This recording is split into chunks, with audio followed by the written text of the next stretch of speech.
Hey my Sleepy Circle crew. Tonight, we're exploring the life of Pocahontas, a woman whose story has been told in legend, in myth, and in history, but rarely in full. Born around 1596 as the daughter of Powhatan, a powerful leader of the Algonquian peoples, Pocahontas lived at the crossroads of two worlds. Her encounters with the English colonists, most famously John Smith, sparked stories that blurred fact and fiction. So before we dive in, take a moment to smash that like button and subscribe if you have not already. Also, please let me know in the comments where you're tuning in from and what time it is for you. Now, dim the lights. Maybe imagine the quiet ripple of water against a canoe, or the hush of leaves in the evening breeze. Friends, we're going back more than 400 years to meet a young girl who would have a profound impact on American history. The interesting part of our story is that almost everything you believe you know about her is likely incorrect. Of course, you've heard of Pocahontas. Everybody has. However, her name wasn't really that. Ammonute, which translates to Little Mischief in her native Powhatan language, was her true name. And believe me when I say that she immediately lived up to that moniker. She was born in what is now Virginia in 1596. Her father was Chief Wahunsa-Nakau, but everyone called him Chief Powhatan because, to be honest, his real name was too long even for his own people. Now picture yourself as the daughter of a chief, in a world where your father ruled over 30 tribes and about 15,000 people. It's like being the child of the president, the governor, and the mayor combined. Ammonute, however, was no ordinary spoiled princess who sat around munching on grapes. Oh no, she was actually getting her hands dirty out there. The tidy suburban communities you may imagine when you think of home were nothing like the Powhatan world. Through forests so dense that sunlight hardly reached the ground, these vast villages were connected by well-travelled paths. Imagine a forest where you would get lost trying to find your car keys, but these people knew every tree, stream and hiding place as well as you do the rooms in your home. Ammonute adapted to this world like a sponge. She already showed signs of being what we might politely call spirited, the type of child who would sneak out of the longhouse to go exploring when she was supposed to be helping with dinner preparations or climb the tallest tree just to see what was on the other side of the hill, while other kids her age were learning to weave baskets and tend crops. You would find the way of life of her father's people to be both remarkably alien and oddly familiar. They had politics, a lot of them. The Powhatan Confederacy resembled a sophisticated neighbourhood association, but instead of fighting over lawn care, they were settling territorial disputes and negotiating trade agreements. Chief Powhatan was effectively in charge of a small country, complete with all the hassles that came with juggling conflicting interests, personalities, and the occasional neighbouring tribe that felt they could just walk in and take over. Little Ammonute was in the midst of all of this, keeping a close eye on everything and not missing anything. Before she could pronounce the word correctly, she was studying statecraft. You know how some children, even when adults believe they are being subtle, have an amazing ability to pick up on every nuance of adult conversations? Ammonute was doing just that, but she was also learning to read the political winds of a whole confederation of tribes. Being the daughter of the chief meant that everyone expected you to do great things, but no one knew exactly what those great things should entail. Boys had clear careers. They would either be hunters, warriors, or, if they were fortunate and intelligent, political leaders. But girls were making their own rules, especially girls like Ammonute, who had a special combination of intelligence, curiosity, and a total disregard for staying out of trouble. Ammonute was known for her ability to charm her way out of nearly any predicament by the time she was 10 or 11 years old. Imagine the type of child who, when caught exploring the basement during lunch, could persuade the principal of the school that she was, in fact, conducting educational research. That was Ammonute, but she was interacting with tribal elders who had been around long enough to recognise most ploys rather than a principle. What set her apart, though, was more than just her charm or intelligence. She was innately able to see connections that others failed to notice. Ammonute could see complex situations and find solutions no one else had considered, much like a person who can quickly identify where the odd-shaped piece goes in a jigsaw puzzle. Nobody could have predicted how crucial this specific set of skills would become. You know how it feels to be going about your day as usual, perhaps reading a book or doing some yard work, when something totally out of the blue occurs and alters everything. Perhaps you run into someone you haven't seen in 20 years, or the phone rings with news that could change your life. That time, however, came for Ammonute and her people in the spring of 1607. and it showed up as 3 ships that appeared on the horizon like something from a fever dream. Imagine waking up one morning at the age of 11 to find that aliens have landed in your backyard. Not the spooky aliens from movies, but the ungainly, obviously lost, and most likely harmless kind. That's about what happened when 104 English colonists arrived on the shores of the Chesapeake Bay, surveyed the mosquito-infested swampland, and concluded that the area would be ideal for establishing a settlement. The Powhatan people likely had a few other names for their new home, most of which would not be suitable for bedtime reading, but the English named it Jamestown, after King James I. Because, let's face it, would you really pick a swampy island with dirty water, hostile mosquitoes, and soil that appeared to have lost all life as a place to establish a new town? However, there they were, pale, strangely dressed strangers, unpacking their things as if they had recently moved into the area. Chief Powhatan was no idiot now. Having been in charge of his confederacy for decades, he had witnessed his fair share of strange situations, unanticipated guests, and individuals who were obviously inexperienced. His attitude toward the English was similar to that of a patient neighbour, observing someone attempt to put together IKEA furniture without first reading the instructions, curious, a little amused, but also wondering when they would eventually ask for assistance. Ammonute, who's 11 years old and inherently interested in anything novel and possibly thrilling, found these odd newcomers to be fascinating. They wore more layers of clothes than seemed practically necessary for the Virginia weather, had hair in colours she had never seen, and had pale skin that burned in the sun. She loved puzzles, and they were like walking puzzles. However, what was most fascinating about these English colonists was not how they looked, but rather how utterly unprepared they were for, well, everything. These were individuals who somehow persuaded themselves that they could arrive in a foreign country and start discovering gold strewn about like spare change. It seems that no one had considered bringing anyone who truly knew how to grow food or construct houses that wouldn't collapse in the first strong wind, despite the fact that they had packed a ton of expensive clothing and weapons. It was similar to watching your city cousins attempt camping, but instead of spending a weekend in the woods, they were planning to stay forever, and they had forgotten how to survive rather than where the can opener was. One of the colonists' leaders was a man by the name of John Smith. Historians take some of Smith's stories with a grain of salt the size of a dinner roll, because Smith was the type of person who would later write extremely detailed accounts of his adventures. If you've ever known someone who tells really great stories that get a little better every time they tell them, you'll understand why. Smith's later writings claim that he met Ammonute when he was taken prisoner on one of his exploration trips. Back in England, he told a very dramatic story about how young Pocahontas, he used her nickname, threw herself across his body to save his life just as he was about to be executed. Although it is a romantic story that has served as the basis for innumerable novels and films, the real world was likely far more ordinary and fascinating. Most likely, Smith misinterpreted Ammonute's presence during a formal ceremony, which could have been an adoption ritual. Imagine assuming the bride and groom are in trouble because everyone appears so serious during a wedding ceremony from a different culture, without knowing what's happening. That was most likely Smith, standing there feeling as though he was going to die while being accepted into the community. Ammonute most likely found the entire scene to be both amusing and fascinating at the same time. This adult man was obviously afraid of a ceremony that was supposed to be helpful to him, and he was totally unaware of the significance of everything that was going on around him. She was already learning that the ability to translate not just words but entire worldviews is sometimes the most crucial competency when interacting with people from diverse cultural backgrounds. And the most significant event in her early life was going to be that ability, that innate talent for recognizing connections and creating bridges between other worlds.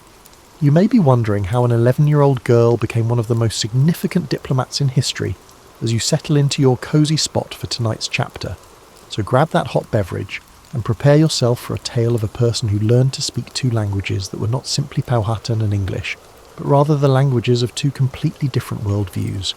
Anyone who has ever been the only person in a room who can understand both sides of an argument will recognise Ammonute's situation after her initial meeting with John Smith.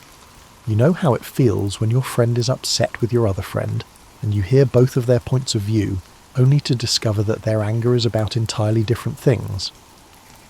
That was Ammonute's life, except that 2 civilizations' survival was at stake rather than a friend's drama. If they weren't so desperate, the English colonists' struggles would almost be humorous. Imagine attempting to cultivate a garden without ever seeing a seed sprout, or building a house without ever holding a hammer. Like people who arrive at a beach expecting to find a shopping mall, these individuals had travelled to Virginia expecting to find cities teeming with gold. They were put in the awkward situation of needing assistance from the very people they had thought would be impressed by their superior European ways when reality set in. Ambient started going to Jamestown on a regular basis, and her presence there was like having a professional interpreter at a multilingual meeting. She did a lot of literal translation, but she also translated expectations, traditions, and entire ways of thinking. She could explain that the English probably didn't mean to come across as rude or menacing to her people. She could explain the rationale behind her people's actions to the English when they did something that scared or perplexed them. She was developing into what we might refer to as a cultural interpreter, but she was doing it naturally, much like some people are born musicians or athletes. She understood the reasons behind each side's reactions and, more crucially, how to facilitate mutual understanding. This work wasn't simple. Consider yourself constantly caught between two groups of people who both believe they are correct about everything, and who continue to turn to you for solutions to issues that seem to be growing more complex by the day. Because they continued to try to grow crops that weren't suitable for Virginia soil, and because they had brought along more gentlemen than farmers, the English were always running out of food. The Powhatan people were growing more and more irritated with their neighbours, who seemed to believe that borrowing food and supplies without asking was okay. However, Ambient possessed a quality that most diplomats learn over the course of years. She truly liked people, even when they were acting absurdly. She admired the English colonists' unyielding resolve, even when it took them in completely different directions, and found their errors more humorous than dangerous. However, she could also understand why her people were annoyed by these odd neighbours, who didn't seem to understand common sense or basic courtesy. She took a refreshingly realistic approach to diplomacy. She would bring food to Jamestown when people were hungry, or set up unofficial meetings where both parties could actually speak to one another, rather than assuming things, in place of formal negotiations and drawn-out speeches. She was skilled at finding common ground in unexpected places and using humour to diffuse tension. She observed, for example, that both the Powhatan and the English enjoyed storytelling, games, and showcasing their abilities. She would therefore plan storytelling sessions or contests in place of official diplomatic gatherings so that people could get to know one another as unique individuals rather than as representatives of intimidating foreign cultures. Once you've witnessed someone laugh at a funny joke or face the same common issues you do, it's difficult to remain afraid of them. Pocahontas, which translates to playful one in Powhatan, was the name the English adopted for her. It was a loving moniker that reflected both her gift for finding novel solutions to issues and her ability to inject humour into serious situations. Ambient could find ways to remind people that they had more in common than they realised, much like a person who can make a group of quarrelling relatives laugh together by telling the perfect story at the right time. She was vital to both communities' survival by the time she was 13. The Powhatan people needed her to help them deal with these unfamiliar but seemingly permanent new neighbours, and the English needed her to help them understand how to live in Virginia. Imagine what it would be like to spend your adolescence literally torn between two worlds, each with its own set of rules, expectations and ideals for you as you become more comfortable in your evening attire. Growing up for Ambient meant negotiating the more complicated relationship between her people and the English colonists, in addition to the typical difficulties of puberty. The situation at Jamestown had changed from being awkwardly funny to actually dangerous by 1609, when she was around 13. The colonists had to endure what they dubbed the starving time, a severe winter in which they had to eat tree bark and shoe leather in order to survive. It was similar to witnessing your neighbours go through the most dreadful camping trip imaginable, only instead of being able to simply leave when things became too tough, Ambient was in the unique position of being a teenager and a prominent figure in two distinct societies. Imagine being in high school and being asked for your opinion on important political issues by adults from two different communities. Most adults would be overwhelmed by this kind of responsibility, but she managed it with a sense of humour and wisdom that seemed well beyond her years. Her father's relationship with the English had grown more tense. Chief Powhatan faced a problem that would be difficult for any leader to handle. How do you deal with neighbours who consistently take more than they give, who don't seem to understand the fundamentals of reciprocity, and who keep making promises they can't or won't keep? It was similar to having house guests who had stayed for years and had no intention of going. Though not in the way the Disney films would have you believe, something happened during this trying time that would forever alter Amminut's life. She was taken prisoner by English colonists in 1613 when she was around 17, with the intention of using her as a bargaining chip with her father. Although the term captured conjures up images of a dramatic chase scene, the truth was likely more akin to being duped by people she trusted. A betrayal that must have been like learning that friends you'd supported during adversity had been plotting to take advantage of you all along. She was brought by the English to a community known as Henricus, where they intended to detain her until Chief Powhatan accepted their demands. Amminut didn't spend her time in captivity planning retaliation or longing for her freedom, which is where the story takes an interesting turn. Rather, she began constructing bridges, as she had always done. Alexander Whitaker, an English minister she met at Henricus, was tasked with converting her to Christianity. In reality, it was more akin to a lengthy philosophical debate between two highly intelligent individuals with diametrically opposed worldviews. Whitaker was confronted by a young woman who questioned preconceptions, asked insightful questions, and approached Christianity with the same curiosity she had always shown in learning about other cultures. At this point, our story begins to resemble a romantic comedy, albeit one with far greater stakes and a lot more cultural nuance. She also met a tobacco farmer named John Rolfe. Rolfe was a widower, a businessman, and a man who devoted most of his time to contemplating tobacco plants. He was not the handsome hero of movie fantasies. In addition, he had a sincere desire to comprehend Amminut as a human being rather than just as a political figure or symbol. Their bond grew gradually, much like a friendship that progressively transforms into something more.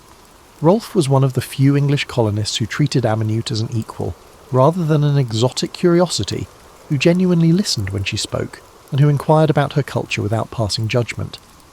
Finding someone who was prepared to meet her halfway must have been like finding a cosy chair, after years of standing as the link between two worlds.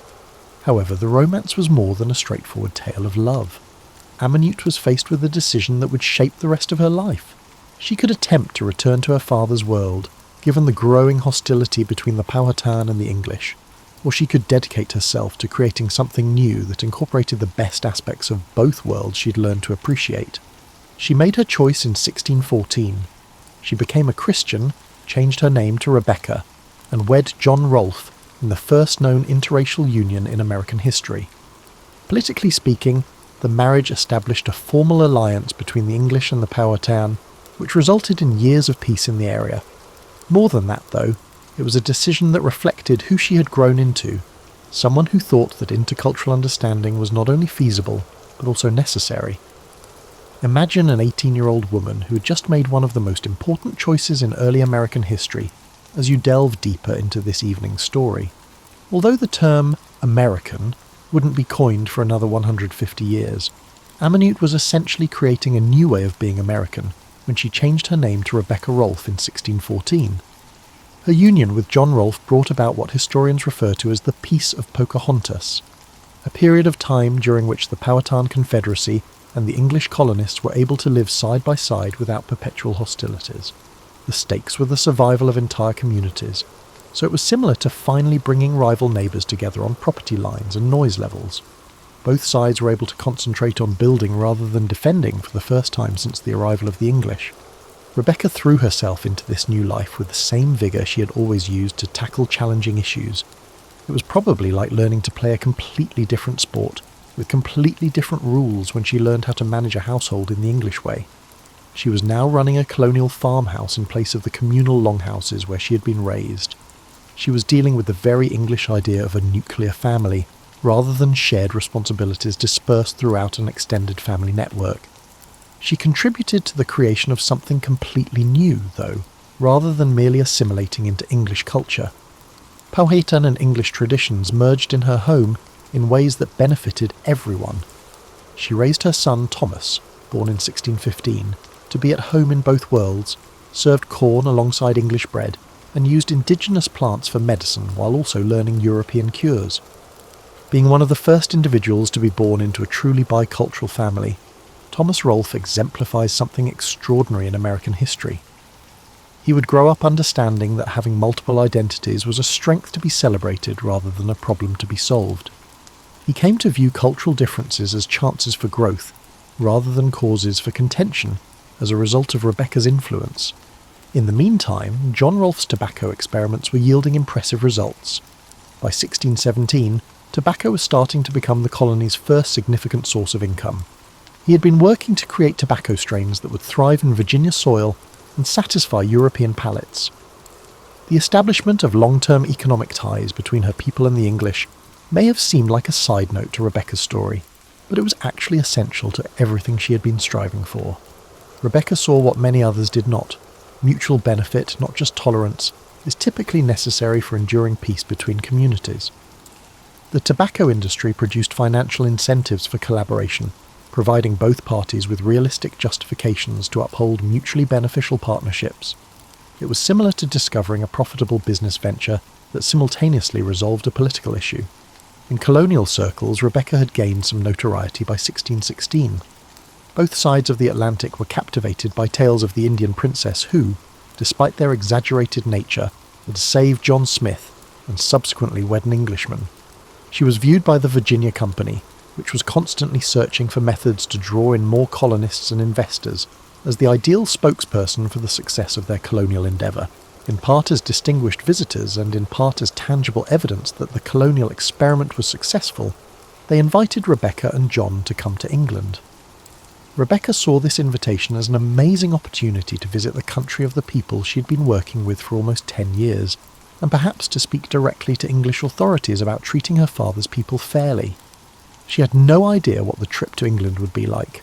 One of the biggest cities in the world in 1616, London was a place of both extreme wealth and debilitating poverty, grand architecture and foul odours, sophisticated culture and cruel entertainment.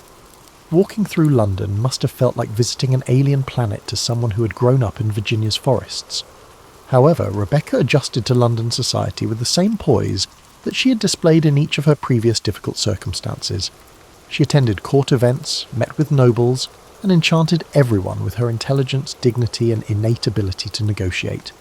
She became the first Native American to be welcomed as a guest of honour by English royalty when she was introduced to King James I and Queen Anne. More significantly, she made use of her time in England to tell her people's story, not the idealised one that English audiences desired to hear, but the truth about a civilised society deserving of dignity and justice. She discussed the agricultural innovations, the intricate political structure of the Powhatan Confederacy, and their aspiration for peaceful coexistence with their English neighbours. The establishment of true understanding between peoples who had initially viewed one another as incomprehensibly foreign was, in a sense, the result of everything Rebecca had been striving for since she was 11 years old. She had turned into a living example of how such comprehension was not only feasible, but also had the potential to serve as the cornerstone of enduring harmony and shared prosperity. Pour yourself another cup of tea and settle in for what may be the most moving part of Rebecca's story as we draw to a close our evening journey together. Because sometimes, rather than on either side, those who dedicate their lives to constructing bridges between worlds find that they are most at home in the crossing itself. Anyone who's ever felt torn between two different versions of themselves will recognise Rebecca's time in London as both triumphant and difficult. She was hailed as evidence of the success of English colonialism, hailed as an exotic princess, and admired as a Christian convert. However, she was also exhausted, homesick, and becoming more conscious of how little the England she was seeing resembled the impoverished towns she had left behind in Virginia. During her months in London, she ran into John Smith once more, the same John Smith who had made her famous with his dramatic rescue story. Their encounter was likely awkward, as reunions with old friends can be when both of you have undergone difficult-to-explain changes. Smith was now earning a living as a writer and professional explorer, sharing his tales of the New World. As a mother, wife, and unofficial ambassador, Rebecca had to negotiate the complicated politics of two continents. The thing that most impressed her about Smith was how his account of their early interactions had developed over time. In his stories, the ceremony she recalled had evolved into a last-minute escape from certain death, probably a formal adoption ritual that he had misinterpreted. Hearing someone characterise your childhood neighbourhood as a perilous wilderness when you remember it as just home was like that. However, Rebecca refrained from publicly correcting his stories. She had discovered that sometimes the understanding that develops from shared narratives, even if they are flawed, is more significant than the truth. Despite their embellishment, Smith's stories had influenced English audiences to feel pity for her people. Perhaps the larger truth that these stories conveyed was more significant than the literal truth, if dramatic tales of romance and rescue helped English people see that Native Americans were deserving of respect. In addition to being a well-known visitor, Rebecca actively supported her people during her stay in England. She consistently argued that the Powhatan Confederacy should be regarded as a valid political entity deserving of respect and equitable treatment when she met with representatives of the Virginia Company, religious leaders, and political figures. She was effectively acting as an unofficial ambassador, attempting to influence English colonial policy from within by utilising her special position. But the physical strain of London life was wearing thin. For lungs used to Virginia forests, the city's air, heavy with smoke from innumerable coal fires, was harsh. For someone accustomed to a more active outdoor lifestyle, the rich foods, formal attire, and ongoing social obligations were draining. The psychological toll of always being on, always standing in for something greater than herself, always conscious that her actions would be taken as proof of her entire people, was the most difficult of all. Rebecca, John, and infant Thomas got ready to leave for Virginia at the beginning of 1617. She couldn't wait to return home, see her family, and get back to work fostering useful collaboration between the Powhatan and English communities. Rebecca became gravely ill with what was likely either tuberculosis or pneumonia, which were common diseases that killed people in the 17th century London just after the ship had left the Thames River. At around age 21, she passed away in Gravesend, England, in March 1617. According to John Rolfe, she expressed her faith and hope that her work would continue in her final remarks. Although the precise location of her grave has been lost to time, it was in St George's Church in Gravesend. Although Rebecca's remarkable life came to an end with her passing, her influence persisted. She'd contributed to the peace between the Powhatan and English, which persisted for a number of additional years, allowing both groups to build stronger bonds.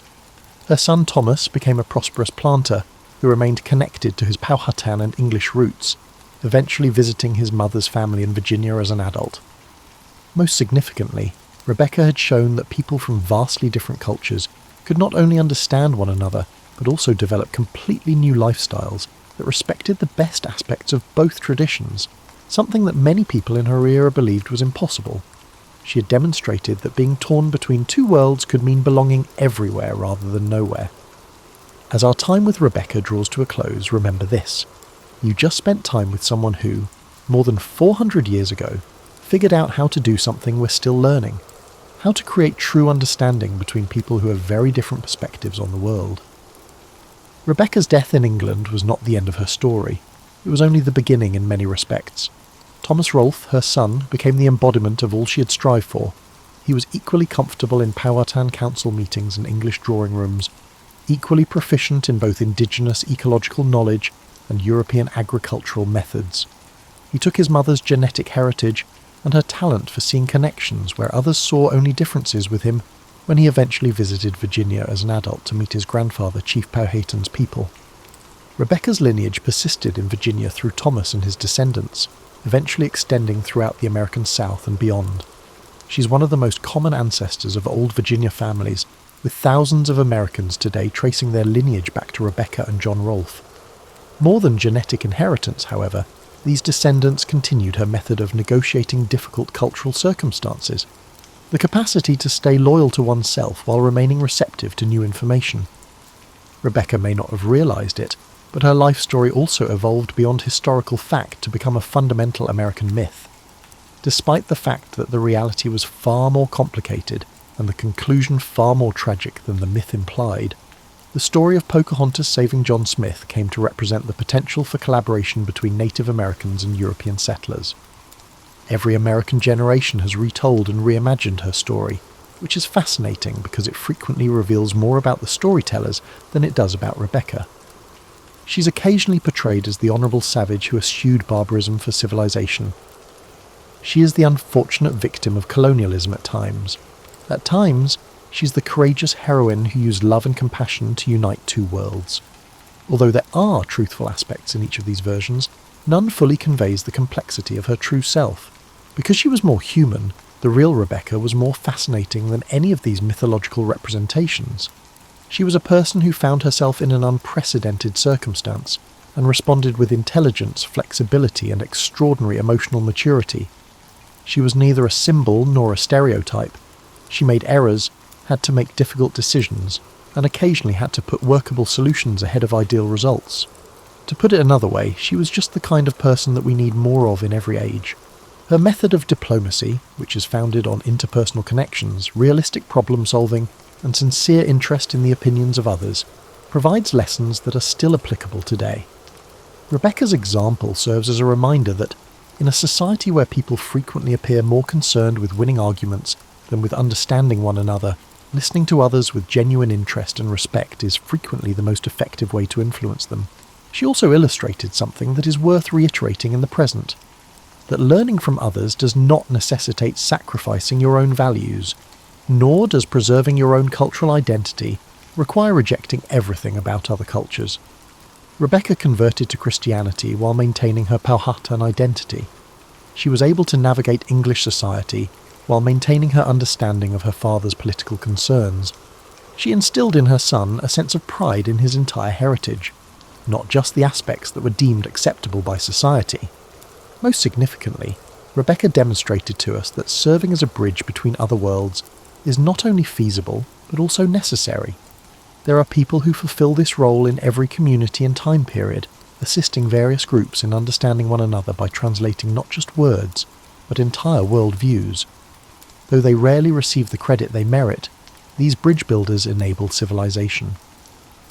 Think about this as you get ready for bed tonight. Although Rebecca's life was short, just 21 years, she was able to stop wars, bring about enduring peace, forge new kinds of collaboration, and show that individuals from very different backgrounds could not only live together, but also produce something beautiful. She demonstrated that one individual could alter history if they worked with tolerance, humour, and sincere concern for other people. Remember Rebecca the next time you're in a situation where people seem to be talking over one another, when various groups are assuming things rather than asking questions, or when conflict seems unavoidable because no one is paying attention. Remember that understanding can develop even in the most unlikely situations, that bridge building is feasible, and that sometimes the most significant thing you can do is just assist people in seeing one another as fellow human beings rather than as symbols of terrifying alien ideas. I hope you have a little more of Rebecca's ability to see connections where others only see differences when you wake up tomorrow. Sweet dreams. Nikola Tesla's boyhood in the small village of Smiljan, nestled in the rural reaches of the Austrian Empire, now Croatia, was as far removed from the noise of modern contraptions as one might imagine. Yet even amid this pastoral backdrop, Tesla found ways to indulge his curiosity. His father, Milutin, was an Orthodox priest often occupied by religious duties, but he also possessed a serious library where young Nikola snuck away to read. In fact, Tesla frequently credited these secretive explorations for sparking his fascination with science. Meanwhile, his mother, Juka, a resourceful and gifted woman, crafted household tools with her hands, granting Tesla a first-hand look at the interplay between imagination and utility. One story that rarely gets retold, overshadowed perhaps by grander anecdotes, involved a small wooden water wheel he built at age 9, determined to harness the churning stream that ran behind his home. Tesla carved rough paddles from scavenged driftwood and improvised an axle from a broken cart part. While the contrivance was crude, it worked, sort of. It sputtered and jammed more often than it spun, but this half-success taught him the power of redirecting natural forces. Even as a child, he recognized that nature housed tremendous energy, just waiting to be tapped. It was also during these early years that Tesla started experiencing acute visualizations. Later, he described how bright flashes before his eyes would conjure vivid images of objects he hadn't even witnessed before. This phenomenon, which he called his mind's eye, sometimes unsettled people around him, but it had a silver lining. Whenever an idea flickered through his consciousness, he could examine its details in these mental pictures, rotating and refining them before he ever set pen to paper. This unique ability, often minimized in popular accounts, shaped his inventive process. Of course, not all was idyllic. As a schoolboy, Tesla nursed a rebellious streak and loathed rote memorization. His teacher once scolded him for insisting that the Earth was a giant magnet, telling the class that Tesla was letting his imagination run wild. The teacher was unaware of how close Tesla was to the truth, nor how that minor humiliation inspired him to study magnetism more thoroughly. Some say the seeds of his future AC motor began here, in the tension between authority and Tesla's unwavering self-belief. In spare moments, the young Tesla found camaraderie with friends who joined in his experiments, like building hand-cranked contraptions or trying to talk through tin can telephones. Yet, if a contraption failed, Tesla vanished into introspection, recalculating every step in his mind. In those hours, no one could pry him away from his reflections. It was as if he was lost in that luminous inner workshop. Despite bouts of quiet withdrawal, Tesla still lived in a household that valued performance, especially rhetorical flair. His father believed in the power of eloquence and would often deliver stirring orations. Perhaps this is how Tesla learned to present radical ideas with poise. He also gleaned from his mother the virtue of patient tinkering, an aspect overshadowed by stories of his brilliant flashes of insight. Though untrained formally, Duca's improvisational skills showed him that great inventions need not come from grand laboratories. They could begin at a humble table or by the riverside, as long as one had the drive to see them through. By the time he reached adolescence, Tesla had devoured nearly every science book in his father's library. He immersed himself in electricity, magnetism, and mechanical wonders, his fascination growing with each page. Late at night, when the household slept and a single kerosene lamp flickered in the corridor, Tesla mulled over new concepts, making mental notes on how to apply them. He never just read, he scouted for clues, each bit of knowledge layering onto his mental designs. These experiences in Smiljan formed the bedrock of a lifetime of invention.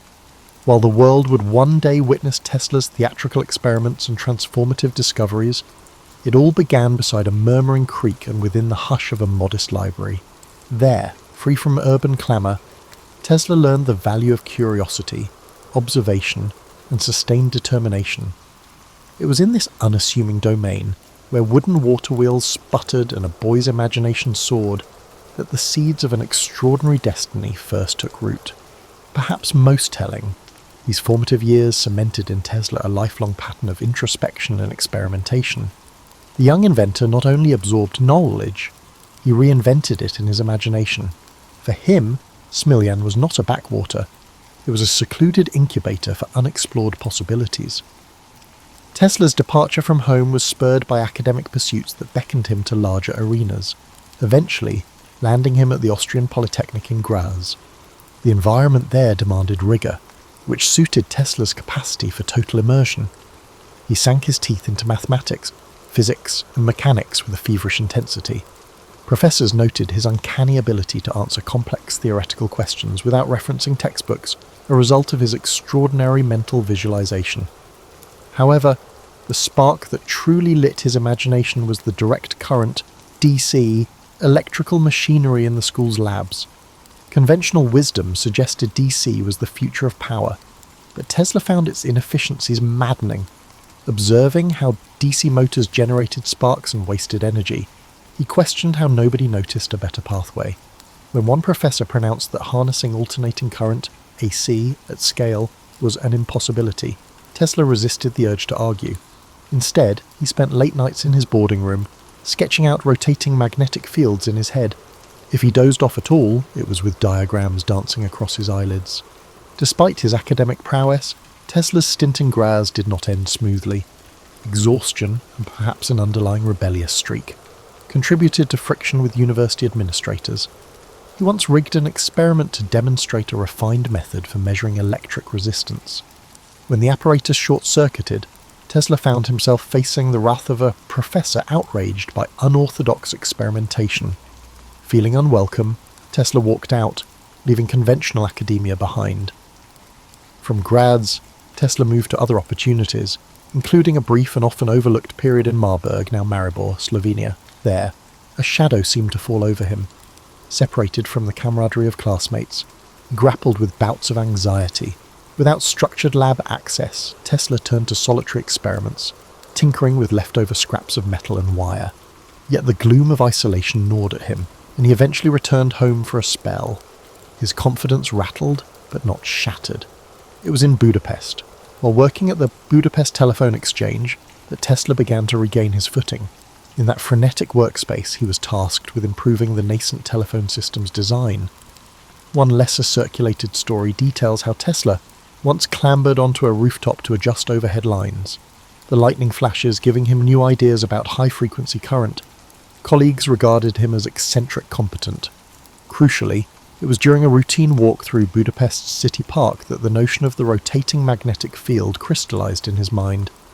Inspired by a poem he recited aloud, Tesla abruptly stopped, drew a stick from the ground, and began tracing swirling diagrams in the dirt. He explained to his companion how 2 or more alternating currents, out of phase, could induce a rotating field capable of spinning a motor. That eureka moment set the course for his next inventions.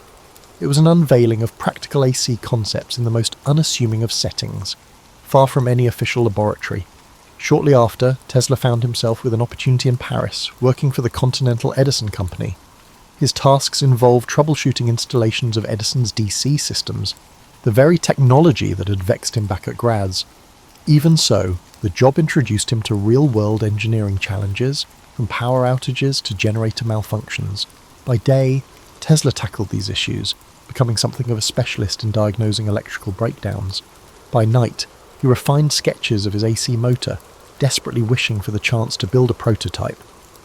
The interplay between the daily grind of DC hardware maintenance and the nightly pursuit of AC innovation lent Tesla's life a peculiar duality, an unresolved tension between the present and what he believed the future should be, although overshadowed by the high drama of later years. These formative experiences taught Tesla resilience. He learned how to negotiate limited resources, how to observe the smallest anomalies in mechanical performance, and how to coax visions from his mind into workable sketches. More importantly, his confidence in the feasibility of AC power solidified, even as he undertook the tedium of DC-based assignments. The world around him might have regarded AC as a flight of fancy, but in his eyes it was the rightful heir to the electrical throne, waiting for its moment to shine. Tesla's fateful journey to the United States in 1884 has often been romanticized, yet a host of lesser-known details enrich that narrative. He arrived in New York with next to nothing, carrying a letter of introduction to Thomas Edison from his former employer in Paris. The letter supposedly claimed Tesla was an exceptional engineer who would produce wonders. In popular retellings, this encounter frames Tesla and Edison as instant rivals. But in truth, their relationship began with cautious respect. Edison recognized Tesla's competence right away and put him to work on projects deemed too intricate or menial for others. There's a story, one not widely circulated, that Tesla fixed a defective shipboard lighting system, saving Edison's company from contract penalties. Tesla never used it as leverage. Still, Edison noticed. Intrigued by Tesla's meticulous approach, he assigned him to redesign DC generators. Tesla toiled day and night, confident his improvements would prove their worth. And they did, but when he sought remuneration, misunderstandings piled up. It wasn't a single dispute over a massive bonus, more a pattern of unkept promises and blurred expectations. By early 1885, the veneer of cordiality evaporated, and Tesla left Edison's employ. That was the genesis of a rivalry later amplified by newspapers, driven more by conflicting technologies than personal hatred. Financial troubles beset Tesla almost immediately. With few acquaintances in New York, he found himself digging ditches for $2 a day. Yet it might have been that physical labour, under a harsh sun, that sharpened his resolve. He told a friend that while his body dug ditches, his mind was far away, describing elliptical arcs of thought. Where some might have fallen into despair, Tesla saw an interval to refine his intended path. That path led to the formation of Tesla Electric Light and Manufacturing, his first entrepreneurial venture in America. He secured backers who, at first, promised to let him develop arc lighting systems and eventually his prized AC motors. However, once Tesla delivered an efficient arc lighting solution, those investors showed no interest in AC. Capital wanted quick returns, not imaginative leaps. Frustrated, Tesla found himself pushed out of the very company bearing his name. This episode left him wary of business partnerships and taught him that investors valued immediate profit over long-term vision. Undeterred, Tesla began to demonstrate his AC motor concept in small lecture halls around the city. One venue, the back room of a modest Manhattan building, had an audience of barely 20 people. But among them was Alfred S. Brown, a Western Union superintendent who recognized Tesla's potential. Another backer, Charles Peck, also attended. Together, they formed a partnership with Tesla, pledging to support his AC technology. These unglamorous sessions laid vital groundwork for Tesla's next breakthrough. Soon, with newfound supporters, Tesla established a laboratory at 89 Liberty Street, Manhattan. Amid coils of wire and improvised setups, he tinkered relentlessly. The space was cramped but offered freedom. He constructed prototypes of the polyphase AC motor, painstakingly refining them until they could run smoothly under load. Maintaining a consistent rotating magnetic field was one challenge. Ensuring it didn't damage the apparatus over time was another. Tesla tackled each obstacle systematically, relying on mental simulations before any real-world tests. One anecdote from this period recounts Tesla experimenting with high-speed turbines that let out unnerving whines. Passers-by grew wary, prompting multiple visits from the local fire brigade after neighbours complained of sparks. Tesla, oblivious to the fuss, would apologise earnestly, then resume his adjustments the moment they left. Such episodes highlight his tendency to live almost entirely in his realm of ideas, paying little heed to outside alarm. While public fascination with electricity was on the rise, spurred by the novelty of electric lights, most industrialists still viewed AC with caution. Tesla's goal was not simply to make AC motors feasible, but to persuade key players that this technology was reliable, safe, and profitable. Each small success in his lab bolstered his resolve, inching him closer to a grand future shaped by alternating current, truly unstoppable. By 1888, Tesla was ready to unveil his AC motor to the world, and the venue was the American Institute of Electrical Engineers. While typical accounts highlight the significance of this event, few explore the hushed excitement that filled that lecture hall. Attendees included professors, journalists, and industrial titans, all abuzz with talk of a new era in electrical distribution. Some were openly skeptical, others arrived hoping to witness the demise of what they considered an impossible dream. Tesla walked onto the stage with a calm demeanour, unveiling his motor and discussing its principles with methodical precision. Crucially in the audience sat George Westinghouse, who had embraced AC for power transmission. Impressed by Tesla's clarity and the elegant simplicity of his motor, Westinghouse quickly reached out. In negotiations, he purchased Tesla's patents for a substantial sum and promised royalties for every horsepower generated by his inventions. While mainstream retellings mention the deal, the nuance of their discussions, shaped by Tesla's vision for future expansions of AC, often remains overlooked. With Westinghouse's backing, Tesla moved into a well-resourced facility in Pittsburgh to refine his designs for commercial production. The cultural shift from his Liberty Street lab to an industrial setting was stark. Tesla sought perfect synergy of frequency and voltage, while corporate engineers focused on the standardized parts. Despite tension, seeing his motors mass-produced thrilled him. He was elated when AC systems lit parts of the 1893 World's Columbian Exposition in Chicago, showcasing a cityscape aglow with alternating current, courtesy of Westinghouse and Tesla. A lesser-known interlude occurred when Tesla visited Niagara Falls to survey the planned hydroelectric station. Standing at the brink of the thundering cascade, he reportedly mused that harnessing such power would reflect humanity's harmony with nature. When it went online, delivering electricity as far as Buffalo, it proved AC's potency. Yet the war of the currents, fueled by Edison's campaign labelling AC dangerous, cast shadows on these achievements. Edison's allies staged gruesome demonstrations, electrocuting animals to highlight AC's hazards. Tesla, though offended, avoided direct public attacks. Instead, he showcased AC's safety in flamboyant ways, passing high-frequency currents through himself to light lamps. Newspapers seized on these spectacles. Tesla disliked theatrics for mere hype, but saw them as necessary to shift perception. Tesla's finances briefly soared. His arrangement with Westinghouse promised substantial gains as AC spread. However, Westinghouse soon faced financial strain from the Niagara project and market fluctuations. When bankers threatened the Westinghouse company, Tesla made a dramatic choice. He released Westinghouse from the heavy royalty agreement. Some see it as altruism. Others suspect that he believed broader AC adoption would bring even greater wealth down the line. Either way, this decision cost him millions. That shift altered Tesla's partnership with Westinghouse. Meanwhile, his growing celebrity pushed him to chase new ideas. Fascinated by high-frequency currents and wireless power, he figured out that AC power distribution was only a starting point. His pivot from engineer to visionary signaled the dawn of a new phase. Yet the transition was uneasy. Industry leaders wanted market-ready products, not grand experiments. Tesla, ever the dreamer, yearned to break boundaries.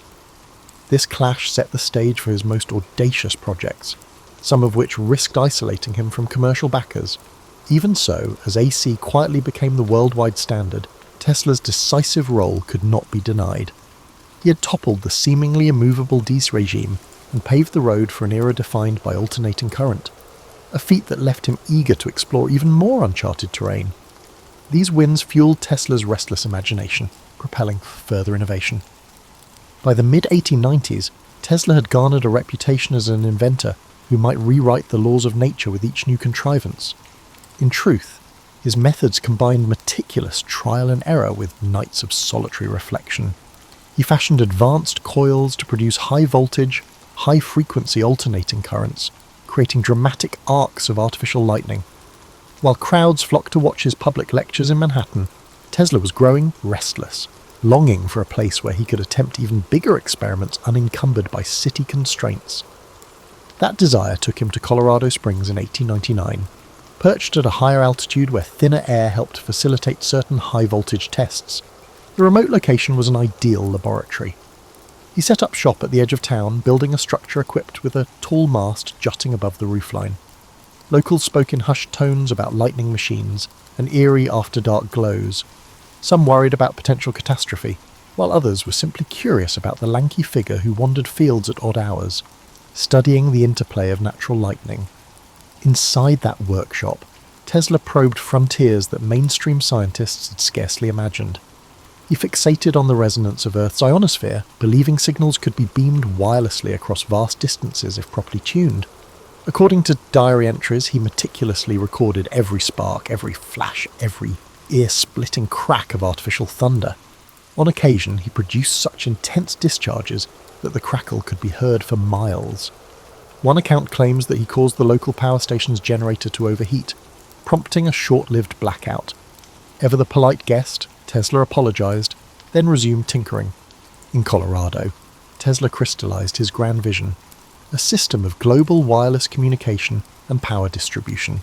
The townspeople, hearing rumors of free electricity, speculated he might supply power at no cost. Tesla's goals, however, were subtler.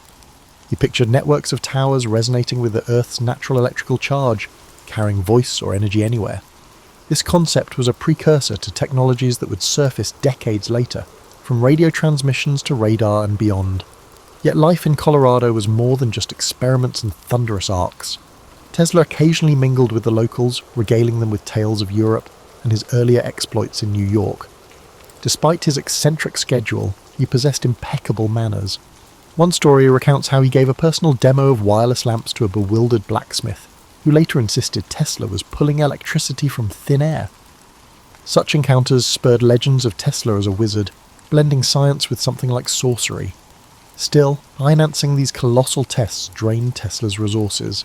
His main backer, J.P. Morgan, had initially supported the wireless project, likely anticipating a monopoly on global information. But once Morgan realized Tesla's schemes were far more ambitious and riskier than mere wireless telegraphy, his enthusiasm cooled. Tesla pressed on, convinced one decisive demonstration would open funding floodgates. That breakthrough, however, remained elusive. Newspapers amplified rumors about Tesla's activities, some claiming he was attempting to signal distant planets. Though Tesla did speculate about extraterrestrial intelligence, his real focus lay on terrestrial wireless. The lurid headlines, while fueling his legend, did little to alleviate his financial pressures. Eventually, funds ran low, forcing Tesla to close the Colorado lab in 1900. He left with crates of notes and undiminished zeal, convinced he could still bring wireless power to the masses. For townspeople left behind, the memory of glowing skies and roiling static lingered, a testament to the spectacular possibilities that science could conjure. For Tesla, thus, Colorado Springs became a pivotal chapter, a proving ground that fortified his belief in the limitless potential of electrical resonance. It was there he most clearly foresaw a connected world, bound less by wires than by the atmospheric and earth-circling energies he aimed to harness. In hindsight, Colorado was the overture to his next attempt at global electrification, an attempt that would manifest in the towering outline of Wardenclyffe on Long Island's shores. Upon returning to New York, Tesla consolidated his findings from Colorado Springs into an audacious new venture, the Wardenclyffe Tower Project. With financing from J.P. Morgan, initially obtained under the premise of groundbreaking wireless telegraphy, Tesla purchased land in Shoreham, Long Island, overlooking the Atlantic. Construction began in 1901. The looming structure stood nearly 187 feet high, topped by a bulbous metal dome, and extended deep below ground through a network of iron rods. Many observers had no idea what to make of it. Tesla, ever enigmatic, preferred sweeping claims about sending both signals and energy across continents. What often goes unappreciated is how deeply Tesla believed in the underlying physics. His notes show that Wardenclyffe wasn't limited to broadcasting telegraph signals. He intended it as the first of many transmitters, all resonating with Earth's natural electrical cavities to convey messages or even power to any matching receiver worldwide. In his mind, it wasn't fantasy. It was a logical leap from the high-voltage experiments he had run in Colorado Springs. However, the timing was not in his favour. In the same year that Wardenclyffe's skeletal form emerged from the treetops, Guglielmo Marconi successfully conducted the first transatlantic radio transmission. Reporters hailed Marconi as a giant in wireless communication. Tesla, outraged, pointed out that his own patents on alternating current and related technologies predated Marconi's work. Nevertheless, the public and financiers were smitten with Marconi's simpler, more immediately marketable setup. Morgan's patience wore thin. Why bankroll Tesla's massive tower if Marconi's apparatus sufficed for long-distance signalling? Wardenclyffe, still incomplete, hemorrhaged money. The crew building it dwindled, salaries went unpaid, and Tesla found himself pleading for fresh capital. Each conversation with Morgan ended in terse demands for tangible proof, which Tesla couldn't produce fast enough. Desperate for funds, Tesla tried licensing auxiliary inventions, turbines, pumps, and even a plan to harness geothermal heat. But investors questioned his broader intentions, wary he might pivot their money into the tower. As financial constraints tightened, Wardenclyffe remained a half-realised vision. By 1905, the site was effectively deserted, the tower a silent monument to Tesla's ambitions and the shifting tides of investor faith. During these bleak years, Tesla's public persona grew more eccentric. Journalists occasionally interviewed him, only to hear about proposals for death rays or atmospheric power. Rumours circulated that he was becoming a recluse. Yet his mind stayed agile, continuing to churn out possibilities. He foresaw solar energy as a future mainstay, though few listened. The industrial world seemed enthralled by oil and coal, while Tesla's musings about sun-powered engines drew smirks. Wardenclyffe was never fully operational, and the newspapers offered little sympathy. Some newspapers ridiculed him, portraying him as an unrealistic idealist. Others barely mentioned his name, focusing instead on Marconi's ongoing successes. The sting of being overshadowed was palpable. Tesla clung to the belief that one day the world would recognise the practicality of wireless power. Indeed, later generations would adapt many of his principles for radio and beyond. But in his time, the tower's failure left him saddled with debt and weighed down by public scepticism. Even so, Tesla didn't abandon optimism. He often spoke as if Wardenclyffe had simply been delayed, not cancelled. In private, he refined sketches of improved transmitters, reimagined the tower's design, and kept dreaming of a worldwide grid of resonant stations. He believed that the planet itself, with its vast electrical potential, could be turned into a conduit of universal energy. The fact that society wasn't ready did little to dampen his conviction. Despite setbacks, fragments of Tesla's vision crept into later technological revolutions. Wireless communication would evolve in leaps and bounds, though powered by the more conventional means. Concepts like global connectivity and broadcast energy, dismissed in Tesla's day, surfaced decades afterward in varying forms. Yet at the dawn of the 20th century, Tesla faced only mounting bills, evaporating capital, and a tower rusting away on Long Island. The heartbreak of Wardenclyffe marked a turning point, leaving Tesla to operate mostly on the margins of an industry he had once revolutionized. As the 20th century marched on, the world Tesla had done so much to illuminate surged ahead. The AC systems he championed became the backbone of modern infrastructure, yet Tesla himself slipped from the spotlight. He moved between New York hotels, sometimes leaving unpaid bills behind. Public interviews grew sparse. When he did speak, he mentioned theories of beam weapons, weather manipulation, and advanced propulsion, sowing intrigue even as some questioned his grasp on reality. But his notebooks, to the extent they survive, reveal how these ideas built on earlier experiments rather than mere whimsy. A lesser-known facet of Tesla's later life was his nightly ritual of feeding pigeons in Bryant Park. Observers saw a solitary figure scattering seeds by lamplight, but Tesla found solace in caring for those birds, claiming a special bond with one white pigeon in particular. It may have seemed an odd pastime for a renowned inventor, yet it reflected a familiar pattern. Tesla's deep empathy for natural phenomena, creatures included. Meanwhile, patent disputes raged over the origins of radio. Tesla had filed patents before Marconi's breakthroughs, yet Marconi was lauded for bringing wireless transmission into the mainstream. The legal entanglements dragged on for years. In 1943, the US Supreme Court finally recognized Tesla's priority for certain critical radio patents, though this vindication arrived too late to alter his financial straits. He was never able to capitalize on the official ruling, nor did it quell the public's association of radio primarily with Marconi. Tesla spent his final stretch of life at the New Yorker hotel. Though short on funds, he still scrawled ideas on scraps of paper, proposing cosmic ray engines and new power methods. Visitors who managed to see him might find him animated and eloquent, speaking in polished tones about harnessing the energy of the sun or channeling power from the Earth's magnetic field. He believed that a teleforce beam could end war by making national borders impenetrable. To many, these notions sounded impossible, yet Tesla's track record left room to wonder. When he passed away on January 7, 1943, in room 3327, he left behind boxes of documents that soon became the subject of intense scrutiny. Authorities seized some of his papers, fueling rumours of hidden innovations or weapons too dangerous for public consumption. Conspiracy theories flourished. While the reality likely involved routine security concerns, the secrecy lent mystique to Tesla's legacy. It became hard to disentangle fact from folklore. Over the decades, Tesla's standing in popular consciousness swung wildly. Edison's name overshadowed his for a time, especially in school textbooks.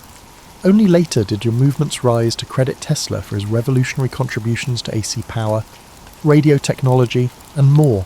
Modern engineers, scientists, and curious laypeople uncovered his patents and writings, marvelling at how he'd anticipated entire fields of inquiry, from robotics to wireless communication. His pioneering theories on resonance and frequency also informed aspects of modern electronics, though that debt was seldom acknowledged until much later, in daily life. Tesla's true genius shines in the simplest of ways. Flick a light switch, and you reap the benefits of alternating current. Use wireless devices, and you operate on a principle Tesla believed could reach across the planet. The synergy he envisioned between inventor, nature, and the unstoppable march of progress remains a potent reminder of how one brilliant mind can shape whole eras. Tesla's story is, above all, a study in perseverance and paradox. He shunned the pursuit of wealth yet needed capital to materialize his dreams. He relished public demonstrations yet often worked alone, lost in interior worlds. He was both lauded and dismissed, recognized as a key figure in electrifying the modern world, yet branded at times as an eccentric on the fringes of acceptable science. Even so, he left an imprint rivaled by few. Long after his death, the hum of AC power lines, the glow of electric lamps, and the chirp of wireless signals echo Tesla's influence. He never saw the breadth of his triumph in person, yet the future he glimpsed was not mere fantasy. It was an inevitable extension of the forces he harnessed so elegantly. And though the man himself passed in relative obscurity, his ideas still crackle with a vitality that defies the boundaries of time and imagination. You wake up to the sound of waves slapping against the hull like a worn hand patting a dog. The sun is still undecided about the day, filtering through the porthole in a lazy manner that evokes a desire to cover your head with a blanket and revert to the comforts of your own bed at home, except your bed back home didn't rock like a cradle being pushed by an enthusiastic toddler.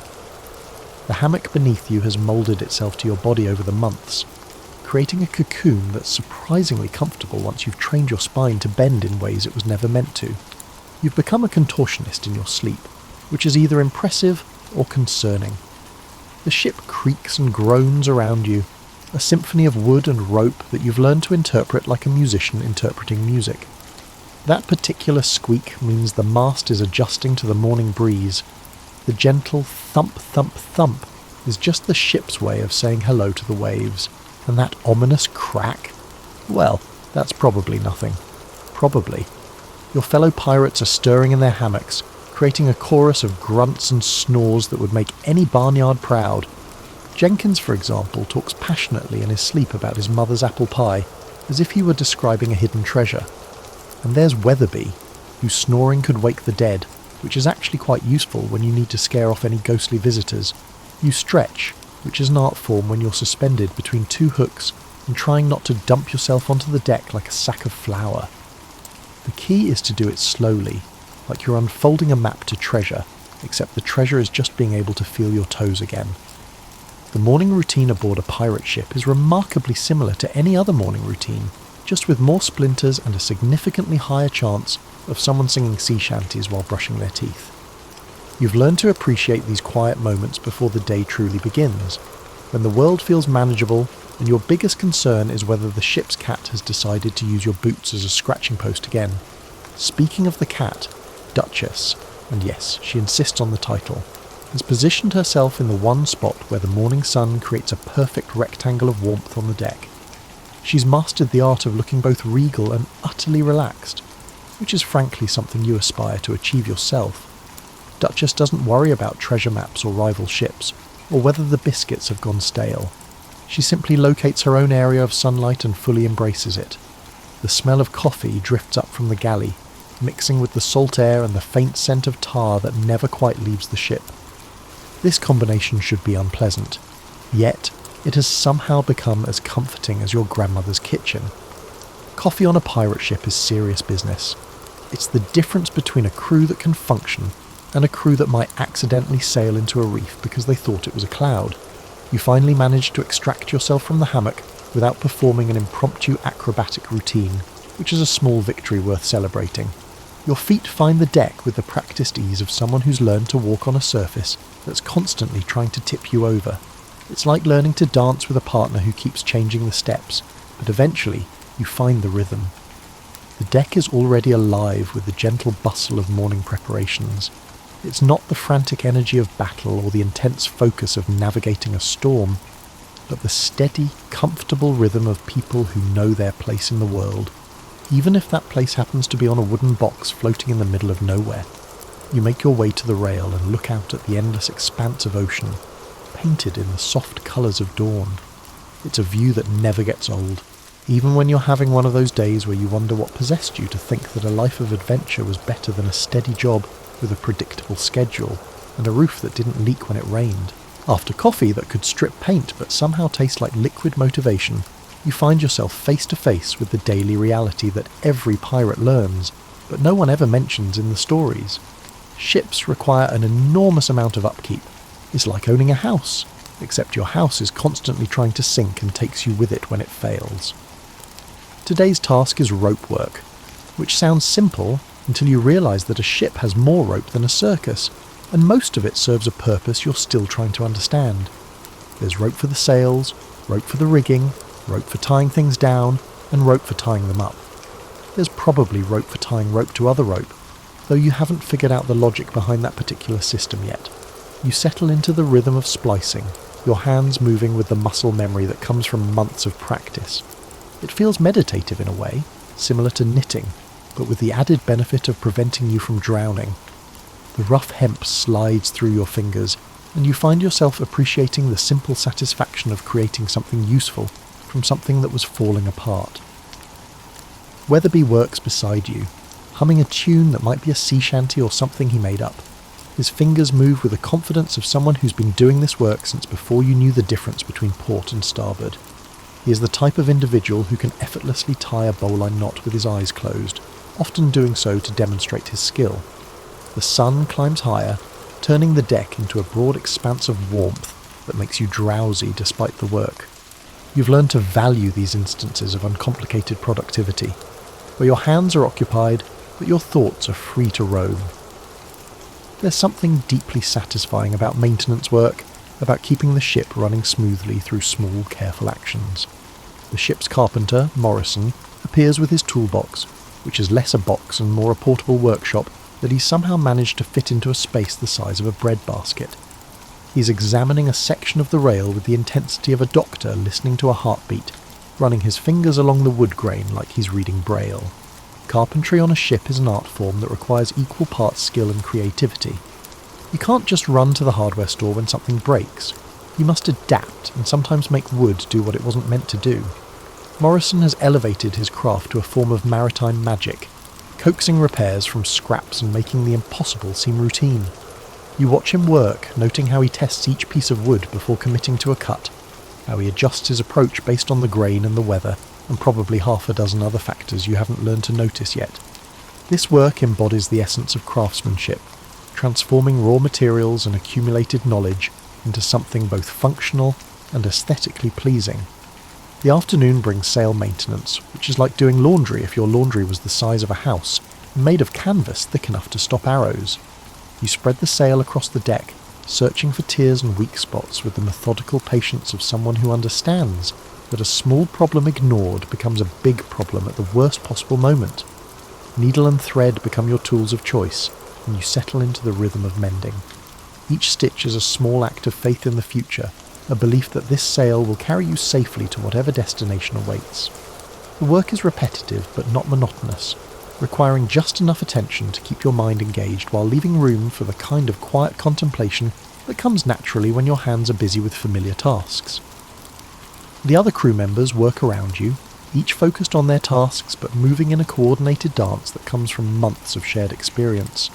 There's Jenkins checking the water barrels, testing each one with the seriousness of a wine connoisseur. There's Hutchins examining the cannons with the tender care of someone grooming a beloved horse. By evening, the ship feels renewed, not just repaired, but somehow refreshed. It's a feeling that comes from putting in honest work, from taking care of something that takes care of you in return. The deck gleams in the setting sun, and every rope is properly secured, every sail properly mended, and every tool properly stowed. The galley is a marvel of efficiency crammed into a space that would make a closet feel spacious. The cook, a man called Biscuit Pete for reasons that become apparent the moment you taste his signature creation, has somehow managed to turn this tiny wooden box into a functioning kitchen. It's like watching someone perform surgery in a phone booth, except instead of saving lives, he's trying to make salt pork taste like something you'd voluntarily put in your mouth. You have come to appreciate Pete's artistry, although it took some time to realise that cooking on a ship is less about creating culinary masterpieces and more about preventing scurvy while using ingredients that have the shelf life of ancient cheese. The man can do things with hardtack that border on miraculous, transforming what is essentially edible cardboard into something that resembles actual food. The morning meal serves as an exercise in innovative problem solving. Pete takes yesterday's leftover stew, adds today's portion of salt pork, throws in some mysterious spices that he guards more carefully than treasure, and somehow produces something that not only fills your belly, but actually tastes like he meant for it to taste that way. It's a masterful blend of simplicity and alchemy. You eat with the focused attention of someone who's learned that mealtimes are precious things not to be wasted on conversation or contemplation. The food is hot, it's substantial, and it's infinitely better than anything you could produce yourself, which makes Pete something of a wizard in your estimation. The fact that he can do all this while the ship rocks and rolls like a carnival ride just adds to his mystique. After breakfast, the day stretches ahead with the comfortable predictability of routine. There's always something that needs doing on a ship. but it's rarely urgent enough to create panic. Instead, you settle into the steady rhythm of maintenance and preparation that keeps everything running smoothly. Today's project is organising the supply room, which is like playing a three-dimensional puzzle where all the pieces are different sizes and shapes and some of them smell questionable. Space is precious, necessitating every item to fit perfectly, and accessibility is crucial when you need something urgently.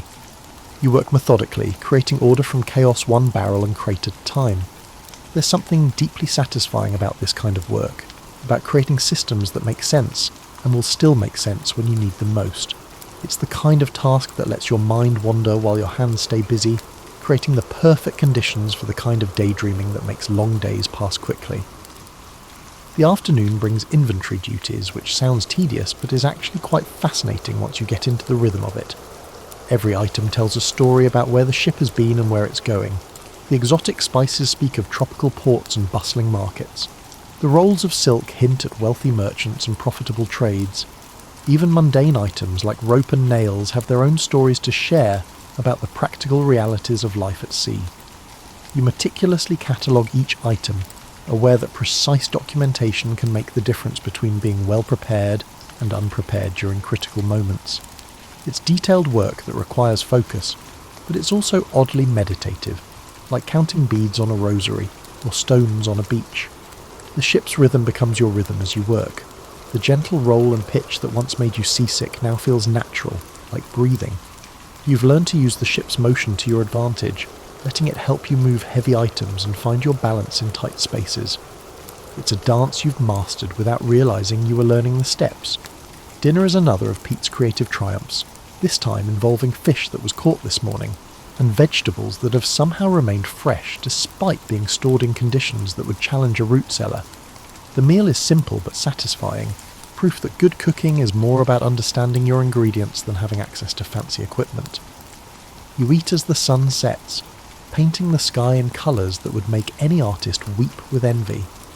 The day feels complete in a way that has nothing to do with excitement or adventure, and everything to do with the deep satisfaction of useful work well done.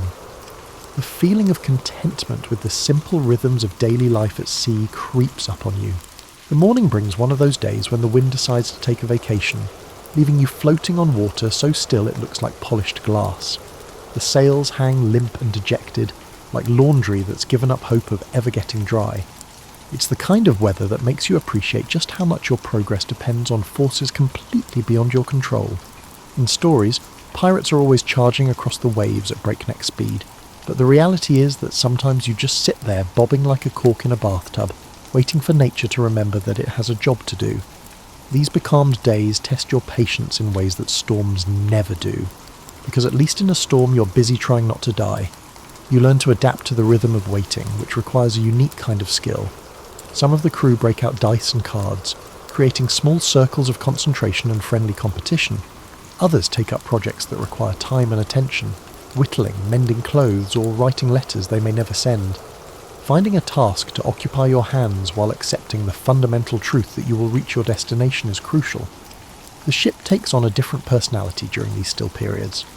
In the absence of the constant sound of wind and waves, you become aware of details often overlooked in the overall chaos. The subtle changes in temperature cause the wood to expand and contract.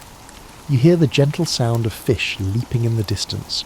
The rigging, adjusting to the ship's gentle movements, has an almost musical quality.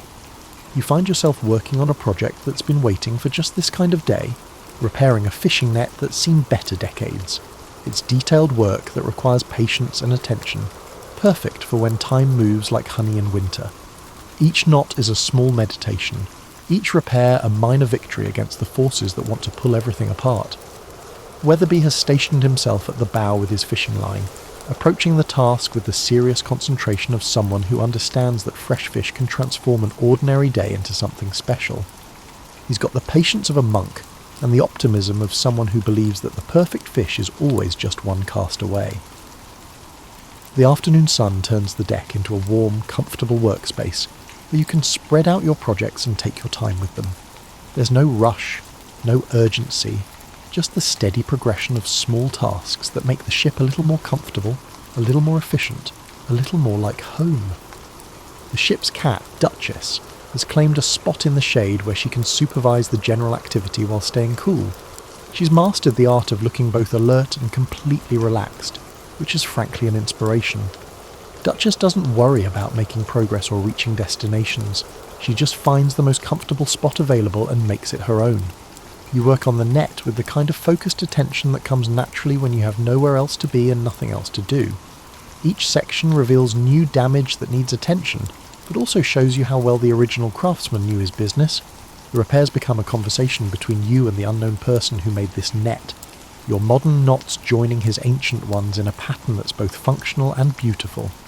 The evening brings a slight breeze, just enough to give the sails something to work with. It's not much, but it's enough to create the illusion of progress, and sometimes the illusion is sufficient. The ship moves again, slowly but surely, as if it knows where it's going. Dinner is enhanced by Weatherby's successful fishing expedition, fresh fish that taste like the ocean but in the best possible way. Pete performs his usual magic, transforming simple ingredients into a feast fit for a celebration. The meal is consumed with the satisfaction of people who've earned their food through patience and persistence. As night falls, you realise that this day of apparent inactivity has actually been quite productive. Projects completed, skills practiced, and patience exercised like a muscle that gets stronger with use.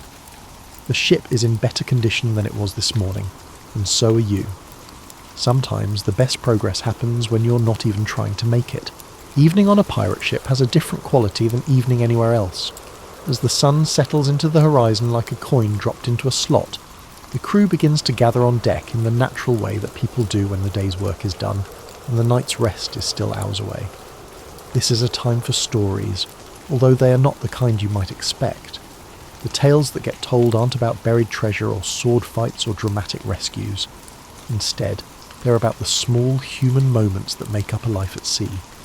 Jenkins tells about the time he tried to cook dinner for the crew and nearly set the ship on fire, demonstrating that good intentions and basic competence are not always the same thing. Hutchins shares his ongoing battle with a particular piece of rigging that seems determined to untie itself, no matter how many different knots he tries. You've learned that every person on the ship has at least 3 different versions of themselves. There are 3 people: who they were before the sea, who they want to be, and who they are now. The stories that get shared in these evening gatherings are usually about the gaps between these versions, told with the kind of humour that comes from having survived your mistakes. Morrison, the ship's carpenter, has a gift for telling stories that sound completely unbelievable, but are delivered with such deadpan seriousness that you can't help but think they might actually be true. Tonight he's recounting his attempt to build a chicken coop on deck, only to discover that chickens and ships have fundamentally different ideas about what constitutes a stable foundation. The mental image of Morrison chasing escaped chickens around the rigging while trying to maintain his dignity is worth the price of admission. The social dynamics of a pirate ship are more complex than outsiders might imagine. You're not just a crew, you're a floating community, a small society that has to solve all the problems that any society faces, except you're doing it on a wooden platform surrounded by water with no option to leave if things get uncomfortable. The task requires a particular kind of diplomacy, a way of handling disagreements that acknowledges everyone's humanity while keeping the peace. You've learned to appreciate the unspoken rules that govern these evening gatherings. No one talks about the obvious things, the dangers, the uncertainties, the fact that you're all essentially homeless and have chosen this life partly because the alternatives seemed worse. Instead, the conversation flows around safer topics, techniques for splicing rope, theories about weather patterns, and philosophical discussions about the best way to cook fish. The ship's musical instruments make their appearance as the evening progresses. There's a fiddle that's seen better decades, a drum made from a barrel and some stretched leather, and a wooden flute that produces a surprisingly sweet sound despite its rough appearance. The music that emerges isn't polished or professional, but it has a quality that connects everyone in a way that words sometimes can't. Weatherby has a surprisingly powerful singing voice, which he uses to lead the crew through songs that everyone knows but no one can remember learning. These aren't the dramatic sea shanties of legend, but the working songs that help pass time and coordinate effort. These songs are about simple, repetitive tasks such as hauling rope and raising sails, which keep the ship moving forward. You find yourself joining in, your voice blending with the others in a harmony that's more enthusiastic than accurate. This communal music making brings a profound sense of satisfaction, as it allows us to create something that transcends our individual contributions. It's a reminder that humans are social creatures, that we need these connections to feel complete. The evening winds down gradually, with no formal ending but a natural dispersal as people drift off to their own private spaces. Some head below to write in journals or letters, others stay on deck to enjoy the night air and the spectacular display of stars that you can only see when you're far from any city lights. The ship settles into its nighttime rhythm, the gentle creaking and swaying that will lull you to sleep. As you make your way to your hammock, you reflect on the evening's conversations and realise that you've learned more about your crewmates in a few hours of casual talk than you might have in weeks of formal interaction. These evening gatherings are where the real business of building trust and understanding happens, where a group of individuals slowly transforms into something more like a family. This morning's different because it brings an unexpected lesson in navigation, courtesy of the ship's navigator, Old Sam, who isn't actually that old but got the nickname because he's been reading the stars longer than anyone else on board. Sam has decided it's time to share some of his knowledge, either because he's feeling generous or because he's realised that having backup navigators might be a good idea. You gather around the chart table, which is really just a flat surface that's been pressed into service as a classroom. Sam spreads out his charts with the reverence of someone handling sacred texts, which, in a way, they are. The hand-drawn maps symbolise the accumulated knowledge and wisdom of numerous sailors who have traversed these waters and survived to share their experiences. Sam's approach to teaching is practical and straightforward. He doesn't waste time with theoretical explanations when he can show you how to do something useful. You learn to read the wind patterns by watching the way the waves form and break. You discover that clouds can tell you about weather that's still hours away, and that the colour of the water often reveals what's happening beneath the surface. The afternoon is dedicated to knot tying, which sounds simple until you realise that there are dozens of different knots, each designed for a specific purpose. The bowline, for instance, creates a loop that is not only non-slip but also easily untied. The clove hitch is perfect for securing a rope to a post. The sheet bend connects two ropes of varying thicknesses. Each knot has its personality, its own particular combination of strength and flexibility. You practice with the focused attention of someone who understands that these skills might someday be the difference between life and death. Your fingers learn the movements through repetition, developing the muscle memory that will let you tie these knots in the dark, in a storm, under pressure. It's meditative work, the kind of practice that quiets the mind while training the hands. Weatherby has appointed himself as your informal instructor in the art of splicing, which is like knot tying's more sophisticated cousin.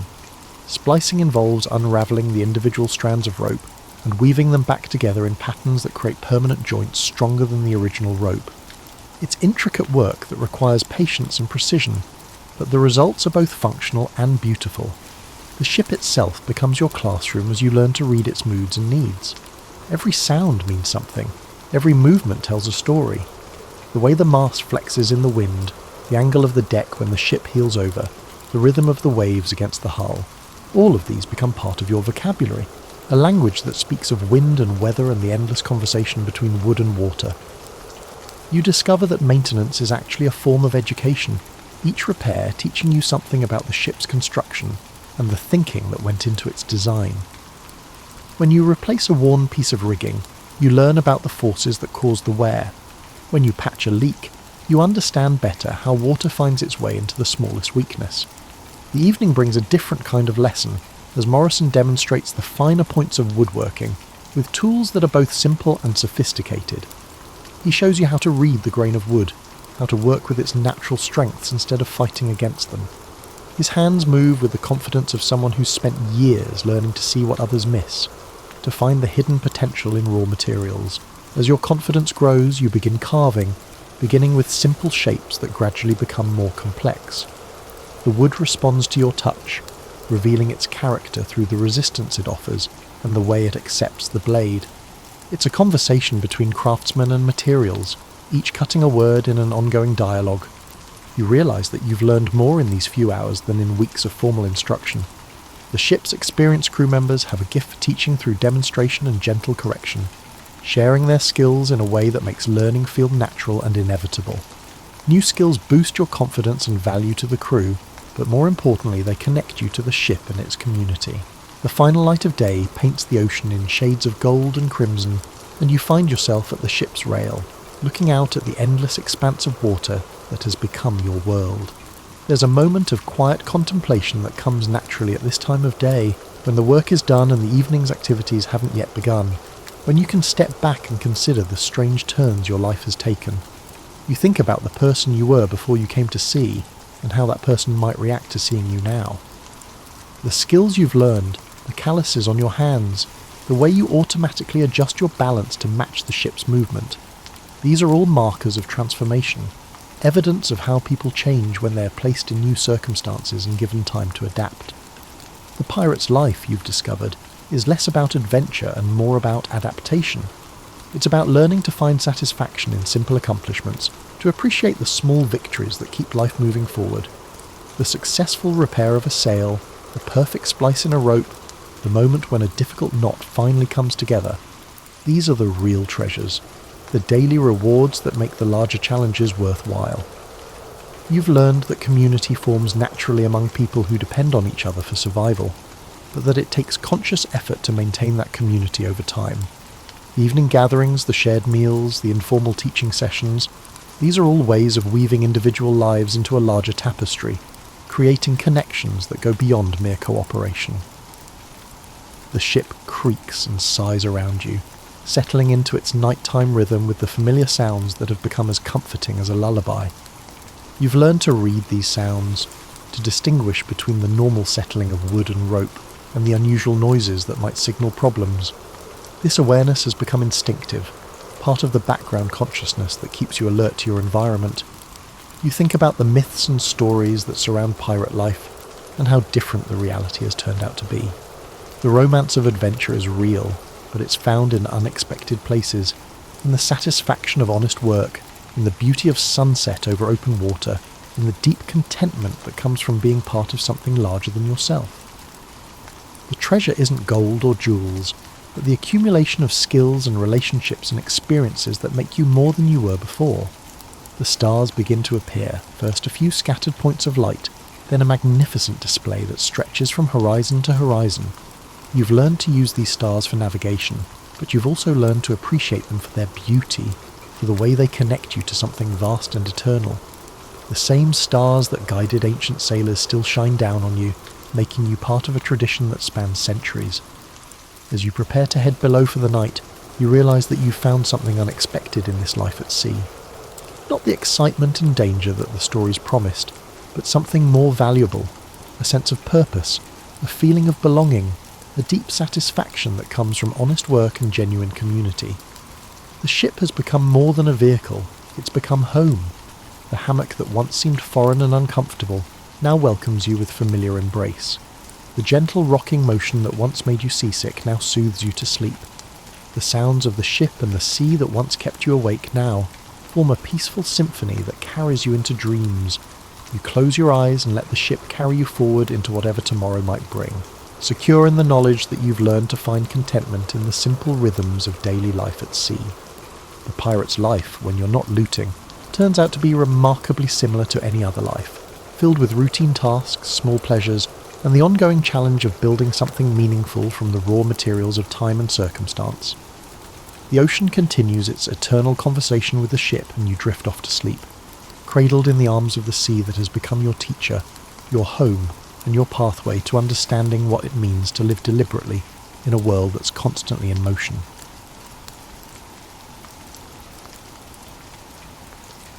In the year 896 CE, in the heart of Baghdad's intellectual quarter, Al Husayn bin Qasim brushed desert dust from the folds of his linen robe. Unaware of the storms that fate would soon unleash upon him, he studied the myriad scholarly gatherings outside the House of Wisdom. Voices blended into a layered chorus. Mathematicians debated geometric proofs, poets recited verses on ephemeral beauty, and astronomers charted celestial mysteries. The call of knowledge was unstoppable, and its echoes hinted at new horizons beyond the city's walls. Although he hailed from a modest family of date merchants, Al Husayn possessed an innate curiosity that surpassed every constraint of status. Weeks earlier he had been approached by the renowned translator Yunus al-Kindi, who recognized promise in his approach to ancient texts. Yunus had whispered rumours of a manuscript stored in a distant library along the Red Sea coast, a codex said to hold fragments from vanished civilizations. For Al Husayn, the prospect of unearthing lost secrets eclipsed all thought of comfort or security. On that mild autumn morning, the city's horizon shimmered with trade caravans and the swirl of travellers from every corner of the known world. Greek philosophers, Persian scholars, and Indian mathematicians crowded the thoroughfares, exchanging theories and goods under the caliph's tolerant gaze. Their house of wisdom had become a magnet for knowledge, a beacon that drew in talents as diverse as the spices sold in Baghdad's markets. Under this atmospheric mosaic, Al Husayn felt keenly that his destiny extended beyond these storied streets. Yunus al-Kindi had given him a letter of passage, sealed with the translator's distinctive monogram, allowing safe conduct through the desert routes. The cryptic list of questions about that ancient codex, queries no one else could decipher, loomed large. Al Husayn grasped the significance. If the manuscript existed, it might reveal the lost methodologies of a civilization rumoured to have harnessed knowledge of geometry, astronomy and medicine far beyond the current era. Discovery meant prestige, but also the possibility of rewriting entire chapters of known history. Pressing the letter against his chest, Al Husayn reflected on his father's tales. The desert, unpredictable and capricious, consumed unprepared wanderers without mercy. Tales of caravans lost in sandstorms or raided by marauders haunted the nightly gatherings in local tea houses. Still, the lure of revelation eclipsed any fear, and he resolved to depart at dawn the following day. Engaging a caravan of spice traders, he planned to share provisions and glean from their survival knowledge, forging alliances in an environment where trust was currency. Sunrise found him at the city gates, where camels groaned beneath woven saddlebags stuffed with exotic goods. Saffron from Persia, frankincense from Oman, and turquoise from far-off lands. The caravan leader, an experienced merchant named Maryam bint Sa'id, cast an eye over Al Husayn. She was known for her leadership and her capacity to navigate shifting alliances among tribal factions. Though suspicious of scholars who ventured out of libraries, she recognised the advantage of travelling under the banner of the prestigious House of Wisdom. As the gates of Baghdad shrank behind them, the caravan merged with the vast desert's hush. Dawn's golden light outlined distant dunes that seemed both majestic and forbidding. Al Husayn observed Maryam directing her charges to form a staggered line, minimising exposure to roving bandits. Occasionally the wind carried the bray of donkeys or the low murmur of traders discussing profit margins. For Al Husayn, the emptiness was a blank canvas waiting for stories etched by the footprints of those audacious enough to cross it. At midday, the caravan paused for a respite. While others took shelter from the heat, Al Husayn found himself marvelling at ancient rock carvings etched into a nearby cliff. Figures of hunters and astronomers hinted at a lineage of knowledge older and more mysterious than any library scrolls. He gently traced the outlines with a practiced fingertip, sensing a kinship with those lost voices that once tried to record their world. If even in these remote corners human curiosity thrived, what wonders awaited him further ahead? As dusk approached, the caravan set up camp in a shallow wadi where sparse vegetation offered an anchor against shifting sands. Smoke curled from small cooking fires as conversations turned reflective under the emerging constellations. Al Husayn unravelled a worn scrap of parchment, Yunus's instructions, and studied the cryptic glyphs he would eventually need to identify. An undercurrent of excitement within him, tempered by the realisation that he was crossing into unknown domains. Tomorrow, he told himself, would be the first step into discovery's deeper realm. In the early dawn, the caravan pressed eastward toward a series of desert oases, whispered about in old merchant journals. Each oasis served as a precarious lifeline against the relentless, punishing heat, and Maryam's leadership ensured their small group navigated meticulously. She brokered safe passage with tribal patrols, offering tokens of trade in return for unimpeded travel. Meanwhile, Al Husayn keenly observed everything: the subtle changes in wind direction, the traces of ancient pathways etched into sandstone, and the silent resilience of his fellow travellers. The first oasis they reached was little more than a cluster of date palms around a seep of brackish water. A half-crumbled stone marker bore inscriptions so worn that Al Husayn could decipher only fragments. Something about an old boundary line, perhaps delineating the domain of a once powerful clan. While camels drank, he sketched these faint markings onto a scrap of parchment. He felt an inexplicable sense of kinship with the countless travellers who had paused here, bridging centuries with a simple act of thirst quenching. Under midday's glare, mirages shimmered like spilled quicksilver on the horizon, testing the caravan's resolve. Mariam instructed everyone to conserve water. No idle talk, no unnecessary movement. The group fell silent except for the shuffle of feet and the jingle of harnesses. Al Husayn, though parched, studied the desert floor for any sign of hidden paths. He noticed shards of rock that might have been left by travellers or storms. Each shard, he thought, was an artifact, a clue to this vast land's deeper story. Late that afternoon, they encountered a wandering nomad who carried a battered lute. His desert-weathered face spoke of countless roads travelled. In exchange for water, he offered a ballad about a hidden city said to rise from the sands once every century. A place with alabaster walls, if legend could be trusted, concealing a trove of scrolls older than Babylon. Al Husayn listened, heart quickening. Though Mariam dismissed it as a fanciful tale, the scholar within him sparked at the thought of such a discovery. They arrived at the second oasis by dusk, greeted by the scent of wet earth. The moon's reflection quivered on the water, a promise in the darkness. Mariam arranged night guards while the rest settled near tufted grass and short palms. Al Husayn unrolled his notes, scribbling every rumour and observation he'd gathered that day. He felt a stir of anticipation, thinking of Eunice's letter and that elusive codex. If legends held any truth, perhaps the path he followed would branch into revelations. Before sleep, the caravan huddled for a supper of flatbread and dried figs. Conversation meandered to improbable tales, spirits that roamed the dunes, hidden jinn kingdoms beneath the sand. Mariam, ever pragmatic, rolled her eyes but allowed these stories to pass unchallenged, aware that tales could soothe weary minds. Al Husayn listened thoughtfully, dissecting each legend for kernels of historical fact. He sensed how desert myths blended with real events, forging a tapestry of belief. Each story, he realized, held a reflection of human longing. Sleep came fitfully. Between ragged gusts of wind that rattled the palms, Al Husayn dreamed of an endless corridor lined with doors of sandstone. Behind one door lay the hidden city the nomad described. Behind another, the Red Sea Library. He awoke to the howling of a jackal, unsure if the dream was an omen or mere fantasy. Still, his conviction remained firm. He would continue chasing knowledge across these shifting landscapes, trusting that destiny might reveal itself within the margins of the unknown. By morning, a layer of sand dusted every surface, and the caravan resumed its cautious advance. The air felt thick with unspoken tensions. They reached a rocky pass where looming sandstone pillars resembled silent sentinels. Mariam signalled a halt, sensing something amiss. Al Husayn peered into the ravines, half expecting bandits or lurking predators. Instead, he found stillness. However, the unease remained. Sometimes the desert concealed its perils in plain sight, biding time. The caravan pressed on, anxious to leave those brooding columns behind.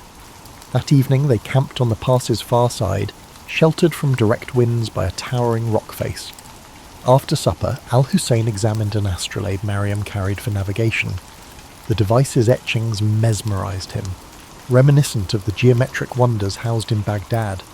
He wondered if the rumoured codex might expand upon such celestial insights. As the fire died down, he sat, reflecting on how each horizon revealed new questions, not answers. Perhaps the desert's greatest secret was its power to kindle an unending quest. Beyond the pass, dawn unveiled a stark plateau where the wind carried the faint tang of salt. Mariam reckoned they were approaching the edges of a vast basin leading toward the Red Sea. Al Husayn noted the powdery residue that clung to his sandals, forming a pale crust whenever the wind surged. Fragments of shells occasionally glittered underfoot, relics of a primordial sea that had long since receded. In that silent expanse, the ancient interplay of water and desert seemed to whisper clues of hidden transitions. Moving carefully, the caravan traced a path across parched flats where cracks laced the ground in elaborate patterns. Each fissure suggested the land was thirsting for a rain that might never come. Al Husayn lingered over a particular cleft that formed a near-perfect star shape. He sketched it in his notebook, contemplating how geometry surfaced in nature's own design. The interplay of shapes and lines called to mind the rumoured codex, possibly containing knowledge that bridged the gap between the natural world and human understanding. By midday the heat intensified, pressing against them like an unseen hand. Water became precious currency. Mariam, aware of how quickly desperation could unravel unity, kept a strict ration schedule. Observing her leadership, Al Husayn admired the way she balanced empathy with firm discipline. Under her direction, no quarrels erupted even as thirst pricked tempers. The caravan trudged on, each step a negotiation between body and environment. In the shimmering distance, stunted shrubs and dwarf acacias offered, the only semblance of life in that stark domain. Later they spotted a solitary figure approaching from the southeastern horizon. Cautious, Mariam arranged the travellers into a defensive semicircle. The figure proved to be a medicine seller, hauling dried herbs in neat bundles across the back of a spindly donkey. He announced himself as Basim, a wanderer of many lands. In exchange for a pouch of dates, he spoke of rumours swirling beyond the Red Sea coast, of ports teeming with treasures, of inscriptions carved on coral walls, and of foreign ships docking with exotic cargoes. Basim then revealed he had crossed paths with a scribe who claimed knowledge of the hidden library by the sea. This scribe, rumoured to be in the port town of Yanahal, might hold a key to the codex. Al Husayn's pulse quickened at the mention. He urged Mariam to consider diverting their route toward this potential lead. Weighing the advantage, she agreed, provided it did not threaten the caravan's prime objective of trade. Reorienting their compass, they set out with renewed purpose, heading south by southeast. The change in direction led them to an abandoned way station of mud brick walls caked with salt.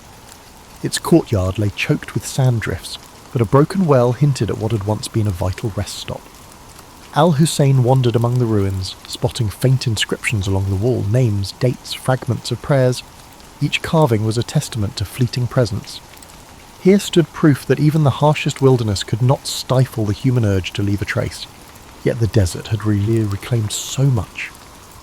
That evening they made camp under a sandstone ridge carved into rippling curves by ancient winds. The last rays of sunlight played across the layered patterns, revealing colour bands that ranged from ochre to rose. Al Husayn felt a distinct awe for the land's subtle artistry. He understood how easily travellers might spin legends from these austere shapes. Perhaps behind every myth there lay a kernel of truth about wonder. Perhaps the rumoured hidden city or the library derived from real glimpses of grandeur swallowed by time. As the night grew cool, Mariam permitted a small fire. Conversations ran softer now, with a thread of expectancy woven into each word. Basim spoke of trade centres bustling with sailors from distant empires, Zanj, Gujarat, even the far-flung kingdoms beyond the Indian Ocean. He also mentioned the region's swirl of local legends, a half-buried temple near the coast, the rumoured tomb of a prophet whose name had slipped from memory. Al Husayn took careful notes, determined to sift the improbable from the verifiable. Before sleep, Al Husayn pulled out Eunice's cryptic questions, scanning the faded script by firelight. They referred to instruments that measured the angles of stars from improbable vantage points, formulas that predated known treatises. Could the Red Sea Library truly hold such ancient feats of intellect? He felt the subtle pull of destiny, the sense that each conversation, each dusty ruin, brought him closer. The desert had not broken him. Instead, it was shaping him into something sharper. Morrow would carry them nearer to that beckoning shoreline. Dawn lifted the shadows from the ridge, exposing a horizon lined with jagged rock outcroppings. The caravan continued toward Yanahal, keen on reaching its port before supplies ran dangerously low. A subtle but steady breeze carried the faint smell of salt, confirming they were inching closer to coastal winds. Al Husayn noticed changes in the environment. Scattered gulls wheeling overhead, traces of sea-polished stones littering the path. These small signals revived the group's spirits, reminding them that a new chapter of their journey lay ahead. By midday they encountered a caravan heading north. Mariam negotiated a swift exchange of information. The travellers warned of shifting alliances among local chieftains, each vying for influence in the lucrative maritime trade. Al Husayn listened carefully. Turbulent politics could affect access to the ports and libraries alike. One slip in protocol could transform an academic quest into a diplomatic tangle.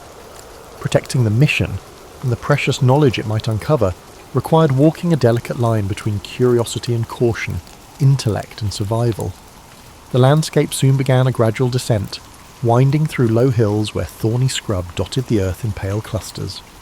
At times, the caravan skirted salt marshes, each step producing a hushed crunch underfoot.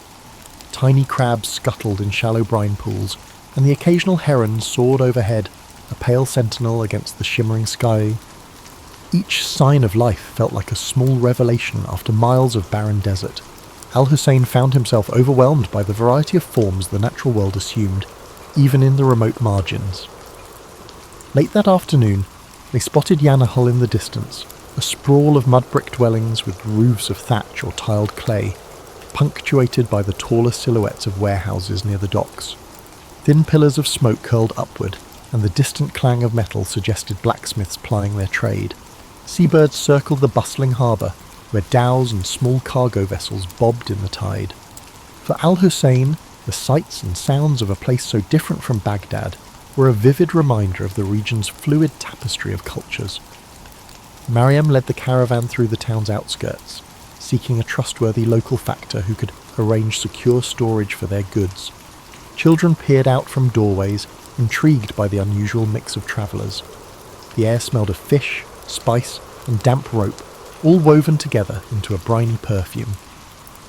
Al Husayn scanned every detail, from the chipped walls covered with old maritime symbols to the lively banter between dockworkers. He made mental notes of how commerce thrived here, bridging deserts and oceans in a single breath. With arrangements in place, the group settled at a modest inn near the wharf. Basim quietly vanished among the waterfront stalls, murmuring about errands to run. Al Husayn felt a twinge of concern, but was too eager about the library rumour to dwell on it.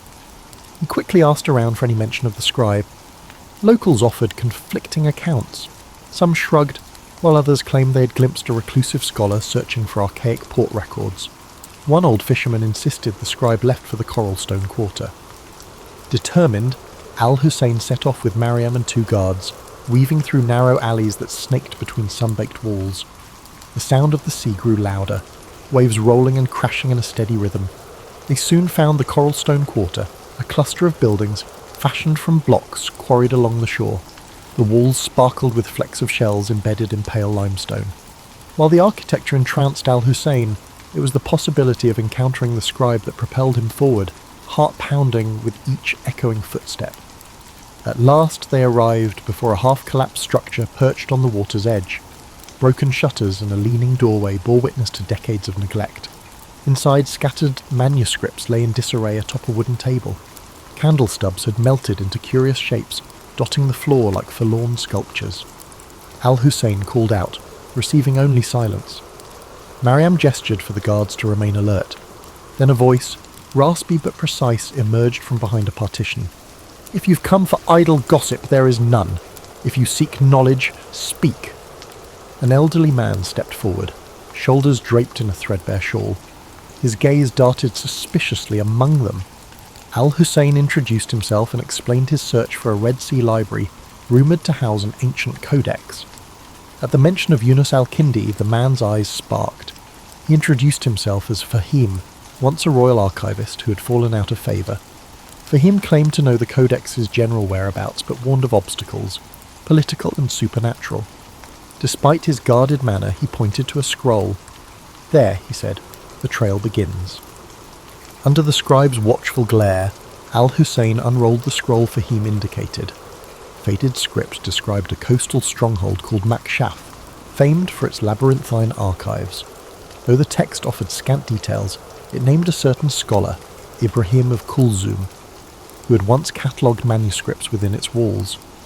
Fahim revealed that a naval blockade centuries earlier had forced the stronghold into obscurity.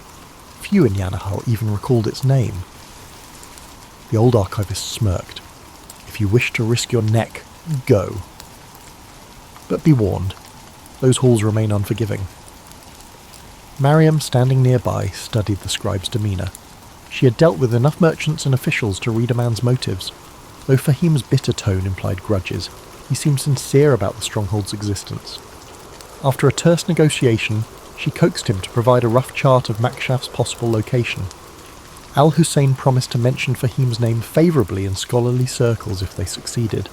The archivist waved them off as though disclaiming any further responsibility for their fate. Mystery, it seemed, was his final currency. Reconvening at the inn, Al Husayn laid out the new findings. The stronghold of Makshaf appeared to lie southwest along a rugged coast where cliffside passes met tidal inlets. This was no typical trade route, and Mariam recognised the risk. Yet curiosity pulled them forward. Treasure for her, knowledge for Al Husayn. To minimise complications, she decided that only a smaller detachment would continue. The main caravan could remain in Yanahal, selling goods and provisioning for the journey back to Baghdad.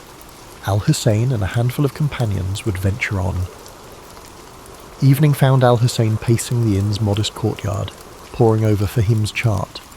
Tiny notes etched beside rough sketches of landforms hinted at old conflicts, ruined watchtowers, and rumoured pirate hideouts.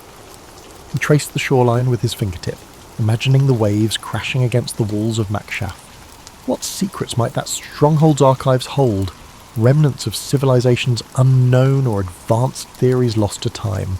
The moonlight made the parchment glow, as if enticing him to see beyond its faded lines into uncharted territory. By dawn, Mariam had secured a light coastal vessel from a local captain named Tawfiq, whose family specialised in short-haul voyages along the Red Sea. With Basim's help, he had returned with unusual timeliness. They loaded supplies, water barrels, salted fish, a few goats for milk. Al Husayn brought his notebooks, Eunice's letter, and whatever references Fahim had been willing to share. A hush fell over them as they boarded the vessel, the humid sea breeze a welcome change from desert dryness. Ahead lay the open sea, half illuminated by the rising sun. The boat rocked gently as they navigated away from Yanahal's harbour, leaving behind the tangle of masts and dockside chatter. Overhead, seabirds wove intricate patterns, while the horizon stretched indigo and gold. Al Husayn inhaled the briny air, feeling a subtle exhilaration. This watery expanse was a far cry from the dusty roads he had known. Mariam stood at the prow, scanning for hazards. Despite the calm surface, she understood storms could blow in with devastating force. The Red Sea, like the desert, demanded vigilance. During the voyage, Tawfiq recounted local lore about hidden coves where pirates once stashed plunder or reefs that glowed with phosphorescence at night. Basim listened, occasionally offering a sly anecdote of his own. Al Husayn jotted down each tale, uncertain which threads might lead to truth. The swirl of rumour only deepened his conviction that knowledge often lurked in the unlikeliest corners. Meanwhile, the coastline revealed layers of cliffs, dotted with vegetation clinging to cracks in the rock. Small huts or fishing camps occasionally dotted the beaches. On the second day at sea, dark clouds brewed on the horizon. Tawfiq urged them to find shelter before the squall hit. They steered toward a narrow inlet sheltered by limestone bluffs. Waves churned with increasing ferocity, and the wind whipped spray across the deck. Mariam and Basim helped secure the sails while Al Husayn clung to the boat's railing, heart pounding. Thunder boomed overhead as they finally slipped into the inlet. There the water remained calmer, though the storm raged just beyond the protective cliffs. Huddled against the rain, they waited for the tempest to subside. Al Husayn's mind raced. If the codex contained advanced understanding of astronomy, it might also hint at meteorological patterns. Could ancient scholars have deciphered the desert's or the sea's hidden rhythms? The storm's fury felt like a primeval test, warning him of the forces that shaped this realm. Perhaps Makshaf's long-sealed archives held not just forgotten texts, but an entire worldview alien to their era. As lightning flared overhead, he vowed that neither fear nor storm would deter him. With the morning sun came a deceptive calm. Clouds still hovered, but the winds had eased. Tawfiq guided the boat cautiously out of the inlet, skirting churning waters. The storm had left debris afloat, broken branches, strips of torn sail from some unlucky craft. Mariam eyed the horizon. Though the worst seemed past, the sea remained unsettled, each wave a reminder of nature's caprices. Al Husayn, pages damp but intact, felt a renewed urgency. The storm's violence had sharpened his resolve to reach Makshaf and uncover its secrets. As they followed the coastline, steep cliffs rose, their bases gnawed by waves. Occasionally they glimpsed narrow ledges or goat paths zigzagging upward, suggesting that people once traversed these heights. Tawfiq pointed out a distant structure atop a cliff, a toppled watchtower, perhaps a remnant of Makshaf's old defences. The sight quickened everyone's pace. If that tower marked the outskirts of the stronghold, they were close. Still, the approach looked treacherous, with no easy landing place visible among the rocks and swirling currents. They eventually located a craggy beach where erosion had carved out a small pebbled cove. Unloading the vessel was a precarious dance of timing each wave's retreat. Mariam directed the transfer of provisions while Tawfiq secured the boat to a natural cleft in the rock. Overhead, seabirds screeched, and the wind whipped salt-laden spray against their faces. Al Husayn carefully shielded the charts and manuscripts, mindful that a single misstep could end his entire quest. This shoreline felt like a threshold between rumour and tangible discovery. A short climb inland revealed a rocky plateau dotted with tough grasses and scattered boulders. Amid the distant cliffs, fragments of a fortification jutted skyward, tumbled walls and half-collapsed arches.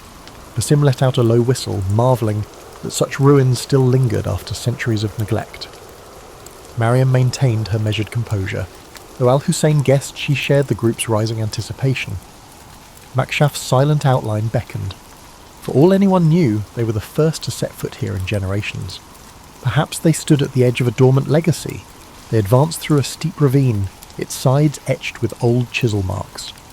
Al Husayn paused to examine them, suspecting that earlier inhabitants had quarried stone for the stronghold's construction. The ravine opened into a hidden valley where an arched gateway lay partially buried by debris.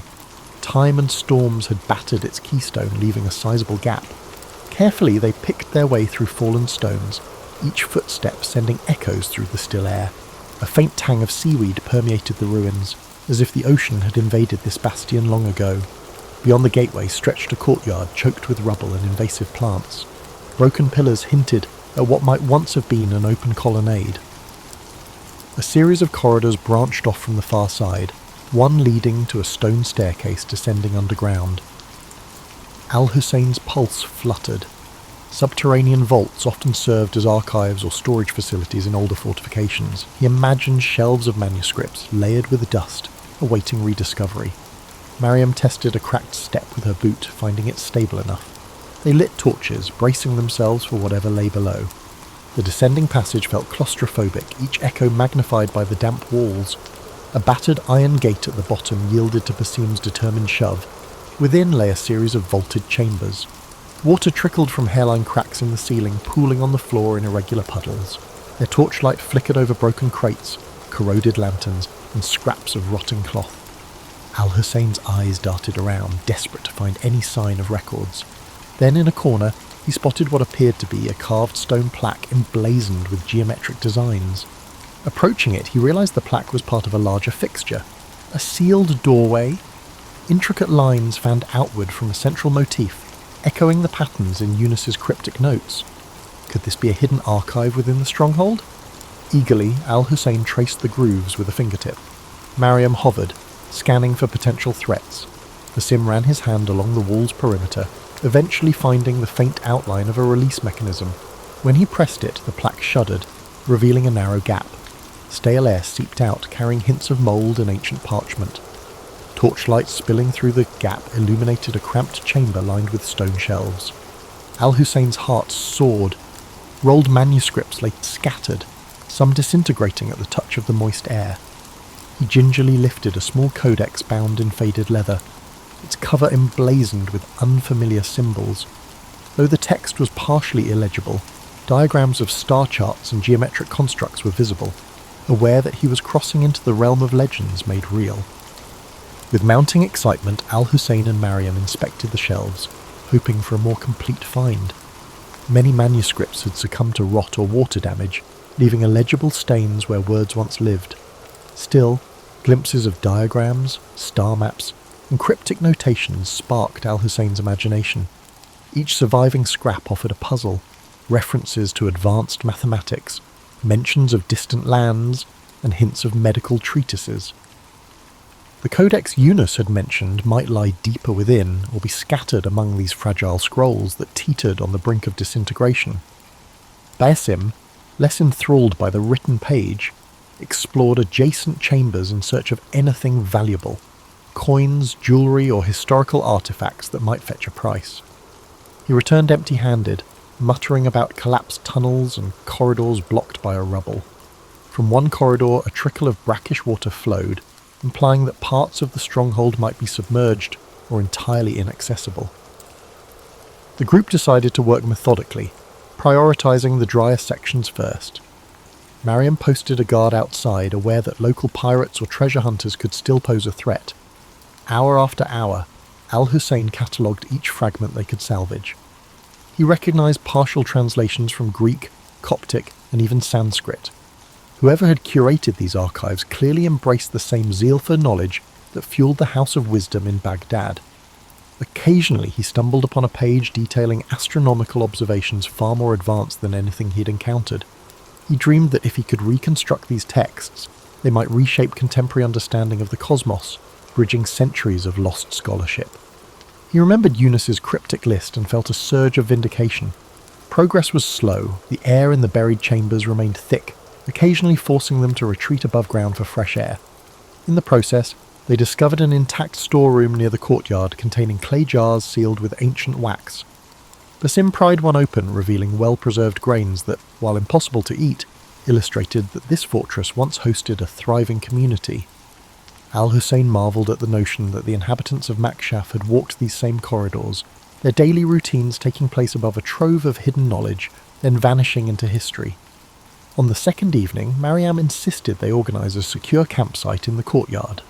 Setting up canvas tarps where partial walls offered shelter from ocean winds, they established a routine, nights spent guarding the perimeter, days spent rummaging the archives. The only sounds were the distant roar of the sea and the shuffle of footsteps echoing in stone halls. At times, the place felt haunted by old aspirations and new ones colliding. Al Husayn often caught himself wishing they had more time, better resources, or just a few extra hands to preserve these fragile legacies. At last, amid a heap of decaying scrolls in a far corner of the sealed chamber, Al Husayn found it. A manuscript carefully wrapped in oiled cloth, protected from the worst dampness. Its cover bore a pattern, identical to the sketches in Eunice's instructions. Heart-hammering, he peeled back the cloth. Inside, pages of surprisingly durable parchment were covered in scripts that merged geometric diagrams with flowing text. Marginal notes in a secondary hand suggested commentary, possibly added by later scholars. This had to be the codex. A quick survey revealed passages on astronomical alignments, references to mathematical proofs that predated known treatises, and arcane symbols that defied immediate interpretation. One section even described medical herbs rumoured to thrive in remote regions. Al Husayn felt as though he were holding an entire lost epoch in his hands. Mariam, seeing his awe, asked if this was truly what they had risked so much to find. He nodded, tears brimming unbidden. The codex might reshape fields of learning, if only it could be safely transported and studied. Next came the dilemma of extraction. The codex was too precious to leave behind, but the path back was fraught with uncertainty. The sea journey, the threat of storms, and the watchful eyes of potential bandits all loomed large. Mariam proposed packing the codex in multiple layers of protective cloth and assigning it round-the-clock guards. Basim chimed in with a plan to mask their departure by spreading rumours of a fruitless search, hoping to deter opportunists. Al Husayn agreed, recognising that knowledge could be as dangerous a treasure as gold. With their plans set, they gathered what manuscripts they could carry, focusing on the codex and a few other promising relics. Standing at the fortress threshold, Al Husayn took one last reverent look at the silent corridors. He imagined the generations who might have come here seeking truth, only to vanish beneath time's shifting sands. Now he held proof that their efforts had not faded entirely. As the group stepped out into the briny dusk, he realised his journey was far from complete. The desert had tested him, and the sea had threatened him, but this triumph opened countless new doors. History was not a fixed tapestry, it was ever unfolding, waiting for those willing to traverse the unknown in search of revelation. You're standing on a wooden platform somewhere in Ohio, and it's 1847. The morning air smells primarily of coal smoke with a hint of adventure. Your carpet bag sits heavy in your hand, stuffed with everything you own that seemed important 3 days ago when you decided to head west. Now you're wondering why you packed 2 pairs of Sunday shoes and only 1 spare shirt. The locomotive sits before you, hissing and clanking like some great metal beast with indigestion. Steam puffs from various openings, and you can't shake the feeling that the whole contraption might explode at any moment. The engineer, a grizzled man with arms like tree trunks, seems remarkably unconcerned about this possibility. He's probably seen enough boiler explosions to know what one looks like before it happens. This thought doesn't comfort you as much as you'd hoped. You climb aboard the passenger car, which is essentially a wooden box on wheels with windows. The seats are arranged in rows facing forward, though seats is perhaps too generous a term. They're more like church pews with backs, upholstered in horsehair that prickles through your clothes. The aisle between them is narrow enough that two people can't pass without one of them sucking in their stomach and doing a little sideways shuffle. Your fellow passengers are settling in around you. There's a woman in a severe black dress who's already claimed the window seat and looks like she'd defend it with her life. Behind her, a travelling salesman arranges his sample cases with the precision of a military operation. Across the aisle, a young mother tries to convince her toddler that the train isn't actually a monster, though the child seems sceptical, and frankly, you don't blame him. The conductor appears, a man whose moustache has its own postal code. He's wearing a uniform that's seen better decades and carries a pocket watch he consults with religious devotion. "All aboard," he calls, though you're already aboard, so you're not sure if the request applies to you or if you should get off and get back on again. You choose to remain where you are. With a tremendous jolt that nearly sends you into the lap of the stern woman by the window, the train begins to move. The wheels make a rhythmic clacking sound that will haunt your dreams for the next 3 weeks. Clackety-clack, clackety-clack, clackety-clack. It's almost musical, if your taste in music runs to repetitive percussion, performed by iron wheels on iron rails. The scenery outside starts to crawl past. At this speed, you could probably hop off, pick some wildflowers and hop back on again, though the conductor's moustache suggests the idea wouldn't be appreciated. Fields roll by, dotted with cows who seem mildly interested in this mechanical intrusion into their pastoral day. A farmer waves from his plough and you wave back, feeling very cosmopolitan and modern. The car rocks gently from side to side, not entirely unlike being in a cradle, if cradles were made of wood and iron and pulled by steam engines. The motion is soothing once you get used to it, though it takes about the same amount of time as a mild case of seasickness. You close your eyes and try to imagine you're on a ship sailing across prairies instead of oceans. Your carpet bag slides around on the floor with each curve and bump. Everybody's luggage performs a small dance, and every now and then someone's hatbox tries to escape, only to have its embarrassed owner restrain it. The woman next to you has tied her reticule to her wrist with what appears to be a shoelace. Clearly she's travelled by train before. Outside, the world passes by at the breathtaking speed of about 15 miles per hour. The present is the future, you think to yourself. The present is what progress looks like. People travel across vast distances on iron horses, reaching speeds that would have been unthinkable for your grandparents. However, at this moment, as I watch a particularly energetic squirrel keep pace with the train for a solid 30 seconds, the entire experience feels less revolutionary and more quaint. The whistle blows, a long, mournful sound that somehow manages to be both exciting and lonely at the same time. You're moving now, carried forward by steam and steel into whatever adventure awaits down the line. After your first hour aboard, you're beginning to understand that train travel comes with its peculiar social rules, most of which nobody bothered to write down anywhere. It's like being invited to a party where everyone knows the secret handshake except you. Take the window seat situation, for instance. The woman beside you has established squatters' rights on the window view, and she guards it jealously.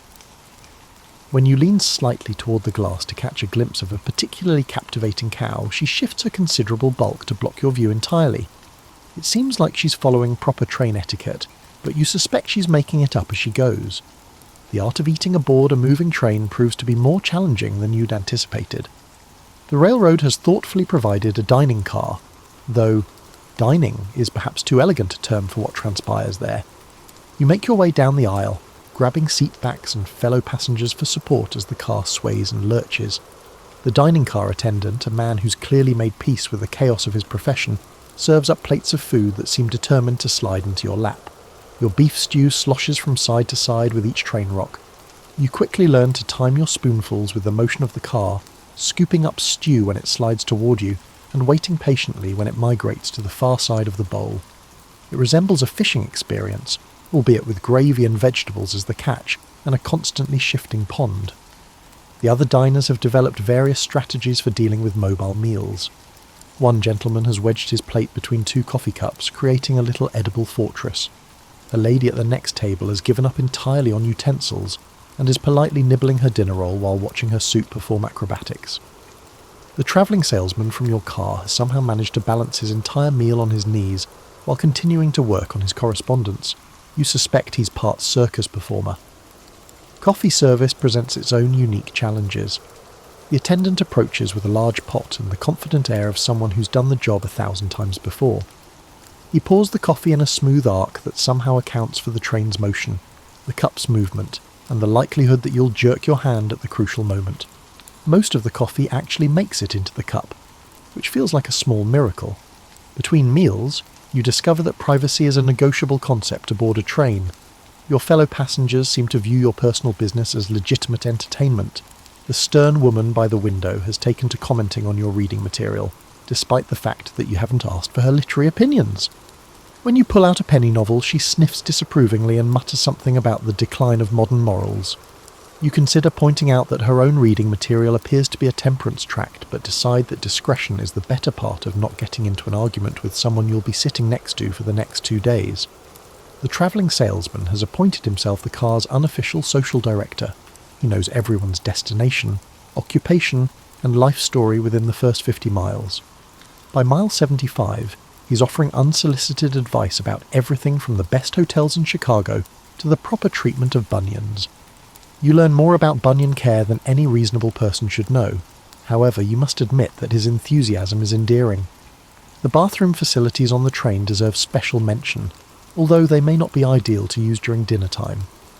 Embracing nature's call while travelling at 15 miles per hour over questionable track demands a certain level of athletic ability and a willingness to embrace adventure. The facilities themselves are about the size of a broom closet, furnished with a seat that seems designed by someone who'd never actually sat down before. The whole experience teaches you new levels of appreciation for stationary plumbing. Nightfall brings its set of social challenges. The seats don't recline exactly, but you can achieve a sort of semi-slumped position that passes for comfort if you're not particular about your spine's alignment. The stern woman has produced a pillow from somewhere and has claimed both armrests with the authority of a territorial squirrel. You fold your coat into a makeshift pillow and settle in for what promises to be a very educational night in the art of sleeping while sitting up. The sounds of the train take on a different quality in the darkness. The clacking of wheels becomes more pronounced, almost rhythmic. Someone several seats back has begun snoring in counterpoint to the train's rhythm, creating an odd sort of mobile lullaby. Morning arrives with the subtlety of a brass band, announced by the conductor's voice calling out the next station stop. You've managed about 3 hours of actual sleep, scattered throughout the night in 20-minute intervals, between the train's more enthusiastic lurches and the creative snoring symphony that developed around midnight. Your fellow passengers are stirring with various degrees of success. The travelling salesman appears to have slept like a baby, if babies typically woke up perfectly groomed and ready to discuss the virtues of their latest patent medicine. The stern woman looks exactly as severe as she did yesterday, leading you to suspect she may not actually sleep, but simply powers down like some sort of Victorian automaton. A new passenger boards at this stop, and he's the kind of character that makes train travel memorable. He's clearly a frontier type, dressed in buckskins that have seen more adventure than a penny novel. His beard appears to have been styled by a windstorm, and he carries himself with the easy confidence of someone who's wrestled bears and lived to tell about it, probably over dinner. He settles into a seat across the aisle and immediately begins regaling anyone within earshot with tales of his exploits. According to his stories, he's been a trapper, a scout, a gold prospector, and briefly, a circus performer. You suspect some embellishment, particularly regarding the story about training a wild mustang to fetch his morning coffee, but his enthusiasm is infectious. Even the stern woman seems grudgingly interested, though she maintains her disapproving expression as a matter of principle. The young mother with the toddler has given up any pretense of controlling her child, who has discovered that the aisle makes an excellent racetrack. The boy careens from seat to seat, using passengers' knees as turning posts in his Grand Prix. Most travellers accept this with resigned good humour, though the travelling salesman looks nervous about his carefully arranged sample cases. At the next stop, a preacher boards, recognisable by his severe black coat and the way he surveys the car, as if calculating everyone's likelihood of salvation. He takes a seat near the back and immediately begins reading from what you assume is a Bible, though at this distance it could be a cookbook for all you know. The frontier character catches sight of him and grins, and you sense that philosophical discussions may be in your future. A group of immigrants fills several seats near the front of the car. They speak in a language you don't recognise, gesturing animatedly and pointing out the windows at the passing landscape. Their excitement is palpable, and you realise you're witnessing people seeing their new country for the first time. It provides perspective on your own journey, although you're still not entirely sure why you chose to head west initially. The dining car attendant makes his rounds, announcing breakfast with the air of someone who's given up hoping anyone will be surprised by the menu. There's hardtack, coffee as strong as a horseshoe, and a dish that could easily pass for eggs if you don't scrutinise it too closely. The frontier character claims that the food is the finest cuisine he has experienced since leaving civilization. However, considering his stories about eating bark and prairie grass, this may not be a significant compliment. Conversation flows easily around the car, resembling the interactions of people who have been brought together by circumstance. The preacher and the frontiersman have indeed struck up a debate about the nature of civilization versus the wilderness. The preacher argues for the moral benefits of settled society, while the frontiersman counters with stories about the corrupting influence of cities. You find yourself nodding along to both sides, which probably makes you either very wise or very confused. The stern woman has appointed herself the moral guardian of the car, offering unsolicited commentary on everyone's behaviour, reading material, and general deportment. When the travelling salesman produces a deck of cards, she launches into a lecture about the evils of gambling that would make the preacher proud. The salesman explains that he was merely planning to demonstrate a card trick for the toddler, but she remains unconvinced. By afternoon, the various personalities have settled into a comfortable routine. The frontiersman entertains the group with his stories, the preacher offers moral advice, the travelling salesman provides solutions to unidentified problems, and the stern woman upholds order with her disapproval. The immigrants continue their animated discussions, occasionally breaking into what sounds like folk songs. You've become the unofficial mediator, the neutral party everyone feels comfortable talking to. You may not have strong opinions, or your carpet bag may contain the only good whiskey on the train, hidden under your spare shirts. Either way, you're learning more about human nature than you ever expected. The toddler has worn himself out and finally fallen asleep in his mother's arms, providing the first quiet moment since dawn. Even the train seems to be running more smoothly, as if it too appreciates the brief respite from chaos. The dinner service that evening proves to be an adventure worthy of the frontier itself. You've learned from your lunch experience and approach the dining car with a strategy. Secure your food, find something to brace against, and accept that dignity is optional when travelling at 15 miles per hour over tracks laid by optimistic railroad workers. The menu hasn't changed since breakfast, which isn't particularly surprising given that the dining car's pantry is roughly the size of your grandmother's pie safe. The attendant, whose name you've learned is Frank, has developed a philosophical approach to his work that involves accepting the limitations of cooking aboard a moving train while maintaining unreasonable optimism about the results.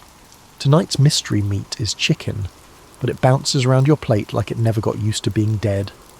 The vegetables have achieved that perfect mushy consistency where you can't quite tell if you're eating carrots or turnips, and frankly it doesn't matter because they both taste like the inside of a coal bin. Your dining companions this evening include a banker from Philadelphia who keeps checking his pocket watch as if he can somehow make the train arrive faster through sheer temporal willpower. Across from him sits a schoolmarm heading to a teaching position in Kansas, armed with enough moral fibre to build a small church and the kind of determined cheerfulness that suggests she's prepared to educate the frontier into submission. The frontiersman has joined your table, bringing with him tales of dining on roasted prairie dog and something he calls mountain oysters, which you suspect aren't actually oysters, and definitely aren't from any mountain you'd care to visit. His stories make the mysterious train chicken seem downright gourmet by comparison. Halfway through the meal, the train hits a particularly ambitious curve, and chaos ensues. Your chicken breaks free, sliding across the table towards the banker, whose reflexes suggest he has successfully avoided flying food in the past. The schoolmarm's coffee creates a small tidal wave that somehow manages to miss her entirely while thoroughly soaking her bread roll. Frank the attendant doesn't even pause in his serving, having clearly witnessed this performance many times before. The banker, now wearing your dinner, maintains his dignity with admirable stoicism. He dabs at the chicken grease on his vest with the same methodical precision he probably applies to balancing ledgers. Occupational hazard of train dining, he observes philosophically, as if being assaulted by mobile poultry is a regular part of his financial career. With the efficient competence of someone accustomed to managing classroom catastrophes, the schoolmarm produces a handkerchief and begins cleaning up the coffee disaster. Her cheerfulness remains undaunted, though you suspect she's mentally composing letters home about the exotic dangers of frontier dining. After dinner, you retire to your seat to discover that motion sickness has finally caught up with you. It creeps in gradually, starting with a vague uneasiness that you initially attribute to the mysterious chicken.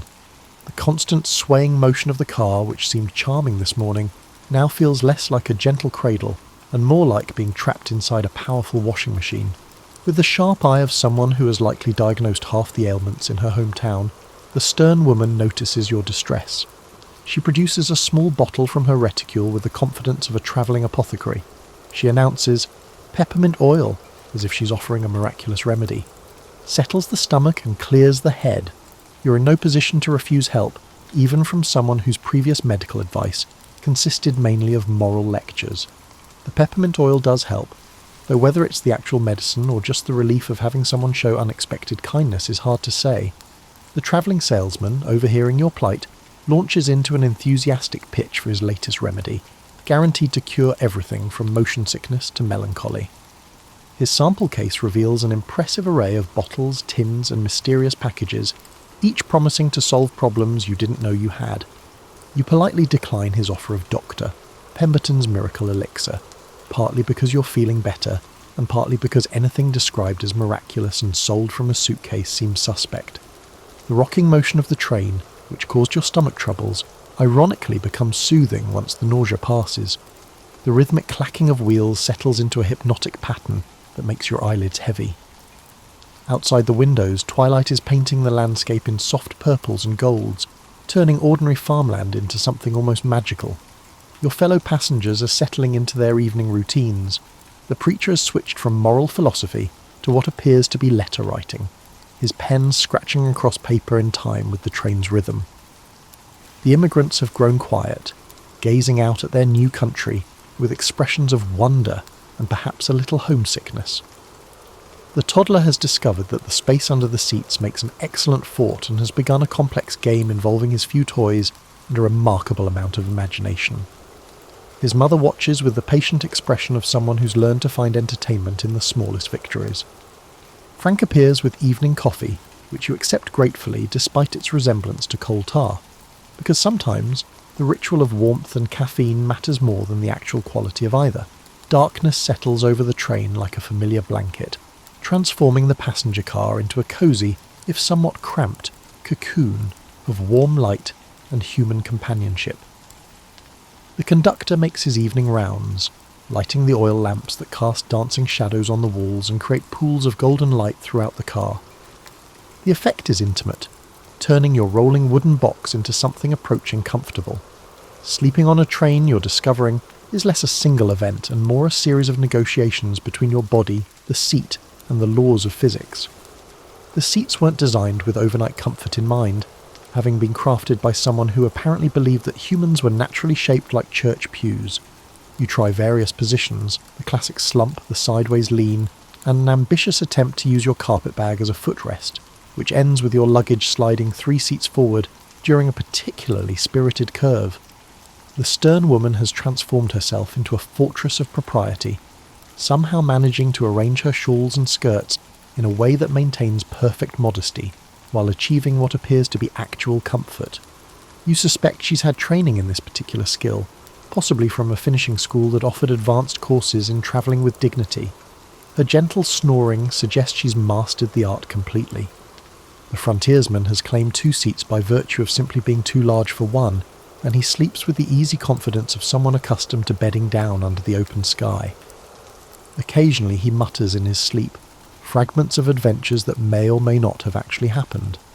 You catch references to ornery mules and the biggest catfish in Missouri, delivered with the same conviction he brings to his waking stories. The travelling salesman has somehow arranged his sample cases into a makeshift bed that looks more comfortable than your seat, though you suspect it violates several unspoken rules about train etiquette. He's covered himself with what appears to be a tarp advertising his patent medicines, turning himself into a human billboard even in sleep. At midnight, the train abruptly stops, startling everyone awake. Through the windows you can see lanterns moving in the darkness, and voices carry the tone of men dealing with some sort of mechanical crisis. The conductor appears, his moustache looking less authoritative than usual, to explain that they're having a small difficulty with the locomotive's enthusiasm, which you take to mean the engine has broken down again. This sort of thing, you're learning, is considered perfectly normal in 1847. Trains break down the way horses throw shoes, or wagon wheels come loose. It's not a crisis, merely an inconvenience that requires patience and possibly some creative engineering. Frank appears with more coffee, as if caffeine is the universal solution to mechanical problems. The delay gives everyone a chance to stretch, walk around, and engage in the kind of philosophical discussions that only happen at midnight when you're stranded beside railroad tracks in the middle of Ohio. The preacher and the frontiersman resume their debate about civilization, now expanded to include theories about mechanical progress and God's opinion of steam engines. The banker produces a flask from his coat and offers it around with the generosity of someone who's given up worrying about propriety at this hour. Even the schoolmarm accepts a small sip, though she makes a face that suggests her temperance principles are still intact, just temporarily suspended for medicinal purposes. The immigrants gather near their seats, talking quietly among themselves while the children sleep against their parents' shoulders. Their patience appears boundless, as if they've grown accustomed to patiently awaiting the start of their lives. You wonder what they're leaving behind and what they hope to find at the end of their journey. Outside, the repair work continues with the steady rhythm of men who know their business. Hammering, the hiss of steam, and occasional cursing that carries clearly in the night air. The locomotive is clearly a temperamental creature that requires both mechanical skill and diplomatic handling. The stern woman has produced needlework from somewhere in her seemingly bottomless reticule and is stitching by lamplight with the concentration of a surgeon. She notices your attention and explains, without prompting, that idle hands, even at midnight beside broken-down trains, are a dangerous place. Her moral principles apparently don't recognise standard sleeping hours.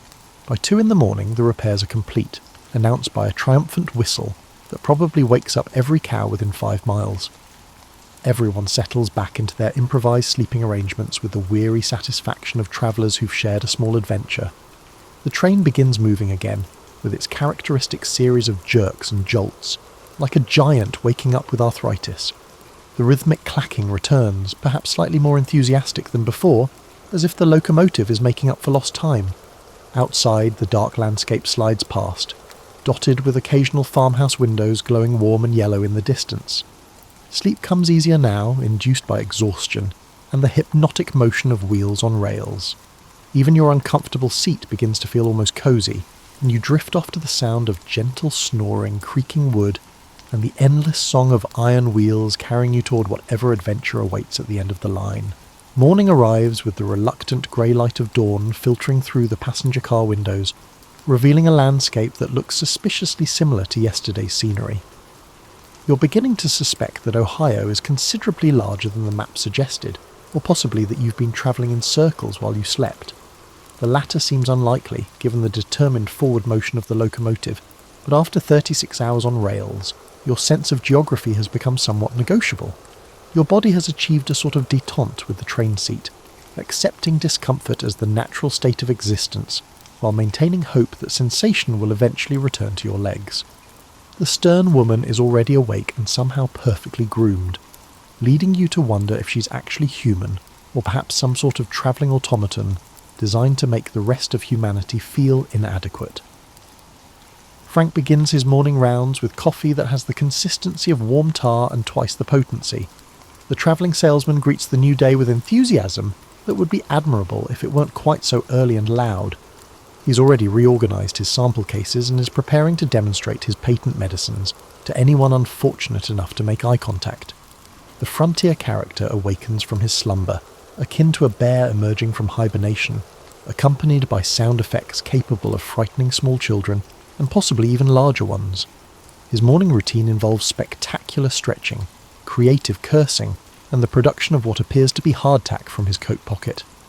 He gnaws on this breakfast with the satisfaction of a man accustomed to food that fights back. Outside the windows, the landscape has begun to change subtly. The neat farmsteads of settled Ohio are giving way to wider spaces, more scattered buildings, and longer stretches where civilization seems to have given up entirely. You're approaching the real frontier now, where the map gets vague and adventure becomes less theoretical. The banker consults his pocket watch with increasing frequency, as if he can somehow accelerate the train through sheer temporal anxiety. His destination is Chicago, where he has important business that apparently cannot wait for the normal pace of steam locomotion. He's begun muttering calculations under his breath, working out arrival times with the desperate precision of a man who's promised to be somewhere specific, at a time that's looking increasingly unlikely. Around mid-morning, the train develops what Frank diplomatically calls a case of the slows. The locomotive begins chugging with less enthusiasm, like an aging horse that's decided it's covered enough ground for one day. Your 15-mile-per-hour pace drops to something closer to a brisk walk, which means the energetic squirrels are once again keeping pace outside your window. This mechanical reluctance creates what the conductor announces as a brief delay for locomotive encouragement, which sounds much more dignified than the engine is having another breakdown. You're learning that railroad terminology exists primarily to make mechanical failures sound like deliberate scheduling decisions. The delay provides an opportunity for extended socializing, which by now resembles a mobile town hall meeting. The preacher has begun holding informal services for anyone interested, although his congregation mainly consists of immigrants who may not understand his words but seem to appreciate the familiar rhythm of religious ceremonies. The schoolmarm has started an impromptu geography lesson, using the passing landscape to explain the settlement patterns of the American frontier. Her enthusiasm for education remains undaunted by her audience's mixed interest in learning about soil types and river systems. The toddler seems particularly fascinated by her chalk, which she's somehow produced from her seemingly magical carpet bag. Your fellow passengers have developed the easy familiarity of people who've shared close quarters and minor adventures. Personal space has become a quaint memory, and everyone's life story is now common knowledge. You know about the banker's 3 daughters, the preacher's mission to bring salvation to Kansas, the schoolmarm's correspondence with her sister in Boston, and approximately 47 of the frontiersman's most unlikely adventures. The stern woman has revealed herself to be well-travelled, offering commentary on railroad systems she's experienced from Baltimore to St. Louis. Her disapproval, you realise, comes from extensive experience with the gap between what train travel promises and what it actually delivers. She's less morally outraged than practically disappointed, which somehow makes her criticism more endearing. Lunch consists of the same mysterious substances as yesterday, though Frank has managed to arrange them differently on the plate, creating the illusion of variety. The dining car conversation centres on destination fever, that peculiar condition that affects long-distance travellers as they approach their journey's end. Everyone has begun talking faster, planning more enthusiastically, and checking their belongings with increasing frequency. This anticipation appears to have a particularly strong impact on immigrants. Their excitement is palpable as they recognise that the landscape outside is becoming their new home. They point at farms and towns with the intensity of people claiming territory with their eyes, already beginning the psychological process of belonging somewhere new. By afternoon, even the locomotive seems to have caught destination fever, picking up pace with renewed mechanical enthusiasm. The clacking of wheels takes on a more urgent rhythm, as if the train itself is eager to reach the end of the line and rest its iron bones. The final hours of your train journey unfold with the bittersweet quality of all endings, tinged with both relief and an unexpected nostalgia for the rolling community you've temporarily joined. Your destination appears on the horizon as a smudge of smoke and scattered buildings, growing larger with each rhythmic clack of the wheels. After 3 days of wondering if you'd ever arrive anywhere, the reality of actually reaching the end of the line feels almost surreal. The locomotive seems to sense its approaching rest, developing a more eager chuff that suggests it's as ready as you are to stop moving for a while. Your body has adapted to constant motion so thoroughly that that you suspect you'll spend the next week swaying slightly while standing still, like a sailor who's been too long at sea. The stern woman has begun the complex process of reassembling herself into travelling order, folding shawls and securing belongings with the precision of a general preparing for battle. Her transformation from rumpled passenger back into the picture of Victorian propriety is fascinating to watch, involving more pins and strategic tucking than you thought humanly possible. The travelling salesman is conducting a final inventory of his sample cases, probably calculating profits and losses from his mobile pharmacy. He's sold several bottles of his mysterious elixir to fellow passengers, though whether from genuine belief in his products or simply cabin fever-induced purchasing decisions remains unclear. The frontiersman bought 3 bottles, claiming they'd be perfect for trading with Indians, though you suspect he plans to drink them himself. Your fellow travellers begin the ritual of exchanging addresses and promises to write, though you all know that once you step off this train, you'll scatter to your separate destinies and probably never cross paths again. Still, the ritual matters. These people have become your temporary family, bound together by shared discomfort, and the peculiar intimacy that develops when strangers are trapped in close quarters for days at a time. The banker finally relaxes his death grip on his pocket watch, accepting that he'll arrive when he arrives, and his Chicago business will have to adapt accordingly. His anxiety has transformed into philosophical acceptance, though he mentions several times that he'll never again trust railroad schedules, especially ones written by people who clearly view time as a flexible concept. The preacher has been energized by approaching his mission field, speaking with renewed fervour about bringing civilization and salvation to the frontier. With amusement, the frontiersman listens, occasionally commenting on the type of salvation that truly comes in handy when confronted with hostile wildlife or severe weather. Their ongoing theological debate has become one of the journey's most entertaining features. The schoolmarm has grown quiet as her destination approaches, perhaps contemplating the reality of teaching frontier children who may view book learning as less immediately useful than tracking and shooting skills. Her determination remains unshakable, but it's now tempered with the practical understanding that education takes different forms in different places. The immigrants gather their belongings with reverent care, handling their few possessions like sacred relics.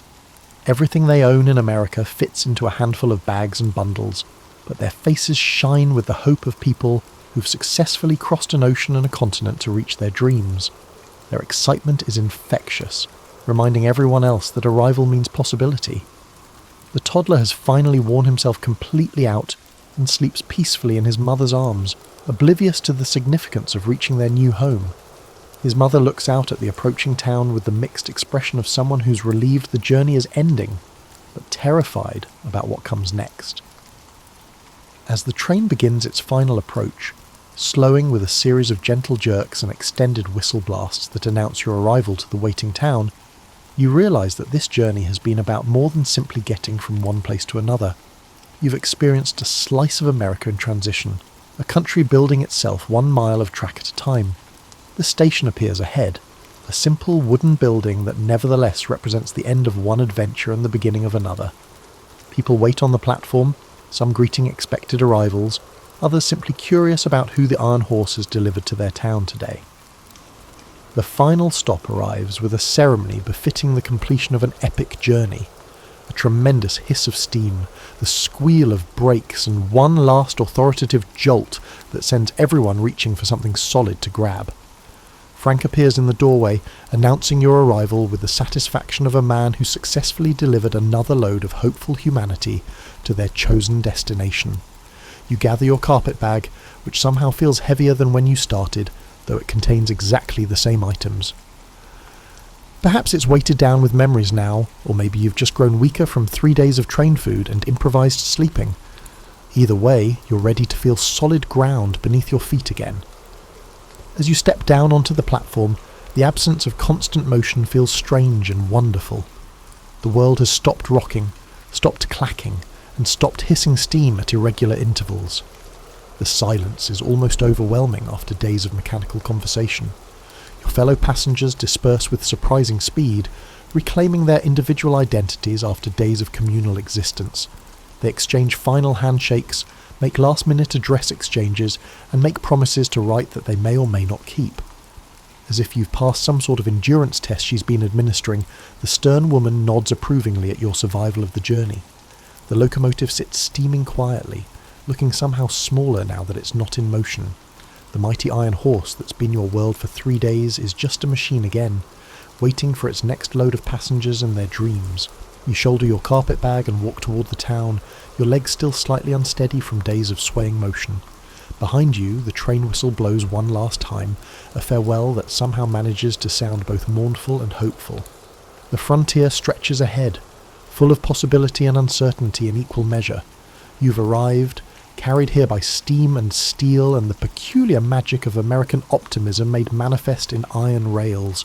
Whatever happens next, you'll always remember these 3 days when you travelled into the future at 15 miles per hour, accompanied by the most fascinating collection of humanity you've ever had the pleasure to meet. The adventure, you realise, is just beginning.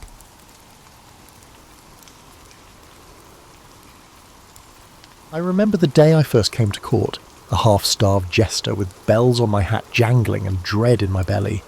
The royal castle loomed ahead, all grey stone walls and towering battlements against a cloudy sky. My heart thudded as I passed beneath the iron portcullis. A pair of guards snickered at the sight of me in my threadbare motley. I clutched my lute and fool's bauble tightly, praying I wouldn't end the day in the stocks. Inside, torchlight flickered on tapestries and armoured knights. Servants rushed by with steaming platters of meat and trenchers of bread. The air smelled of wood smoke, spiced wine, and a hint of something foul from the stables.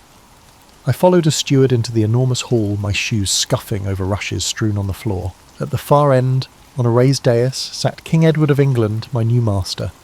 He wore a fur-lined mantle and no crown, yet he radiated authority. He fixed his keen grey eyes on me as the gathered courtiers announced me as the evening's entertainment. Every gaze in the hall turned my way. I felt naked despite my motley tunic and jingling bells. I swept a deep bow, arms splayed comically, nearly losing my balance for effect. A few chuckles broke the silence. "Welcome, fool," called the king, his voice echoing off the rafters. "What do they call you?"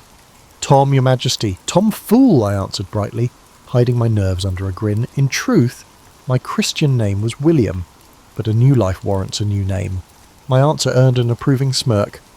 "Very well, Tom. Let us see if your humour is as sharp as your tongue is quick," said King Edward. He gestured for me to begin. I started with a jaunty tune on my lute, a bawdy tavern song about a tipsy friar losing his robe to the wind. My fingers trembled on the strings, but the melody came out merry and bright. Laughter rose from the tables at the chorus's naughty twist.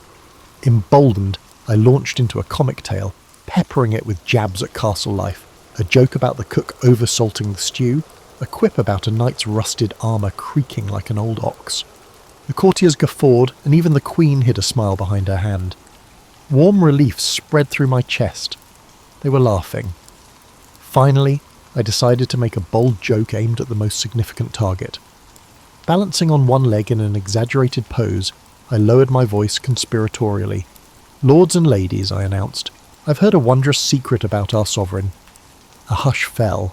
I flashed an impish grin at King Edward. "It's said His Majesty has a unique blessing from St. Peter himself. Only the king can sit on his throne and make the angels sing, especially after he's enjoyed a hearty dinner." I patted my backside and widened my eyes innocently. For a heartbeat, silence. Some lords looked scandalised that I'd joked about the king's royal behind. The king's eyebrow arched. My pulse pounded. Had I gone too far? Then King Edward threw back his head and laughed, a deep roaring laugh that shattered the tension. The court followed suit, laughter rippling through the hall. The king mimicked sternness by waving a finger at me. "Mind your cheek, knave, or I'll have you whipped for impudence," he said, still chuckling. I dropped to my knees in a mock pleading bow. "Mercy, your majesty, I only speak gospel truth in your praise," I replied with an overly pious tone. The king laughed again and gave a dismissive wave, signalling my performance was over. As I backed away, trembling with relief, a servant pressed a silver coin into my palm, a reward from the king. I bowed one last time, cheeks flushed, and retreated to the edge of the hall. My debut had been a success. That night the steward showed me to a small chamber in the castle's upper kitchens, simple but mine alone. I collapsed onto the straw-filled bed, exhausted but exhilarated. I'd arrived with nothing but my wits and earned not only coin but also a place in the king's household. I was no longer a wandering vagabond. I was the king's fool. As I stared up at the ceiling, I allowed myself a grin. Tomorrow, and each day that followed, I would balance between humour and power. In a court of lords and ladies, I, a mere fool, had found a foothold. By autumn of that year, I had become a familiar part of court life, ever ready with a quip to lift a mood. On one crisp evening at a harvest feast, the great hall hosted a grand banquet after a long day of festivities. The trestle tables groaned with roasted boar and spiced ale. I flitted around, refilling drinks and tossing one-liners. Most laughed kindly, but Sir Roger, a burly baron with a perpetual scowl, decided to sport with me. "Ho there, fool!" he bellowed, feigning joviality. "We hear you juggle anything. Try these." He suddenly hurled 2 oranges at me. The first I snatched out of the air, but the second struck my cheek sharply before splattering on the floor. Laughter erupted. Pain flared in my cheek, and my face burned as nobles howled at my expense. For an instant I nearly flung the remaining orange at him. I imagined it smacking that red-faced oaf, but a fool survives on wit, not wrath. I grinned foolishly and juggled the lone orange as if nothing were amiss. "Many thanks, my lord, for the extra supper," I quipped, pretending to bite into the fruit before nearly dropping it in an exaggerated fumble. The onlookers laughed anew, this time with me rather than at me. Even Sir Roger, satisfied that I'd accepted the mockery, gave a reluctant chuckle. I made a grand bow, swallowing my wounded pride. When I risked a glance up at King Edward, he was watching me with a faint smirk. Later that night, a royal page summoned me to the king. Heart pounding with worry, I made my way to his private chamber. Had I overstepped in some way at the feast? I entered to find King Edward alone by the hearth, gazing at the letters spread on a table. His crown sat off to the side, as if even gold and jewels grew heavy for him tonight. "Tom, come here a moment," he said. This was no summons for entertainment. His tone was pensive. The king rubbed a hand over his brow. "News from the shires," he muttered. "Poor harvests and empty storehouses, yet my lords demand their taxes in full." He sighed, then glanced at me. "Do you have a zest for that?" His question was earnest, not a command for a silly face or song. I took a breath.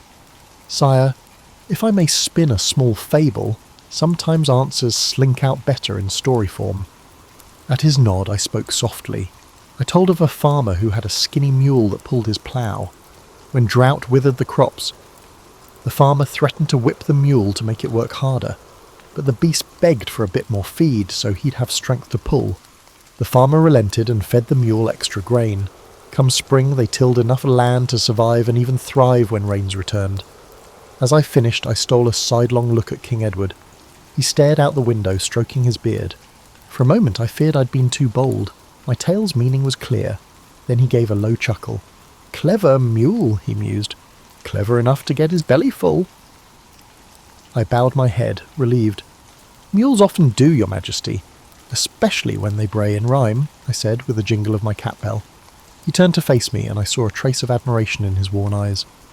"You've a sharper wit than many in silk, Tom. You wrap wisdom in nonsense." I felt a warmth in my chest. However, I responded lightly, saying, "It's but a fool's simple fable, sire." King Edward managed a slight smile. "On the contrary, I will consider what you have implied." He clapped a hand on my shoulder, a gesture of trust and thanks. "That will be all. Get some rest." I bowed deeply. "Good night, your majesty." Before departing, I turned back with a cheeky bow. "And don't forget to feed your mule, sire," I said. King Edward barked a brief laugh and waved me away. I slipped out with a grin.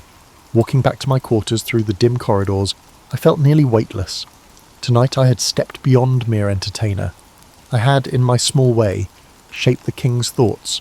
It was exhilarating and a little terrifying. A fool's jingling cap, I realised, could carry surprising influence if I used my wit wisely.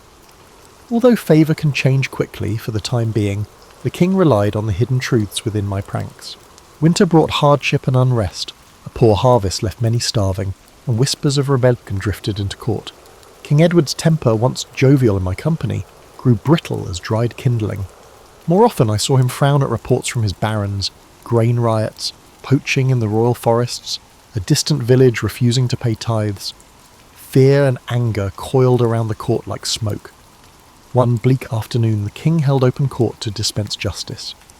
I stood at the edge of the hall, bells quiet, sensing the tension. One by one, prisoners were brought before the throne. A gaunt farmer who'd slain a deer on Crown land begged mercy, claiming it was to feed his starving children. Next, a ragged group of villagers accused of sparking a food riot in the north were dragged in chains. My stomach tightened at their hollow cheeks and terrified eyes. The barons and courtiers looked on with hard disapproval. Sir Warwick, the king's stern-faced adviser, urged severity. "An example must be made, your majesty," he declared loud enough for all to hear. "Clemency for lawbreakers in famine would only breed chaos. Show them the cost of defiance." I watched King Edward's face as Warwick spoke. A muscle in his jaw twitched. The king's eyes, usually so keen and alive, were clouded with worry. He would rather not seem weak. The farmer was up first for judgment. King Edward announced that the farmer would receive a public whipping as punishment. The poor man broke down in tears, grateful that he had avoided the noose. I let out a breath I hadn't realised I was holding. But then came the villagers. A guard read out their crime, leading a mob to raid a granary owned by the crown. An old woman among them cried out, "We only took the grain because our children were dying." Her voice echoed in the hall. Sir Warwick shook his head in disgust. The courtiers murmured angrily about treason and thievery. I bit my tongue, 1,000 thoughts clashing in my mind. These folk had broken the law, yes, but out of desperation. I glanced toward the king. Edward's face hardened as he prepared to deliver his verdict. "By my royal authority you shall," he began, likely meaning to condemn them to the dungeons or worse. But before I knew what I was doing, I stepped forward. My heart thundered in my chest, but I couldn't stay silent. Perhaps I'd spent too long weaving truth into jests. The truth now came out bare and unadorned. "Your Majesty," I interjected in a loud and clear voice to ask if I might offer a fool's perspective. A shocked hush fell. One did not interrupt the king at trial, certainly not a fool. I dimly heard Sir Warwick's hiss of annoyance. King Edward turned his cold gaze on me, more startled than furious. At least yet. I swallowed hard. There was no turning back. I adopted a deliberately light tone, though my pulse pounded in my ears. "These poor souls stand accused of stealing bread," I said, gesturing to the trembling villagers, "and truly that is no jesting matter. But I wonder, sire, if a father is to be whipped for feeding his children venison, and mothers are to be cast in dungeons for snatching a few loaves." I forced a thin smile. "Perhaps your humble fool should be punished as well, for I've been stealing your valuable air all these years without paying coin for it." A few nervous titters came from the back of the hall, then died immediately. The king's eyes narrowed. I pressed on, my voice gaining a desperate strength. "Only a fool would make light of hunger, my lord. I speak not to mock your justice, but to beseech your mercy. Starvation makes fools of us all." I bowed low, my head bent so I couldn't see his reaction. My hands were shaking. No one else dared breathe. For a heartbeat there was silence so deep I heard the distant drip of wax from a candle. Then, "Enough," King Edward said quietly. The word fell like an axe. I looked up. His face was flushed not with mirth but with anger. "I'll hear no more."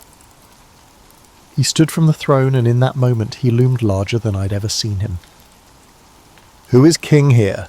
You fool?" His voice was deceptively soft, quivering with restrained rage. "Do you presume to lecture me on duty and mercy, dressed in motley and bells?" Every utterance from his lips felt like a boulder hurled towards my head. I opened my mouth to stammer an apology, but he silenced me with a glare.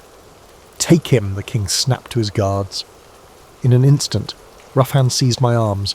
My bell-tipped cap tumbled to the floor as a guard yanked me backward. I heard a few gasps among the courtiers. Lady Marjorie covered her mouth in dismay. Sir Warwick simply watched with a thin smile. My cap's little bells jangled on the stones, a faint jingling that seemed to underline my folly. King Edward's voice echoed in the rafters, cold and formal. For his disruption and insolence, let the king's fool receive the same punishment he pitied. He should receive 20 lashes before the court at dawn. Terror washed over me. 20 lashes. My knees nearly buckled. I wanted to beg for forgiveness, to plead that I'd only spoken out of concern, but my tongue felt paralysed. 2 guards dragged me from the hall as the king's attention returned to the stunned prisoners before him. As they hauled me away, none dared to object or even meet my eyes. They threw me into a draughty antechamber, where I collapsed to the floor. My back pressed against cold stone as I tried to catch my breath. I tasted blood. I must have bitten my tongue without noticing. When I shut my eyes, hot tears forced their way out and rolled down my cheeks. Fool, fool, fool, I cursed myself silently. What had I done? I had wanted to save a few peasants from the king's wrath. Instead, I had only intensified the king's wrath and burned myself in the process. In my mind, I saw the king's face again, enraged and unyielding. That image stabbed at my heart more sharply than any whip could. Not long ago, I had sat by that same man's hearth trading fables and easing his burdens. Now he looked at me as just another disobedient subject. Toward midnight, the guards came to escort me to the pillory in the courtyard. The sentence was to be carried out at first light. They locked my wrists and neck in the wooden stocks. I stood hunched in that cruel device for endless hours, shivering in the winter cold alone under the stars. Snow began to fall, thin, icy flakes catching in my hair. The pain had not yet begun, but a dread deeper than any wound gnawed at me. As darkness deepened, a lone figure approached through the torchlit yard. I squinted through frozen lashes to see Master Robert, the king's old chamberlain, carrying a cloak. Without a word, he draped it over my shoulders. His eyes were sad as he met my gaze. "You were brave, Tom," he whispered, just loud enough for me to hear. He was indeed brave, if not a little foolish. A bitter laugh escaped me. What other thing could I be? He shook his head and pressed a small flask of ale to my lips. Gratefully, I drank a burning mouthful that chased some of the chill from my bones. "Is His Majesty—" I croaked, my throat raw from the cold night air as I struggled to hold back sobs. Master Robert sighed. He was alone in his chambers. He's unlikely to change his mind by morning. "I am sorry," he hesitated. "Some of us perceive the truth in your words, but the king, he's under enormous strain." I nodded as best I could with my neck trapped. A tear slipped down my face, hot against my numb skin. "Thank you," I managed to whisper. The chamberlain squeezed my shoulder gently and departed, leaving the cloak as my only comfort.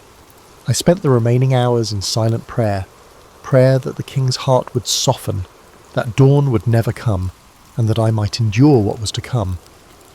I was not a warrior or a martyr, just a fool who had flown too close to the sun. The strange freedom I'd had to speak truth had shown its price. At sunrise they flogged me. I bit down on a leather strap to keep from screaming as each lash tore across my back. Fiery pain exploded with every stroke. By the 10th blow my vision blurred. By the 20th I hung limp in the restraints, unable to stand. I dimly heard an official read out my crime of insolence to the gathered courtiers as the punishment was delivered, as if it were some theatre, and I was the main spectacle. When it was mercifully over, they released the pillory's lock, and I crumpled to the snow. The world spun for a moment as I lay there with my cheek against the white, trampled ground. I could hear distant applause from one or two nobles, an ugly mockery. Warm blood trickled under my shirt. 2 guards lifted me to my feet and carried me away as if I were worthless trash. I drifted in and out of consciousness. Once, through a blur of tears, I thought I saw the king watching from a high window. I couldn't discern his expression. They dumped me in my little chamber and left without a word. I don't know how long I remained motionless on the floor, curled up and gasping. Eventually a kind maidservant slipped in and tended my wounds with vinegar and clean bandages, clucking softly in pity. I thanked her in a hoarse whisper. By nightfall I could at least sit upright on my straw cot. Every movement sent bolts of agony through my welted back.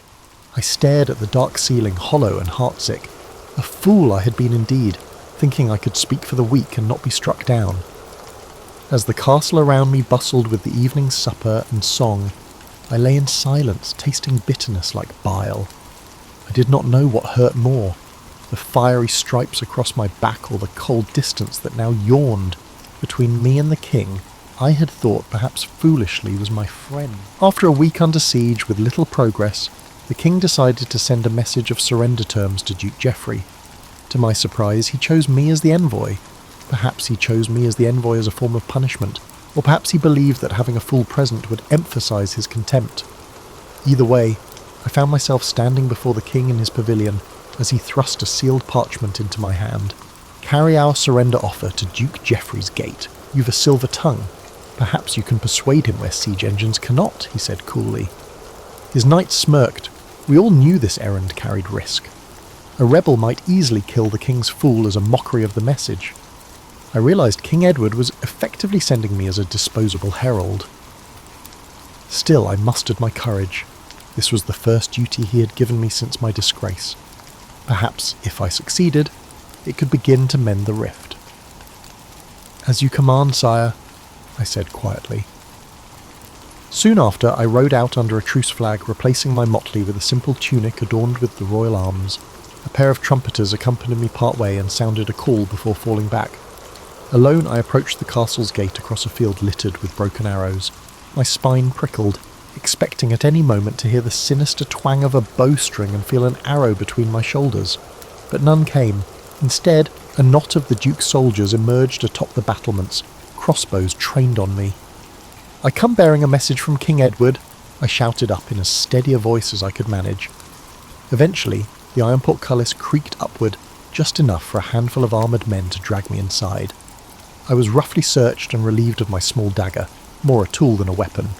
Then they shoved me into a torchlit great hall where Duke Geoffrey himself awaited. He was a formidable figure in steel plate and a crimson cloak, a middle-aged man with a scarred brow and weary eyes. "So," he said, his voice echoing off the stone walls, "Edward sends his fool to parley. Is he so short of loyal knights?" Snickers echoed from the Duke's men around me. I straightened to my full height, trying not to let my knees quake. "Loyal knights are too valuable to risk on Duke Geoffrey," I replied, before thinking better of it. My old reflex for wit had slipped out. Some of the rebel soldiers bristled, but the Duke barked a short laugh. "Hand me the message, fool," he said. I presented the parchment with a slight bow. As he read the king's offer, amnesty in exchange for immediate surrender, his face showed no flicker of concession. When he finished, he scoffed. "Empty promises. Did Edward think a few pardoning words would make me kneel? You must consider me more foolish than you." A tense silence fell. I realised all eyes were on me, awaiting a response. If I returned empty-handed and tongue-tied, I'd earn only scorn. So, drawing a shaky breath, I addressed the Duke. "His Majesty desires no more bloodshed. He offers you a chance to retain your lands and honour, Your Grace. I implore you to think of the kingdom and your men who have families waiting for them." My voice echoed in the hall. It was a bold speech for my station, but I spoke with genuine pleading. I had seen enough suffering. Duke Geoffrey regarded me with a faintly surprised expression. He spoke earnestly, as if he were a fool. He sighed deeply, and for a moment I thought I saw sorrow in his eyes. "You are young. You do not know Edward as I do. He keeps his promises only while it suits him. Tell your king that Geoffrey of March will not yield to pretty words and hollow clemency. We will meet on the field and settle our differences with steel." My heart sank. "Is that your final answer, my lord?" I asked softly. "It is," he said. Then he leaned forward and added in a low growl, "Tell Edward that by week's end I shall sit on his throne or die in the attempt." I bowed, understanding the parley was over. But as I turned to leave, one of the Duke's captains stepped forward with a hand on his sword, eyeing me with a wolfish grin. Duke Geoffrey waved a gauntleted hand dismissively. "No, he's but a messenger, and an honest one at that. Let him return unharmed. We are not the savages that Edward would claim." He looked at me. "Go, fool. Thank whatever god you pray to that I am not in the mood to play games with a jester today." They escorted me back to the gate. I felt the glare of archers on my back as I walked out, refusing to break into a run. They shoved me out and slammed the portcullis behind me. Weak-kneed with relief, I walked back to our lines. Facing the rebel lord had been terrifying, but at least I survived unscathed. Back in King Edward's camp, I delivered Duke Geoffrey's reply faithfully to King Edward and his council. The king's face tightened at the Duke's defiance. He said nothing to me except a curt nod of dismissal. It was as if I were truly nothing more than a talking letter.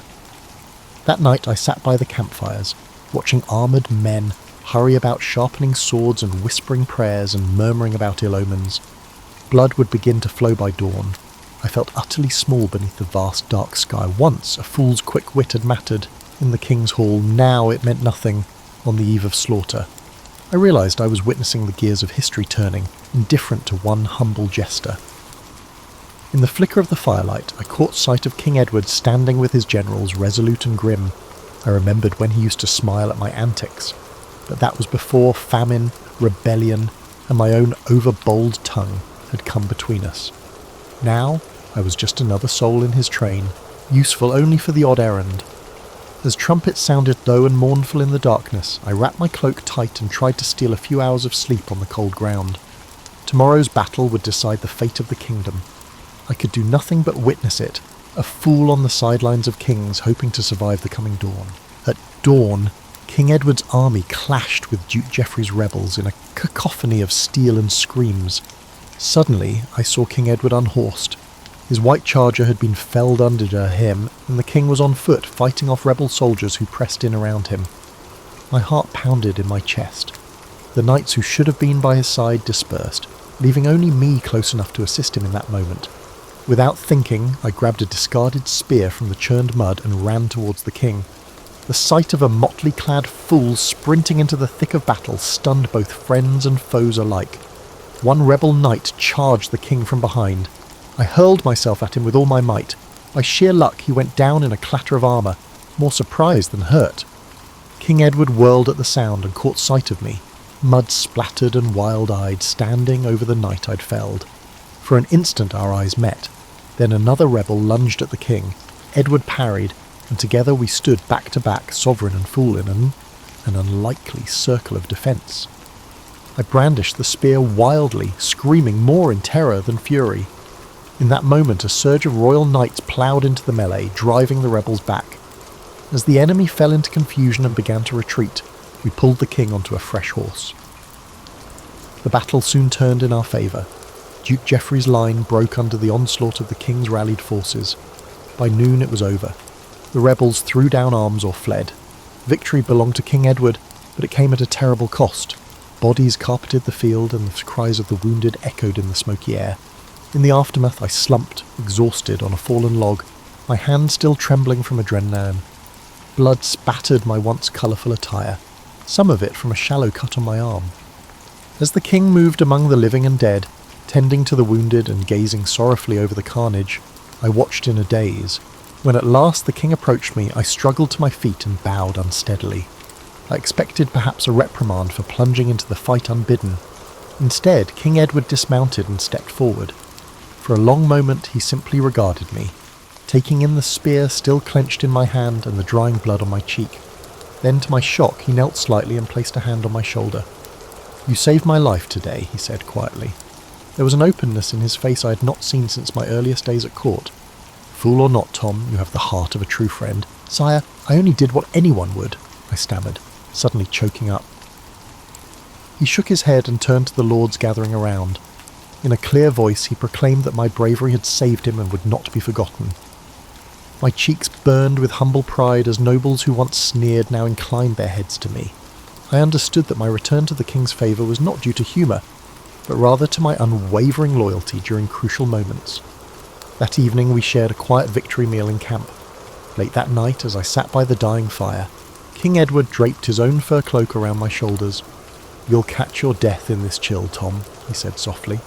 Side by side under the starry sky, we sat in a comfortable silence. After a long pause, he murmured, "So much loss. Will God forgive me for this day?" In that moment, he was not a mighty king, but a weary man. I found the courage to answer gently that he had done his duty and even shown mercy.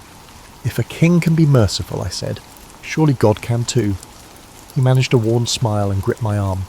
"Thank you, Tom," he whispered. By the time I crawled into my small tent, I felt lighter than I had in a long while. The gulf between the king and his fool had closed in the crucible of war, and with it came a renewed trust. I dared to hope that better days lay ahead, when I might serve him with both wit and devotion as I once did. For a brief golden time after the battle, life at court was kinder to me. King Edward kept me close, and though I still donned caps and bells to amuse him, I also became something of a confidant again.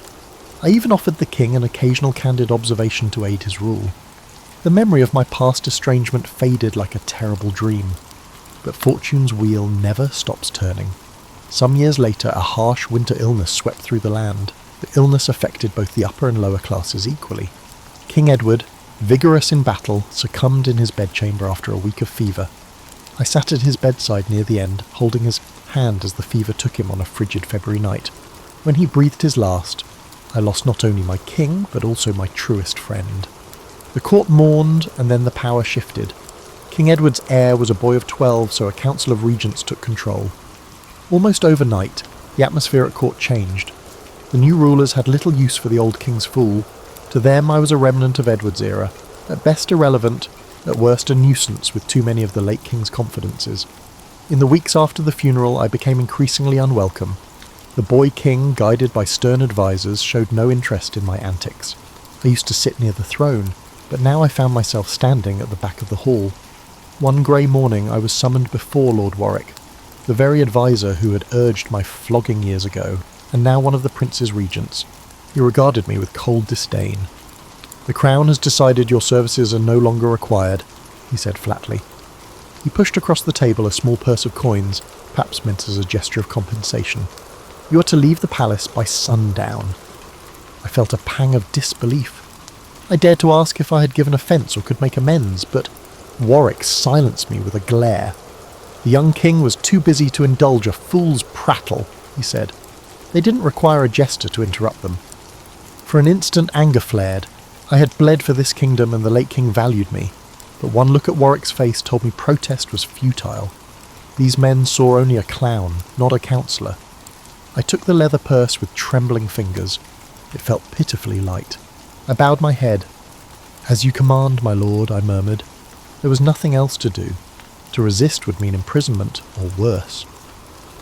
That afternoon I packed my scant belongings, a few worn motley tunics, my lute, and the gilded wooden fool's sceptre King Edward had once given me as a jesting staff of office.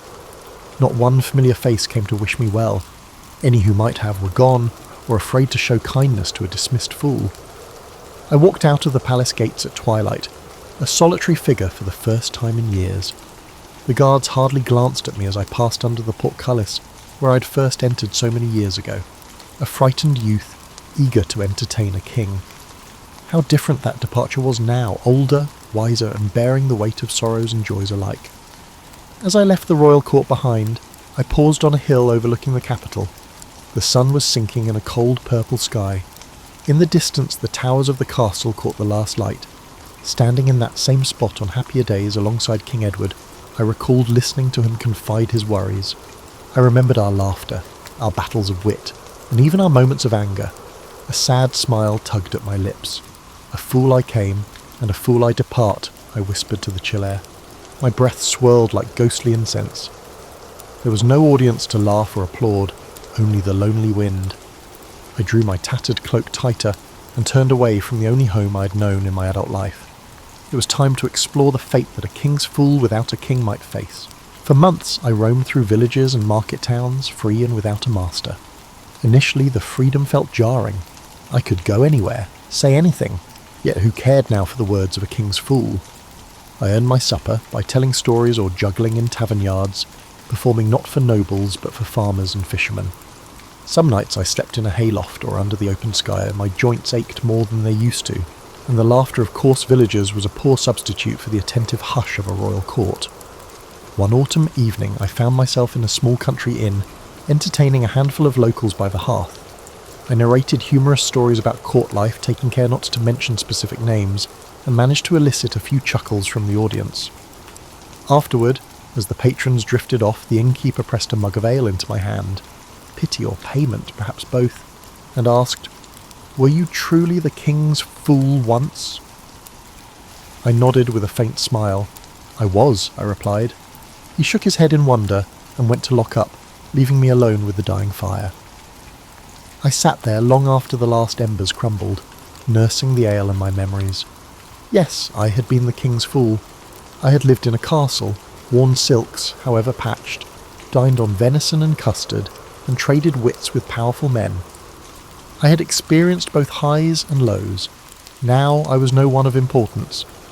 Despite feeling unimportant, I still sensed the same heart beating in my chest and maintained the same keen eye for absurdity in the world. In the silence of that tavern, I realized that in my own way, I still carried the truth speaker's torch. I could now speak freely about the Lord's vanity, the poor's plight, and other palace secrets. The strange privilege I once held to speak truth to power had come at enormous risk. Now I held a different sort of freedom. I could speak truth openly, but power no longer heeded. It was a lonely freedom, stripped of the glamour that once gave my words weight. I drained my ale and stepped outside into the crisp night. A thin sliver of moon hung overhead. The village was dark and sleeping. Only the distant bark of a dog and the rustle of trees kept me company. Pulling my threadbare cloak around my shoulders, I walked down the empty lane toward the inn's stable loft, where a pile of straw waited as my bed. Overhead, countless stars glittered. The same stars I used to gaze at from the castle parapets in King Edward's day. How many times had I stood by his side after a feast, pointing out a constellation or making a wish? I closed my eyes and could almost hear the king's rich laugh beside me. An ache swelled in my throat, part sorrow, part sweet reminiscence. "Ah, Edward," I murmured to the sky. "They took your fool away, but they'll never quite rid me of you." Perhaps it was a foolish thing to say, but then foolishness had always been my trade. I climbed into the loft and lay down on the straw. Through a gap in the roof I could see a splash of stars. I thought of the people I had been, the eager young jester, the broken wretch in the stocks, the unlikely hero on the battlefield, the trusted friend, and now the vagabond storyteller. Which was the real me? Perhaps all of them, perhaps none. As I drifted to sleep, I found myself smiling in the dark. I had played my part in the grand pageant of kings and clowns, and though my costume was torn and my stage now a humble inn, I still had my wits, my memories, and my voice. In the morning I would move on to the next village and the next crowd. Maybe I'd make them laugh, maybe I'd make them think. Either way, the spirit of the King's Fool lived on as long as I drew breath. Whatever tomorrow brings, I will meet it as I always have, with a jest on my tongue, a tear in my eye, and hope in my foolish heart. Picture yourself standing in the shadow of the Parthenon, the Mediterranean sun beating down on marble columns that have witnessed 25 centuries of human folly. You're about to embark on a journey through ancient Greece's most peculiar judicial practices, a world where justice wasn't just blind, but occasionally completely unhinged. Before we embark on this journey of strangeness, keep in mind that the Greeks who devised these ancient punishments believed they were perfectly reasonable. After all, when your civilization invented democracy, philosophy, and theatre, why not get creative with criminal justice too? The ancient Greeks didn't mess around when it came to maintaining order. Their approach to punishment was like their approach to everything else: dramatic, philosophical, and occasionally bordering on the theatrical. They believed that punishment should fit not just the crime, but also serve as a spectacular lesson for society. Think of it as ancient reality television, except the consequences were decidedly more permanent. You might assume that ancient punishments were simply brutal affairs involving dungeons and executioners. While the Greeks certainly had their share of harsh sentences, they also possessed an almost artistic flair for crafting punishments that were psychologically sophisticated, symbolically rich, and sometimes downright bizarre. They understood that true justice required more than mere physical suffering. It demanded a kind of poetic appropriateness that would resonate through the ages. Take the concept of hubris, for instance. The crime wasn't just excessive pride, it was a cosmic offence against the natural order. When someone committed hubris, the punishment had to match the grandiosity of the transgression. The situation led to some remarkably creative judicial solutions that would make modern legal scholars scratch their heads in bewilderment. The Greek city-states each developed their own flavour of justice. Athens, with its democratic ideals, favoured punishments that involved public humiliation and civic exile. Sparta, ever practical, preferred methods that were both efficient and educational. The island communities developed their own maritime-themed penalties that reflected their seafaring culture. What's particularly fascinating is how these punishments reflected Greek values and worldview. They believed in the interconnectedness of all things, that a person's actions rippled outward to affect the entire community. Therefore, punishment wasn't just about deterrence or retribution, it was about restoring cosmic balance. When someone disrupted the social fabric, the punishment had to be equally disruptive, but in a way that ultimately reinforced societal norms. You'll notice as we explore these tales that the Greeks had a particular genius for matching the punishment to the personality of the offender. They studied human nature with the same intensity they applied to mathematics and astronomy. This psychological sophistication meant that punishments were often tailored to exploit the specific weaknesses or character flaws that led to the original crime. The role of shame in Greek society cannot be overstated. While many ancient cultures relied primarily on physical pain or death as deterrents, the Greeks understood that social ostracism could be far more devastating than any bodily harm. They weaponized embarrassment with surgical precision, creating punishments that would haunt offenders long after any physical wounds had healed. Religious considerations also played a crucial role. The Greeks lived in a world populated by capricious gods who demanded respect and proper ritual observance. Many punishments had religious dimensions, designed to appease divine wrath or demonstrate piety to the community. This spiritual element added layers of meaning that transformed simple legal consequences into profound moral statements. As we journey through these 7 tales of Greek judicial creativity, you'll encounter punishments that range from the ingeniously appropriate to the utterly mystifying. Some will make you laugh at their absurdity, others will make you wince at their cleverness, and a few might make you wonder if the ancients were right. Each story reveals not just how the Greeks dealt with lawbreakers, but also how they understood human nature, social responsibility, and the delicate balance between individual freedom and collective welfare. These were not merely punitive measures, they were tangible manifestations of philosophical ideas, akin to theatrical performances on the public stage. This grand tour of Greek judicial creativity begins in classical Athens, the birthplace of democracy, where a citizen's social reputation could quickly determine their fate. The Athenians had elevated public shaming to an art form that would make modern social media pile-ons look like gentle suggestions. Imagine being an Athenian citizen in the 5th century BC, when your reputation was literally your most valuable possession. The Athenians understood something that modern psychologists are only now rediscovering. Social exile can be more devastating than physical punishment. They developed a sophisticated system of shame-based penalties that targeted the very core of Greek identity, one standing in the community. Ostracism was the most famous, but it may not be what you think. Every year, Athenian citizens could vote to temporarily exile one prominent person for 10 years, not because they'd committed a specific crime, but because they'd become too powerful or influential. Picture the ultimate democratic timeout, where success itself became grounds for punishment. The person could return after a decade with full rights restored, but their political career was effectively ruined. The experience was akin to losing a beloved job, with the entire city functioning as your human resources department. But ostracism was just the beginning. The Athenians developed an entire spectrum of shame-based punishments that demonstrated their profound understanding of human psychology. Take the practice of atimia, literally meaning dishonour. At stake wasn't just losing face, though. It was a legal status that stripped away citizenship rights while leaving the person physically present in the community. You could walk the streets of Athens, but you couldn't vote, hold office, or even speak in court to defend yourself. You became a ghost haunting your life.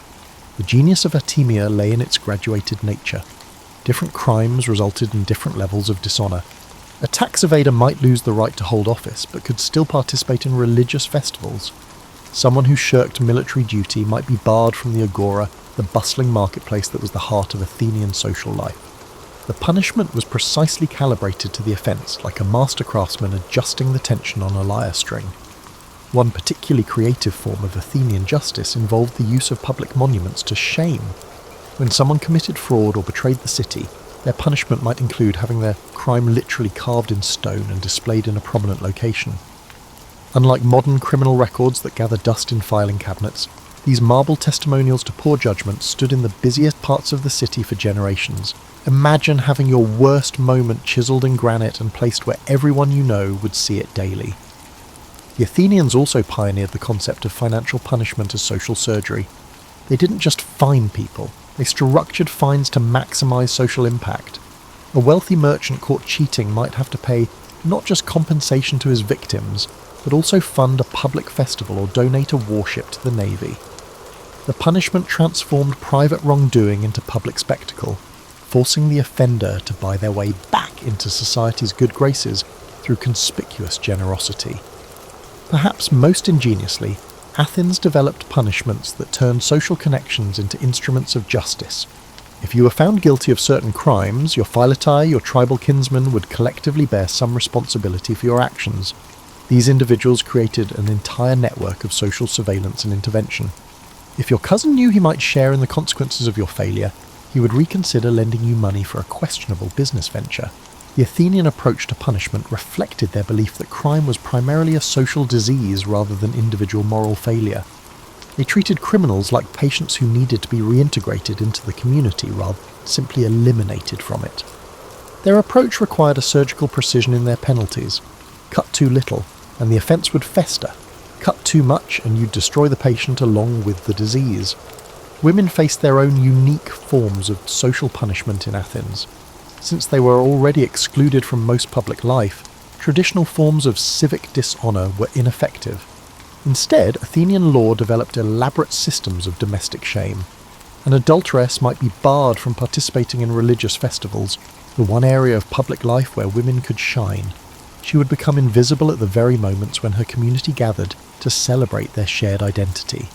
The Athenians understood that effective punishment required an audience. Many of their penalties were designed to be witnessed and discussed, turning the entire city into a theatre of justice where every citizen was both spectator and potential performer. Such an approach wasn't cruelty for its own sake. It was recognition that social bonds require constant maintenance, and occasionally that maintenance required public demonstrations of what happened when those bonds were broken. Now shift your perspective from the bustling democracy of Athens to the stark military efficiency of Sparta, where punishment wasn't just about justice, it was about forging the perfect warrior society.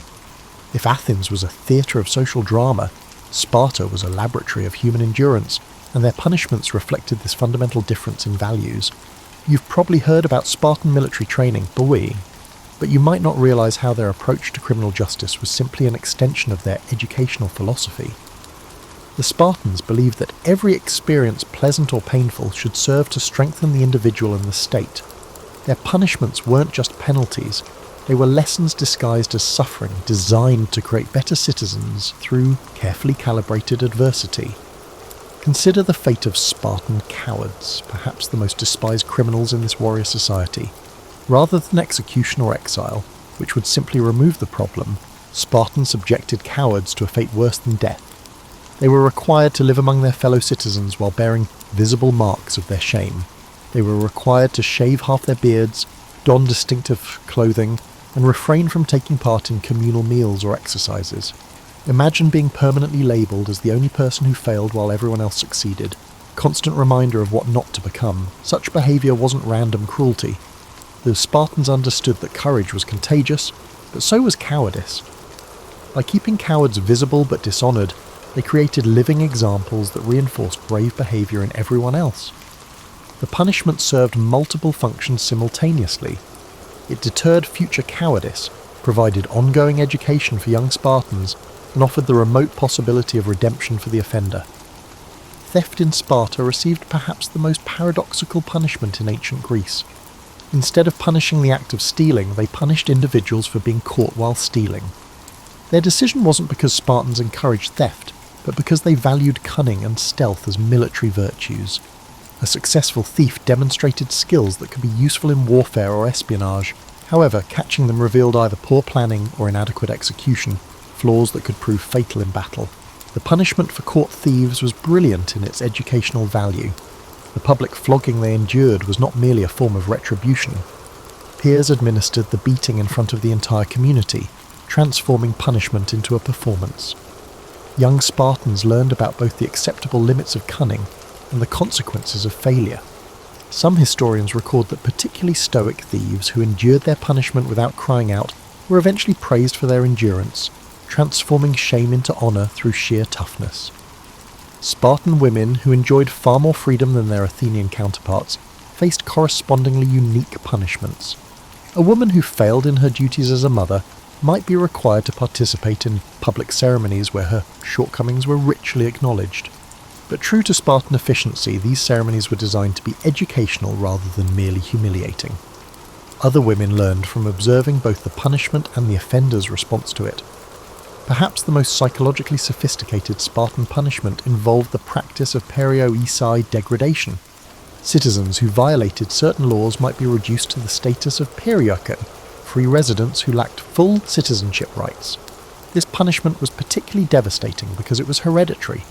Your crime wouldn't just affect you, it would impact your children and their children.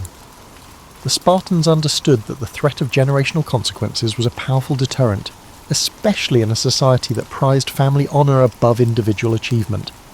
The Spartans also developed unique punishments for military failures that went beyond individual cowardice. If a unit underperformed, the Spartans might assign them to domestic duties normally reserved for their enslaved population, known as helots. Warriors would find themselves cooking, cleaning, and maintaining equipment instead of training for battle.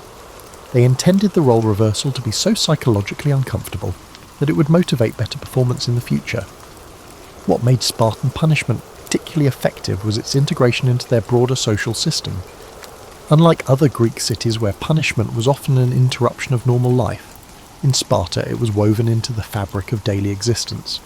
Training exercises regularly included elements of controlled suffering, making the transition from education to punishment almost seamless. The Spartans recognized that their society's survival depended on everyone understanding and accepting their role in the collective defense of the state. Punishments were therefore designed to reinforce social hierarchy and shared values, rather than simply deter specific behaviors. Every penalty served as a reminder of what the community expected and what happened when those expectations weren't met.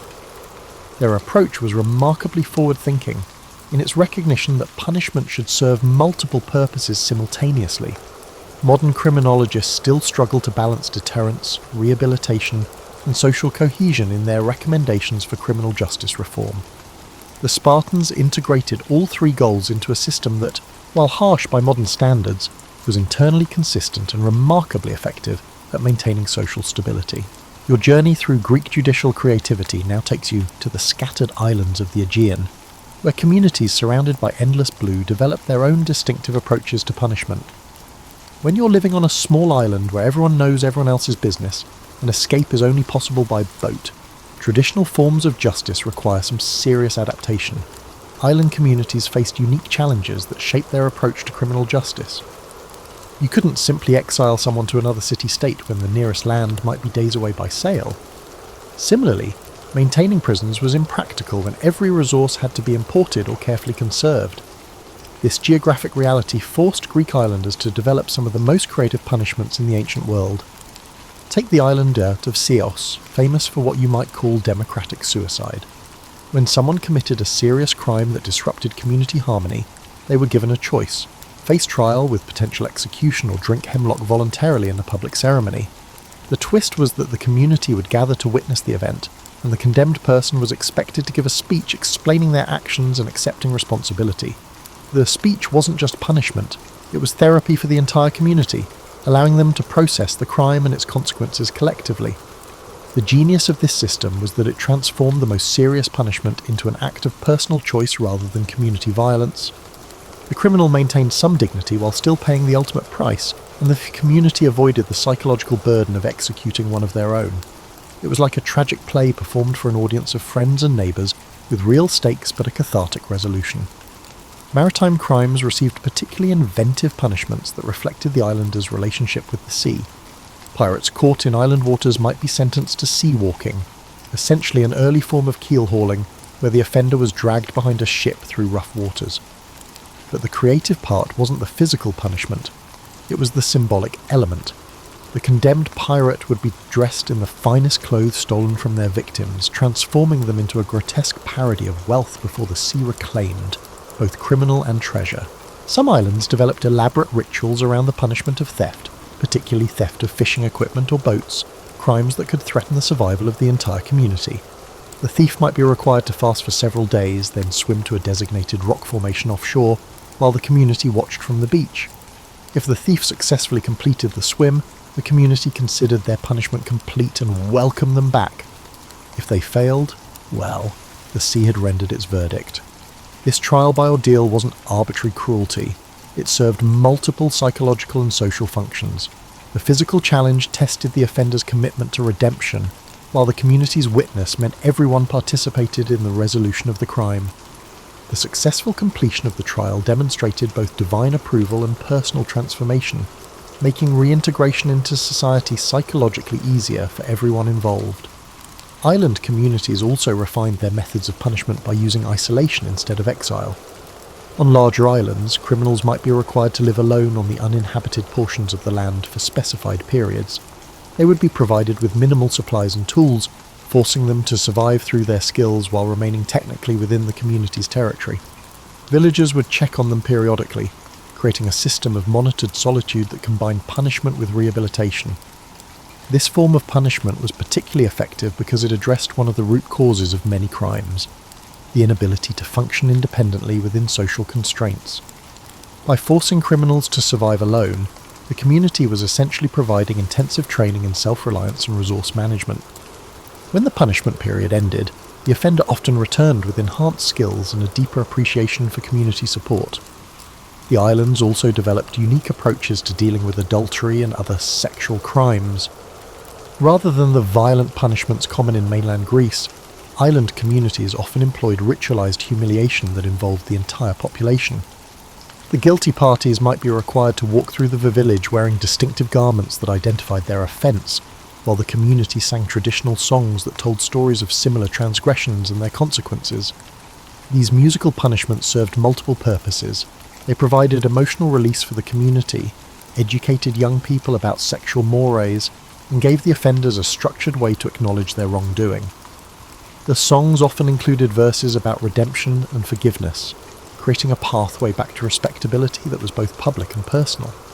Perhaps most remarkably, some islands developed seasonal punishments that aligned with their agricultural and fishing cycles. Some islands banned serious offenders from participating in specific seasonal activities, such as the olive harvest, fishing seasons, or religious festivals which defined community life. These restrictions created a rhythm of punishment and reintegration that matched the natural cycles of island life. The effectiveness of island justice lay in its recognition that small communities couldn't afford to lose members permanently, but they also couldn't tolerate behaviour that threatened group survival. Your exploration of Greek punishment now leads you into the realm where justice meets divine will, where the gods themselves were believed to participate in the judicial process. At places like Delphi, where the famous oracle delivered cryptic prophecies, the lines between earthly law and heavenly judgment became beautifully, bizarrely blurred. You need to understand that for the ancient Greeks, crime wasn't just a violation of human law, it was a disruption of cosmic order that demanded divine attention. This belief led to some of the most psychologically sophisticated punishments in the ancient world, where offenders faced not just human consequences, but the perceived wrath of immortal beings with very long memories and creative approaches to vengeance. The oracle at Delphi occasionally prescribed punishments that were as enigmatic as her prophecies. When someone committed sacrilege or violated religious law, they might be told to carry water to the dry place, or feed the hungry stones. These weren't random instructions, they were elaborate metaphorical punishments that required interpretation and often years to complete properly. Consider the case of a merchant who cheated temple pilgrims. Rather than simple restitution, the oracle commanded him to count every grain of sand on the sacred beach and return when the number matches the stars. This wasn't literally possible, of course, but the merchant spent 3 years attempting the task, during which time he experienced profound personal transformation. He learned humility, developed patience, and became more familiar with the infinite nature of divine justice. When he finally returned to ask for clarification, the priest declared his punishment complete, not because he'd finished the impossible task, but because he'd become someone who would never commit the original crime again. Religious punishments often involved what you might call divine comedy, situations where the punishment was so perfectly matched to the crime that it revealed a kind of cosmic humour. A priest who had been selling false blessings was required to tend a garden where nothing would grow, spending each day caring for barren soil while contemplating the difference between genuine and counterfeit spiritual nourishment. After months of fruitless labour, he finally understood that his fraudulent blessings had been equally barren, and genuine remorse led to his eventual forgiveness. Some punishments required offenders to reenact mythological scenes, turning classical literature into rehabilitation therapy. An individual guilty of hubris might be required to spend time each day recreating Sisyphus's eternal task of rolling a boulder up a hill, but their version would be temporary and educational rather than eternal and torturous. The physical labour was less important than the symbolic understanding, learning through repetition what it meant to struggle against impossible odds and find meaning in the effort itself. The Greeks also developed elaborate purification rituals that served as both punishment and redemption. These weren't simple religious ceremonies, but complex psychological processes that could take years to complete. An offender might be required to visit specific sacred sites throughout Greece, performing designated tasks at each location while following strict behavioural guidelines. These ritual journeys were brilliant in their psychological sophistication. They removed criminals from their familiar environment, forced them to interact with strangers who knew nothing of their crimes, and provided structured opportunities for reflection and personal growth. Many offenders reported that the journey changed them more profoundly than any conventional punishment could have. Temple punishments often involved service to the gods, specifically designed to address the spiritual dimension of the crime. Someone who had broken an oath might be required to serve as a temple messenger, carrying sacred communications between different religious sites. These conditions forced them to repeatedly handle and deliver messages of truth and commitment, literally surrounding themselves with the values they had violated.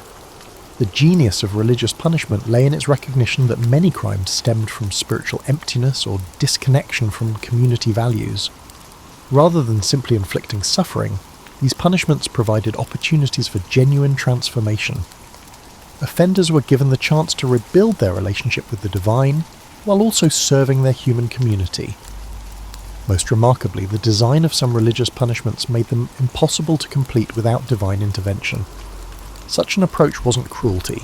It was recognition that some offences were so serious that human effort alone couldn't provide adequate redemption. The punishment became a form of extended prayer, where the offender had to genuinely seek divine forgiveness to achieve resolution. Often, these impossible punishments entailed paradoxical tasks that defied conventional solutions. An offender might be told to find the beginning of a circle, or speak a word that has never been spoken. The resolution came not through completing the task, but through understanding its impossibility and accepting the need for grace beyond human achievement. What made divine punishment particularly effective was its integration of personal transformation with community healing. Religious offences harm not just individuals, but the entire community's relationship with the walls. The elaborate punishments demonstrated to everyone that the offence was being taken seriously, while providing a pathway for restoring cosmic balance. Now, as you continue your journey through Greek justice, you will enter the realm of philosophical punishment, where thinkers such as Plato and Aristotle theorized about justice and completely redesigned it. In this intellectual landscape, punishment became an opportunity to explore the deepest questions of human nature, moral responsibility, and the purpose of society itself. Picture yourself in ancient Athens, where philosophy wasn't an abstract academic discipline, but a practical tool for creating better human beings and more just communities. The great philosophers approached criminal justice with the same analytical rigour they applied to mathematics and ethics, producing punishments that were as intellectually sophisticated as they were practically effective. Plato's Republic outlined punishments that were essentially educational programs designed to cure the soul rather than simply inflict suffering. He believed that crime resulted from ignorance, not factual ignorance, but a fundamental misunderstanding of what would truly make a person happy and fulfilled. Therefore, punishment should be therapeutic, helping criminals discover the error in their thinking and choose better paths forward. Consider how this philosophy translated into practice. A thief in Plato's ideal city wouldn't just return stolen goods and pay a fine. They would be assigned to study with philosophers who would help them understand why they believed stealing would improve their lives. They would engage in structured dialogues designed to reveal the contradictions in their reasoning and guide them toward more productive ways of meeting their needs. This wasn't soft treatment. It was incredibly demanding. Imagine being required to examine every assumption you've ever made about right and wrong, to defend your choices in front of brilliant thinkers who could expose every flaw in your logic. Many criminals found this intellectual punishment more challenging than physical suffering because it required them to confront the reality of their own poor judgment. Aristotle took a different but equally sophisticated approach. He believed that virtue was a habit developed through practice and that criminal behaviour resulted from bad habits that could be corrected through proper training. His punishments were like moral exercise programs, designed to strengthen the ethical muscles that had grown weak through misuse. An Aristotelian punishment might require a dishonest merchant to spend time each day practicing small acts of honesty, gradually building up to more significant challenges. The merchant would start by accurately describing the quality of goods to customers, then progress to admitting mistakes or offering fair prices without negotiation. Each day would bring new opportunities to practice virtue until honest behaviour became as natural as the original dishonesty had been. The Stoic philosophers contributed their own unique perspective on punishment. They held the belief that external circumstances could not truly harm a person unless they actively chose to do so. This belief led to punishments that focused on internal transformation rather than external suffering. A Stoic judge might sentence someone to spend time each day contemplating their crime and writing about what they learned from the experience. These written reflections weren't just busy work. They were sophisticated psychological exercises designed to help offenders develop emotional resilience and moral clarity. The daily practice of examining their thoughts and motivations gradually built the inner strength needed to resist future temptations. Many of these philosophical journals survived and offer intriguing details about the criminal mind's journey toward redemption. Through the development of group punishment schemes, certain philosophical schools transformed criminal justice into a form of community education. When someone committed a crime, they would be assigned to participate in philosophical discussions with other offenders, exploring questions related to their specific types of wrongdoing. These weren't support groups in the modern sense, but rigorous intellectual workshops where participants had to defend their ideas and examine their beliefs under scrutiny. The cynics, known for their rejection of social conventions, created punishments that challenged offenders to question the assumptions underlying their crimes. Someone caught cheating in business might be required to live as a beggar for several months, experiencing firsthand the insecurity and desperation that drove many people to dishonesty. The outcome wasn't just punishment, it was immersive education in the social conditions that contributed to crime. Most remarkably, some philosophers designed their punishments to be voluntary and self-administered. Offenders would be given detailed instructions for programs of self-examination and moral development, then trusted to carry them out without supervision. The community would check their progress periodically, but the real accountability came from the offender's own conscience and commitment to improvement. This approach recognised that lasting change had to come from within rather than being imposed from outside. External punishment might deter future crimes through fear, but only internal transformation could eliminate the desire to commit crimes in the first place.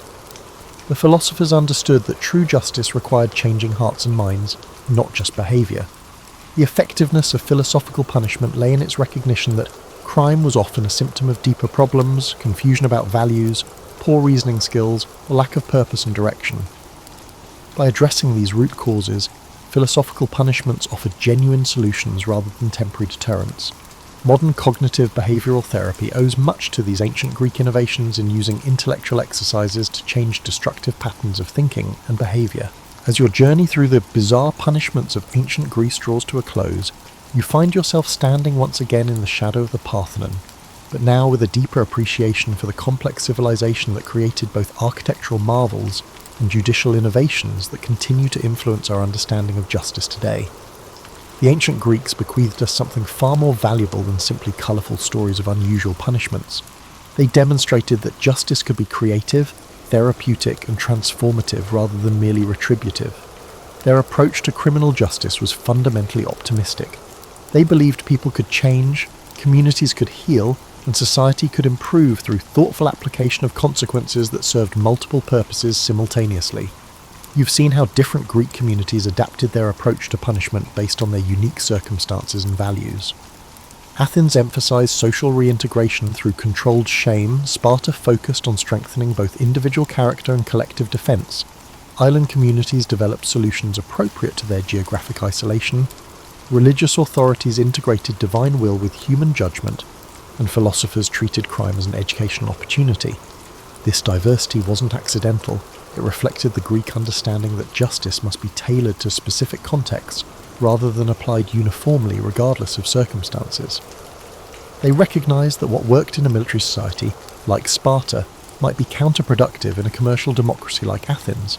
This flexibility and willingness to experiment with different approaches provides helpful lessons for modern criminal justice systems struggling with similar challenges. Consider how Greek innovations anticipate modern developments in criminology and psychology. Their recognition that shame could be more powerful than physical punishment predated our understanding of social psychology by millennia. Their use of community involvement in the justice process foreshadowed restorative justice programs. Their emphasis on rehabilitation and transformation anticipated the therapeutic model of criminal justice that emerged in the 20th century. The Greek insight that punishment should serve education rather than mere deterrence remains revolutionary even today.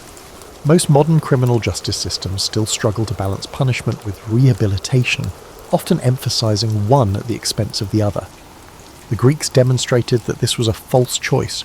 Punishment could be educational, and education could be punitive if properly designed and implemented. Perhaps most importantly, the Greeks understood that effective justice required community participation. Crime wasn't just a matter between offender and victim, but a disruption of social fabric that required collective healing.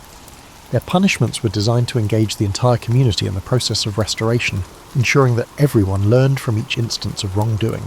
This communal approach to justice offers a stark contrast to the increasingly impersonal nature of modern legal systems, where justice is administered by professional bureaucrats with little connection to the communities affected by crime. The Greek model suggests that justice is too important to be left entirely to specialists. It requires the active participation of ordinary citizens who understand local conditions and relationships. The creativity of Greek punishment also challenges our assumptions about the purposes of criminal justice.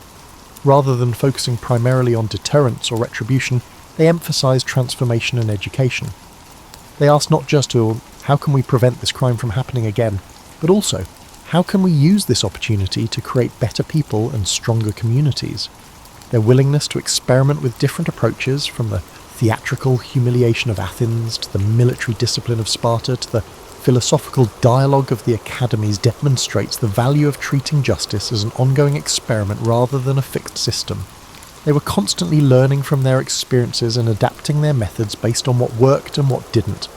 Modern criminal justice reformers are rediscovering many Greek innovations: therapeutic courts that address underlying causes of criminal behaviour, community service programs that connect offenders with the people they've harmed, and restorative justice processes that emphasise healing over punishment. These contemporary developments suggest that the Greeks were onto something profound in their approach to justice. As you reflect on these ancient stories, consider how they challenge contemporary assumptions about crime and punishment. The Greeks remind us that justice is not a natural phenomenon with fixed laws, but a human creation that reflects our values, priorities, and understanding of human nature. Their bizarre punishments were actually sophisticated attempts to solve timeless problems. How do we maintain social order while preserving individual dignity? How do we deter crime while offering opportunities for redemption? How do we balance the needs of victims, offenders, and the broader community? The Greek legacy in criminal justice is not a set of specific practices to be copied, but an approach to thinking about justice that remains relevant across cultures and centuries.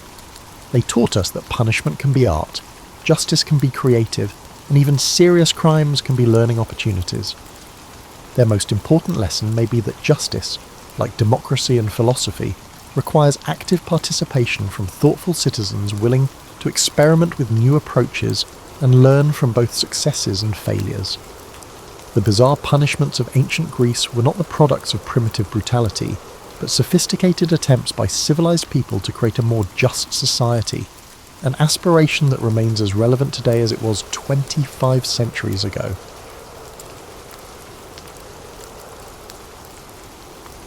Picture yourself stepping off a dusty stagecoach in 1882 somewhere in the Arizona Territory. Your back aches as if you've been sitting on a concrete park bench for 12 hours. A situation that, given the suspension system of frontier transportation, isn't too far from reality. The sun is setting behind the mountains, painting everything in that golden hour light that would make a modern Instagram influencer weep with envy. You're searching for a place to eat, drink, and maybe wash off 3 days' worth of trail dust, and there it is, right across the street, the Silver Dollar Saloon.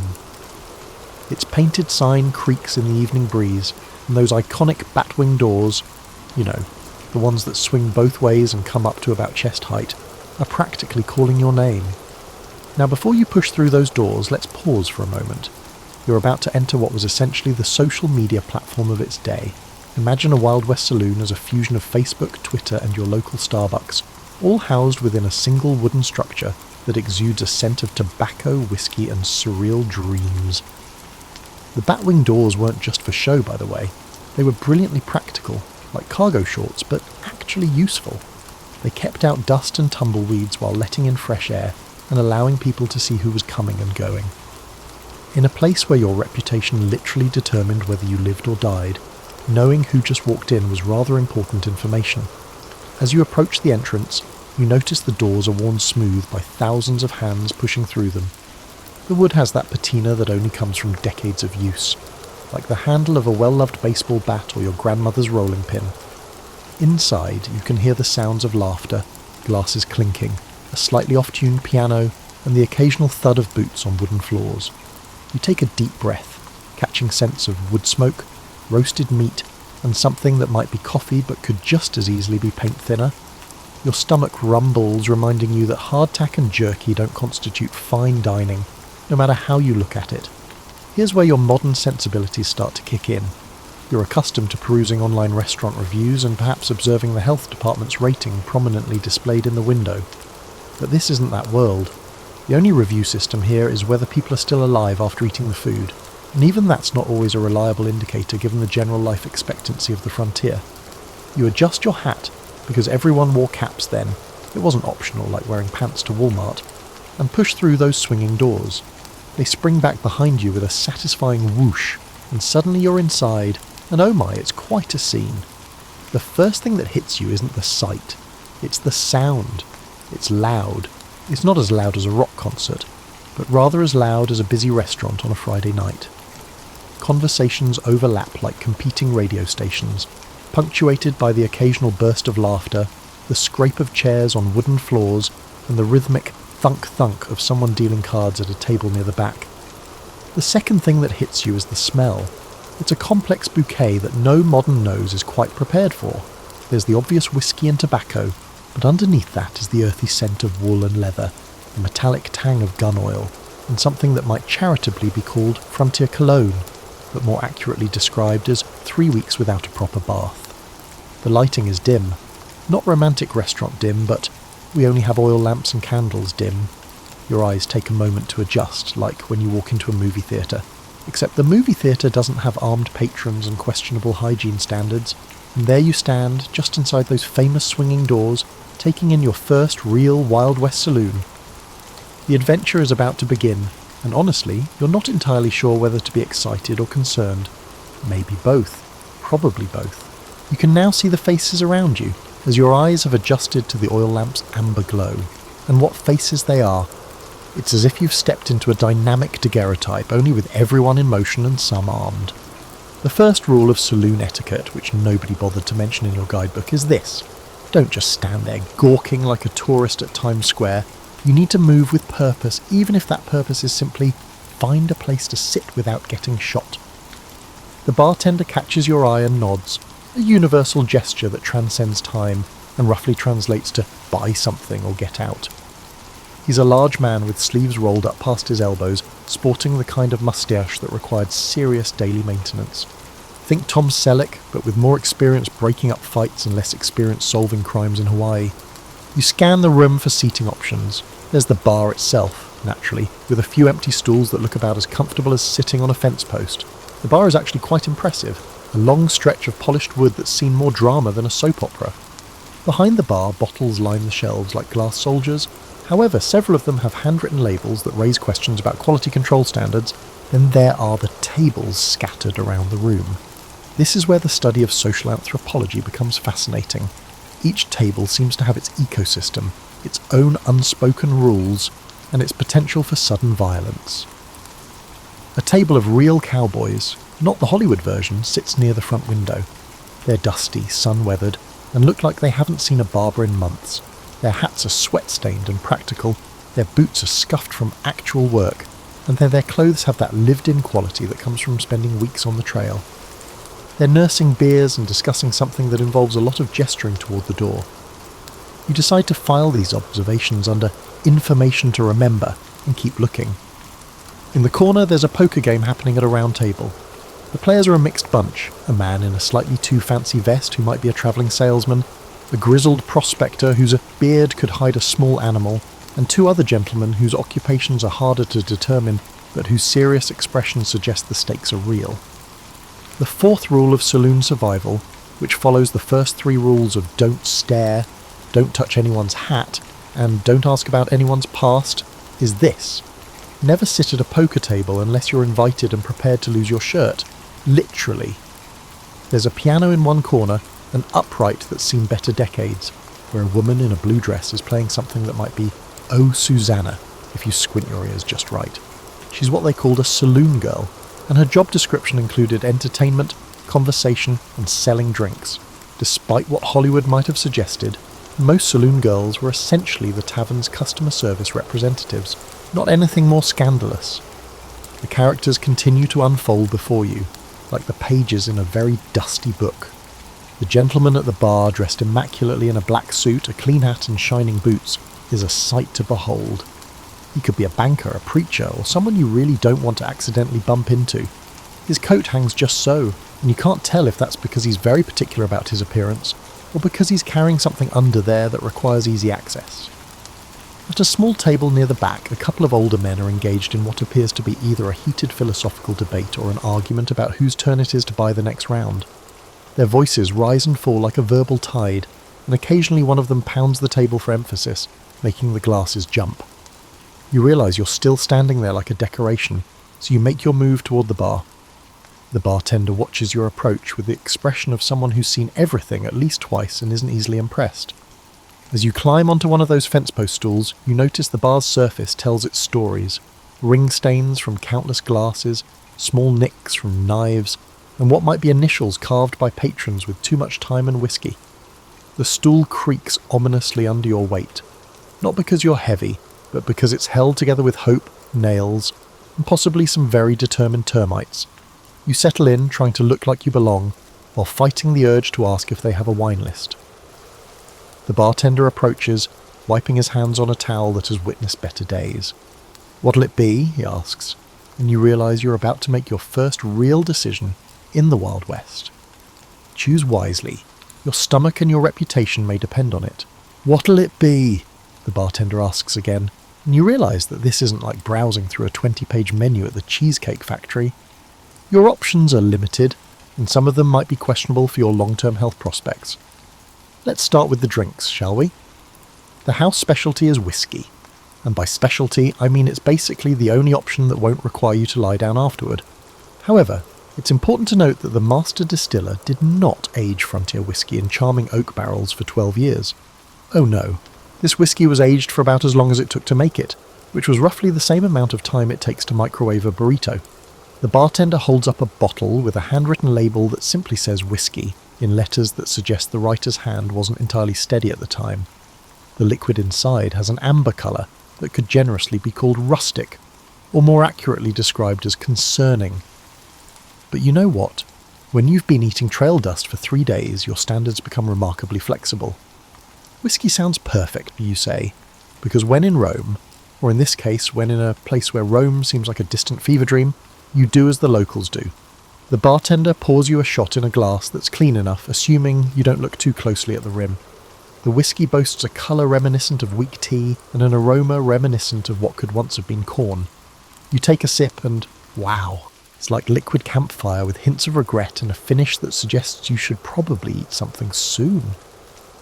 Speaking of food, let's talk about your dining options. The menu, such as it exists, is posted on a chalkboard behind the bar, written in the same shaky handwriting as the whiskey label. Your choices are beef stew, beans and bacon, cornbread and something optimistically labelled fresh fish. Now you're in the middle of the desert, so the fresh fish raises some immediate questions. Fresh from where exactly? How can the fish be considered fresh when the nearest substantial body of water is a 3-day ride away? The bartender notices your expression and chuckles. "Don't worry about the fish," he says. "Been on the menu for 2 years. Nobody's ever ordered it." You decide beef stew sounds like the safest bet. It's a decision that shows wisdom beyond your years, or at least beyond your experience with frontier cuisine. The bartender calls your order back to the kitchen, which is apparently just behind a curtained doorway where you can hear the sounds of serious cooking happening. Lots of clanging, some creative vocabulary, and what might be prayer. While you wait, you notice the other patrons' dining choices. The cowboys at the front table are sharing a plate of beans and bacon that could probably feed a small army, or at least 3 famished cowboys.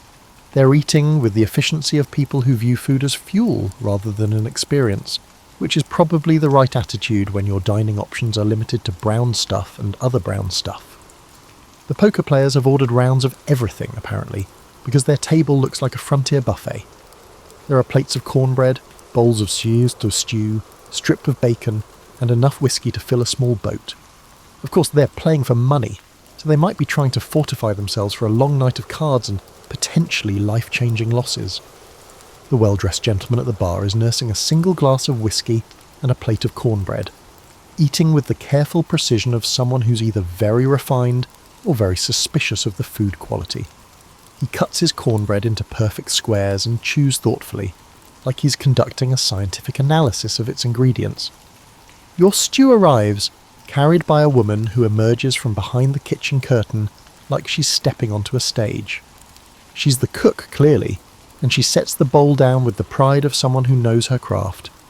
A tin bowl, hot enough to brand cattle, holds the stew, and its contents appear substantial. The stew contains chunks of beef that were once tough but have now become tender, vegetables that could be charitably described as rustic, and a gravy thick enough to serve as a mortar. It smells fantastic, actually. Like comfort food made by someone who understands that comfort sometimes comes in the form of calories and warmth rather than presentation and molecular gastronomy. You take a spoonful and it's delicious, really good. The kind of good that makes you understand why people wrote songs about home cooking. The cornbread that comes with it is dense and filling with a slightly sweet taste that balances the hearty stew perfectly. It's nothing like the fluffy cake-like cornbread you might know from modern restaurants. This bread symbolises business and can sustain you throughout a long day of your planned frontier activities. As you eat, you start to relax a little. The whiskey has smoothed some of your rough edges, the food is warming you from the inside out, and the general atmosphere is starting to feel less like a movie set, and more like, well, just a place where people come to eat and drink and escape from their day. But then you notice something that makes your spoon pause halfway to your mouth. The conversation at the cowboys' table has gotten quieter, more intense. They keep glancing toward the door, and one of them has shifted his chair so he has a better view of the entrance. The well-dressed gentleman has also noticed the changes and has angled himself slightly on his stool. Uh-oh. You get the feeling that your peaceful dinner is about to become significantly more interesting. You're just starting to feel settled. The stew is warming your belly, the whiskey has taken the edge off 3 days of stagecoach travel, and you're beginning to think that this whole Wild West experience might be more civilized than the stories suggested. At that moment, the batwing doors open forcefully, causing the room's temperature to drop by approximately 10 degrees. 3 men walk in, and they walk like they own the place. They appear as though they're contemplating acquiring it without the need for paperwork. They're different from the other patrons, cleaner, better dressed, but with an edge that makes everyone else look like Sunday school teachers by comparison. The leader is tall and lean, wearing a black coat that's seen some use, but not much abuse.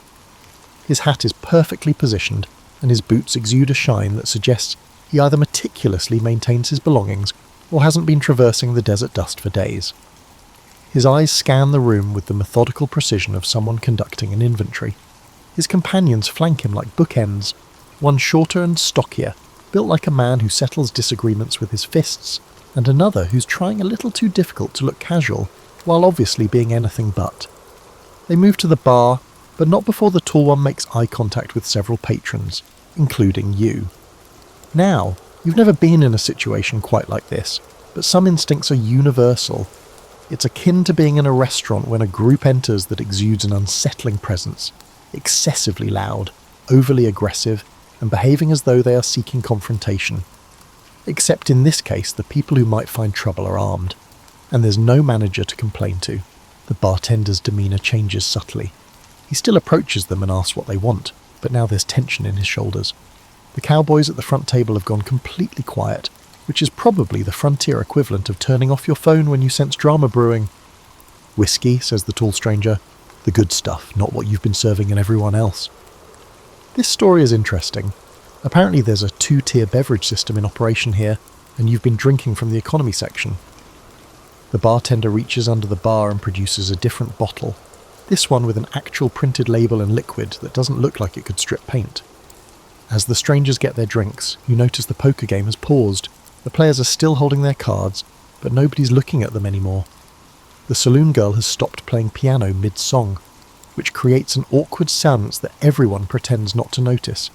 You continue eating your stew, trying to channel the energy of someone who's totally absorbed in their meal and definitely not eavesdropping on potentially dangerous conversations. Your task is harder than it sounds when every instinct is telling you to pay attention to the new arrivals. The tall stranger turns from the bar, whiskey in hand, and addresses the room in general. "Evening, folks! Beautiful night, isn't it?" His voice is pleasant enough, but there's something underneath it, like a velvet glove with brass knuckles inside. A few people mumble responses. Someone asks a question, but you're uncertain if the right answer could lead to your death. "We're looking for someone," the stranger continues, taking a casual sip of his whiskey. "We're searching for a friend by the name of Thompson. Bill Thompson.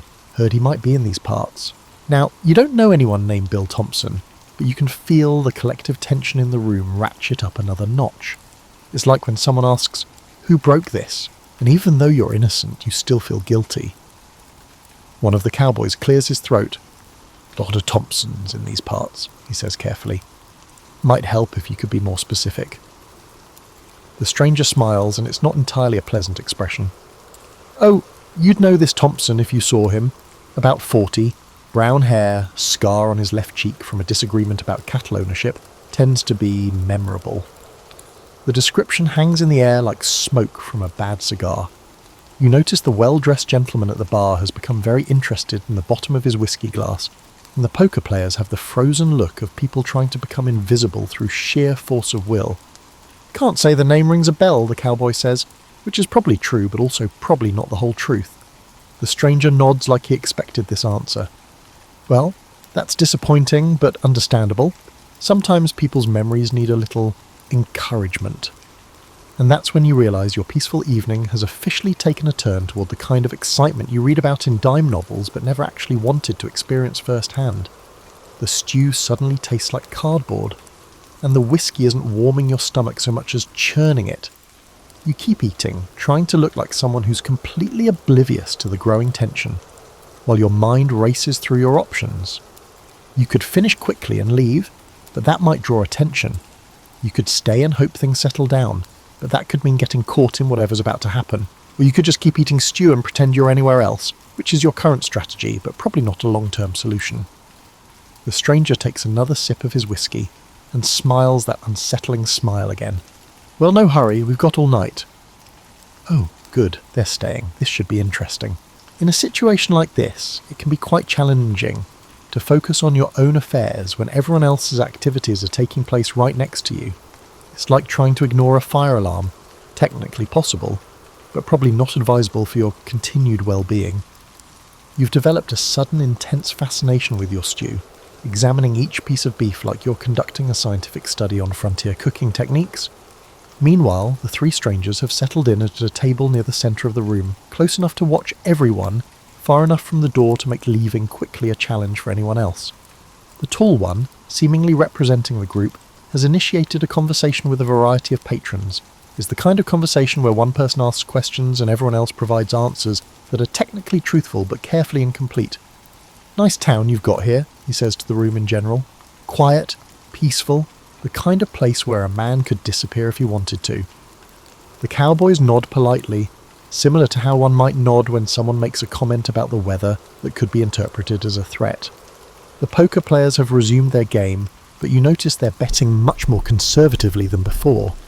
Nothing dampens the spirit of gambling more than the threat of unexpected violence. The bartender continues wiping glasses with that towel, which by now must be either perfectly clean or completely contaminated. He's developed the expression of someone who's seen this movie before and knows it doesn't end with everyone shaking hands and sharing recipes. You're making excellent progress on your stew when the shorter of the three strangers, the one built like a human cannonball, stands up and stretches. It's an innocent enough gesture, except for the way his coat falls open just enough to reveal what's definitely not a pocket watch on his hip. "Think I'll take a look around," he announces. "Get familiar with the local geography." He starts wandering between the tables, not bothering anyone exactly, but making his presence felt. It's like having a tiger casually stroll through your living room. It might not eat you, but you're definitely going to keep track of where it is. When he gets to the poker table, he pauses to watch the game. "Interesting," he says, looking at the cards. "That's almost a winning hand you've got there, friend." The prospector with the impressive beard looks up nervously. "Just having a friendly game, mister, nothing serious." "Oh, I'm sure," the stranger replies. "Though I notice you've got quite a pile of coins there. Lucky night." Some nights are better than others, the prospector says carefully. The stranger nods thoughtfully. That's true. Some nights, a man's luck can change very suddenly. It's not exactly a threat, but it's not exactly not a threat either.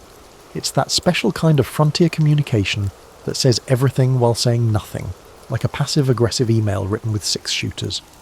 The wandering stranger continues his tour, eventually making his way toward the bar, toward you.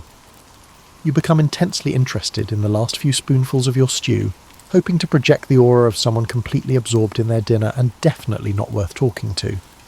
Evening, he says, settling onto the stool next to you. Evening, you reply, because ignoring him would be rude, and rudeness in this situation could have consequences that extend beyond hurt feelings. Good stew? He asks, looking at your bowl. Yes, quite good, you answer honestly. No point in lying about something so easily verified. You're not from around here, he observes. It's not a question. Just passing through, you say, which is true and hopefully boring enough to end the conversation. He nods and orders a whiskey from the bartender. Not the good stuff, you notice, which suggests either budget constraints or that he's not as important as his tall friend. While he waits for his drink, he studies you with the casual interest of someone examining a potentially interesting bug. Passing through to where? He asks. Now you're in slightly trickier territory. Too much detail might make you memorable in ways you don't want to be. Too little might make you seem suspicious. You go with vague but plausible. West, you say. Looking for opportunities, he chuckles. Aren't we all, friend? Aren't we all? His whiskey arrives, and he takes a sip. Then he leans slightly closer, and you catch a whiff of tobacco, leather, and something that might be pomade or might be bear grease. Word of advice, he says quietly. Sometimes the best opportunity is knowing when to keep moving. Know what I mean? You nod because you do know what he means, and because agreeing seems like the safest option. He's telling you, in the politest possible terms, that this might be a good night to finish your dinner and find somewhere else to be. Appreciate the advice, you say. He nods and returns to his whiskey, apparently satisfied that his message has been delivered and understood.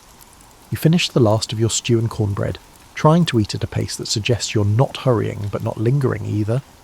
That's when the batwing doors swing open again, and this time, you know before you even look that whoever's coming in is going to make the evening significantly more complicated. Because that's how these things work in the Wild West. Just when you think you've got a handle on the situation decides to handle you instead. The man who walks through those batwing doors is about 40 years old, has brown hair, and sports a scar on his left cheek that looks like it came from a disagreement about cattle ownership. In other words, he matches the description of Bill Thompson perfectly, which means your peaceful evening has just transformed into front row seats for whatever's about to unfold. But here's the thing that makes this intriguing from a social dynamics perspective. Bill Thompson doesn't look surprised to see the three strangers. He doesn't pause, doesn't scan the room nervously, and doesn't show any of the signs you'd expect from someone who's being hunted. Instead, he walks to the bar with the casual confidence of a man who's precisely where he wants to be. "Evening, Jake," he says to the bartender, who suddenly looks like he'd rather be anywhere else. Perhaps somewhere peaceful, like the middle of a buffalo stampede. The tall stranger at the centre table doesn't say anything immediately. He just watches Thompson order a whiskey and settle against the bar like he owns it. The silence stretches out like taffy, and you can practically hear everyone in the room not breathing. Finally, the tall stranger speaks. "Bill Thompson." "That's right," Thompson replies without turning around. "And you'd be Carson, unless I miss my guess." Carson. Now the tall stranger has a name, which somehow makes the whole situation feel more real and more dangerous at the same time. Carson stands up slowly, the kind of deliberate movement that suggests he's very comfortable with everyone's attention focused on him. "Been looking for you, Bill." "I figured that was the case," Thompson says, taking a sip of his whiskey. "Heard you boys were asking around. Thought I'd save you the trouble of hunting all over creation." Now this is intriguing. Instead of a manhunt, you're witnessing what appears to be a planned meeting. The question is whether it's going to be a civilized conversation, or something that requires you to duck under tables. The cowboy at the front table shifts slightly in his chair, and you notice his hand resting casually near his side. The poker players have given up all pretense of playing cards and are openly watching the proceedings. Even the saloon girl has positioned herself near what you hope is a back exit. Carson moves away from his table, but not quickly, not aggressively. It's more like a dance where both partners know the steps. "You've got something that belongs to my employer, Bill." "That's so," Thompson says. "What might that be?" "Don't play games. The money from the Tucson job." Thompson chuckles, but it's not a particularly amused sound. "Money? What makes you think I've got any money? Look at me, Carson. Do I look like a man who's recently come into wealth?" And he's got a point. Thompson's clothes are worn but clean, his boots are scuffed, and his hat has seen better years. If he's sitting on a pile of stolen money, he's either excellent at hiding it or terrible at spending it. "My employer seems to think otherwise," Carson says. "Your employer thinks many things. Doesn't make them true." The conversation is polite, almost casual, but you can feel the undercurrent of violence running beneath it like a stream under ice. Both men are armed. You can tell by the way they carry themselves, the way their coats hang, and the way they position their hands. The question is whether they're going to keep talking or start shooting. You're beginning to understand why the bartender was nervous about the fish on the menu. In a place where business disputes are settled with gunpowder, freshness standards are probably flexible. The shorter stranger, the one who gave you the friendly advice about knowing when to keep moving, has positioned himself near the door. Not blocking it exactly, but making it clear that anyone wanting to leave would need to get past him. The third member of their group has moved to cover the back of the room. Thompson seems to notice these movements without looking directly at them. "Brought the whole crew, did you?" That's flattering. Though I have to say, for a friendly conversation about money I don't have, you boys seem a little prepared. "Just being careful," Carson says. "Nothing personal." "Oh, I'm sure," Thompson replies. Just like what happened in Prescott was nothing personal. Carson's expression changes slightly at the mention of Prescott, and you get the feeling that there's a whole other story there, probably involving more cattle, more disagreements, and definitely more scars. "That was business," Carson says. "So is this," Thompson replies. And that's when you realise that you're not just witnessing a confrontation between men with a disagreement about money. You're watching the continuation of something that started somewhere else, probably involving cattle, because everything in the West seems to involve cattle, and definitely involving the kind of business that leaves scars on people's faces. The room has gone completely quiet except for the sound of your own heartbeat, which seems unreasonably loud given the circumstances. You're trying to decide whether finishing your whiskey would be a good idea, liquid courage, or a terrible idea, impaired judgment, when Thompson turns slightly and catches your eye. "You might want to step outside for some air, friend," he says quietly. "Sometimes these business discussions get a little heated," which is probably the politest way anyone has ever suggested that you evacuate before the shooting starts. Here's the thing about the Wild West that all those Hollywood movies got wrong. Most confrontations didn't end in gunfights. They ended in negotiations, compromises, and people finding ways to settle their differences without ventilating each other. Because despite what the dime novel suggested, most folks preferred being alive to being legendary. You're contemplating Thompson's suggestion about stepping outside when something unexpected happens. Carson laughs. Carson laughs, not with a menacing or bitter laugh, but with an actual, genuine laugh that changes his entire face. "You know what, Bill? You're absolutely right. This idea is ridiculous." He sits back down at his table, and the tension in the room doesn't exactly disappear, but it shifts into something more manageable. Removing the timer instead of cutting wires is akin to defusing a bomb. "We're both getting too old for this," Carson continues, "and honestly, my employer is an idiot." Thompson turns around, still holding his whiskey, eyebrows raised. "That's quite an admission coming from you." "Well, it's true.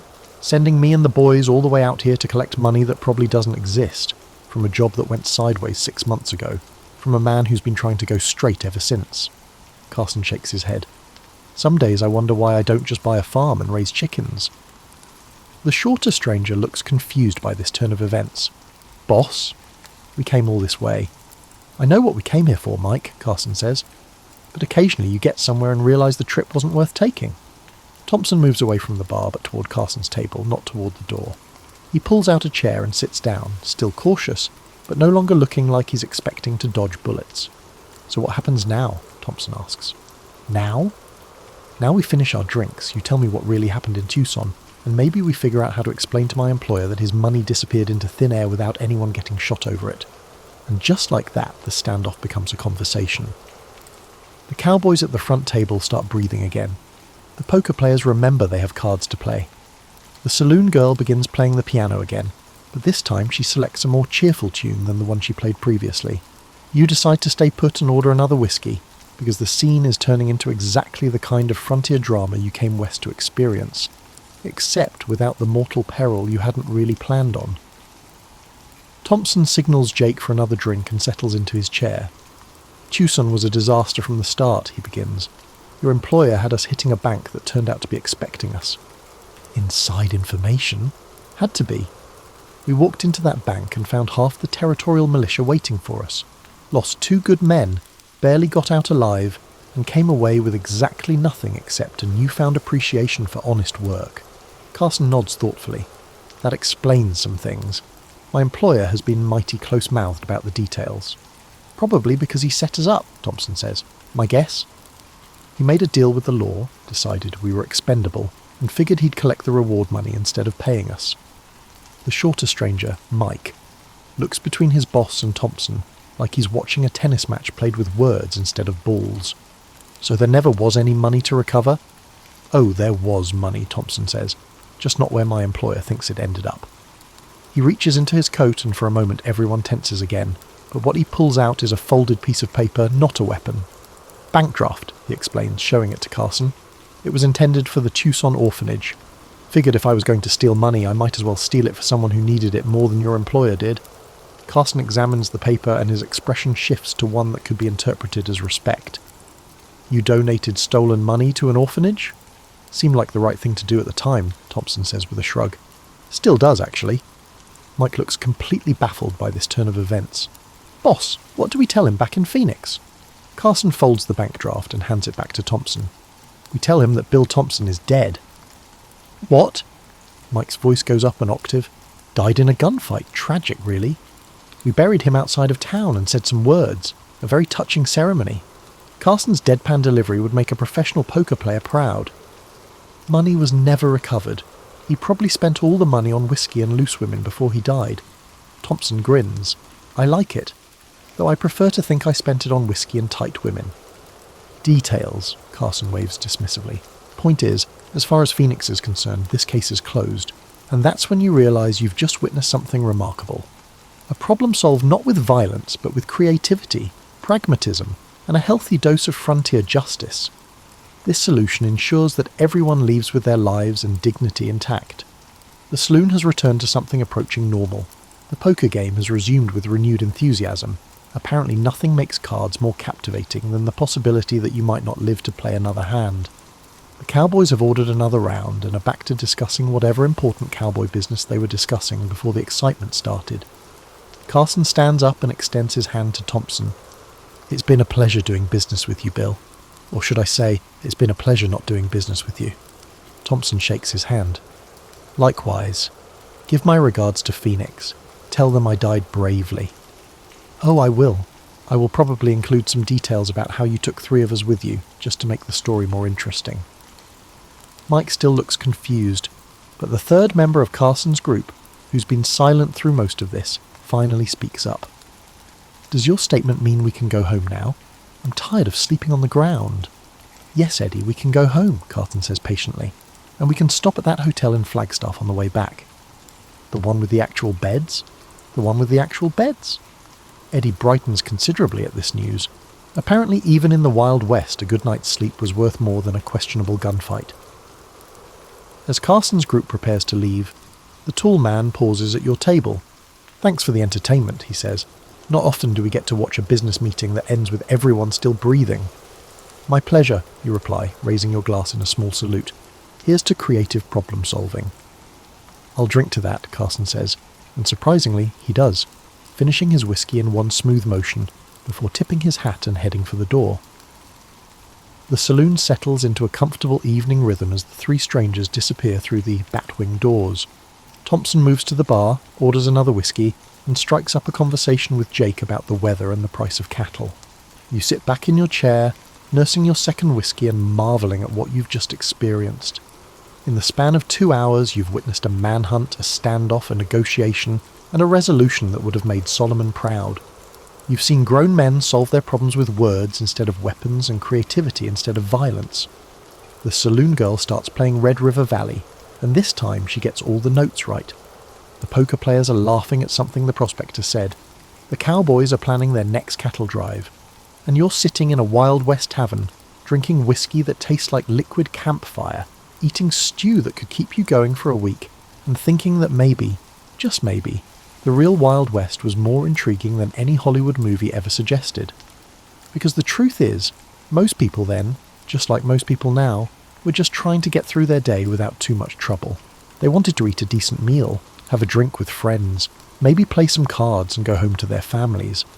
The fact that they sometimes carried guns and settled disputes with duels doesn't mean they preferred violence. It just means they lived in a time and place where being prepared for trouble was a practical necessity.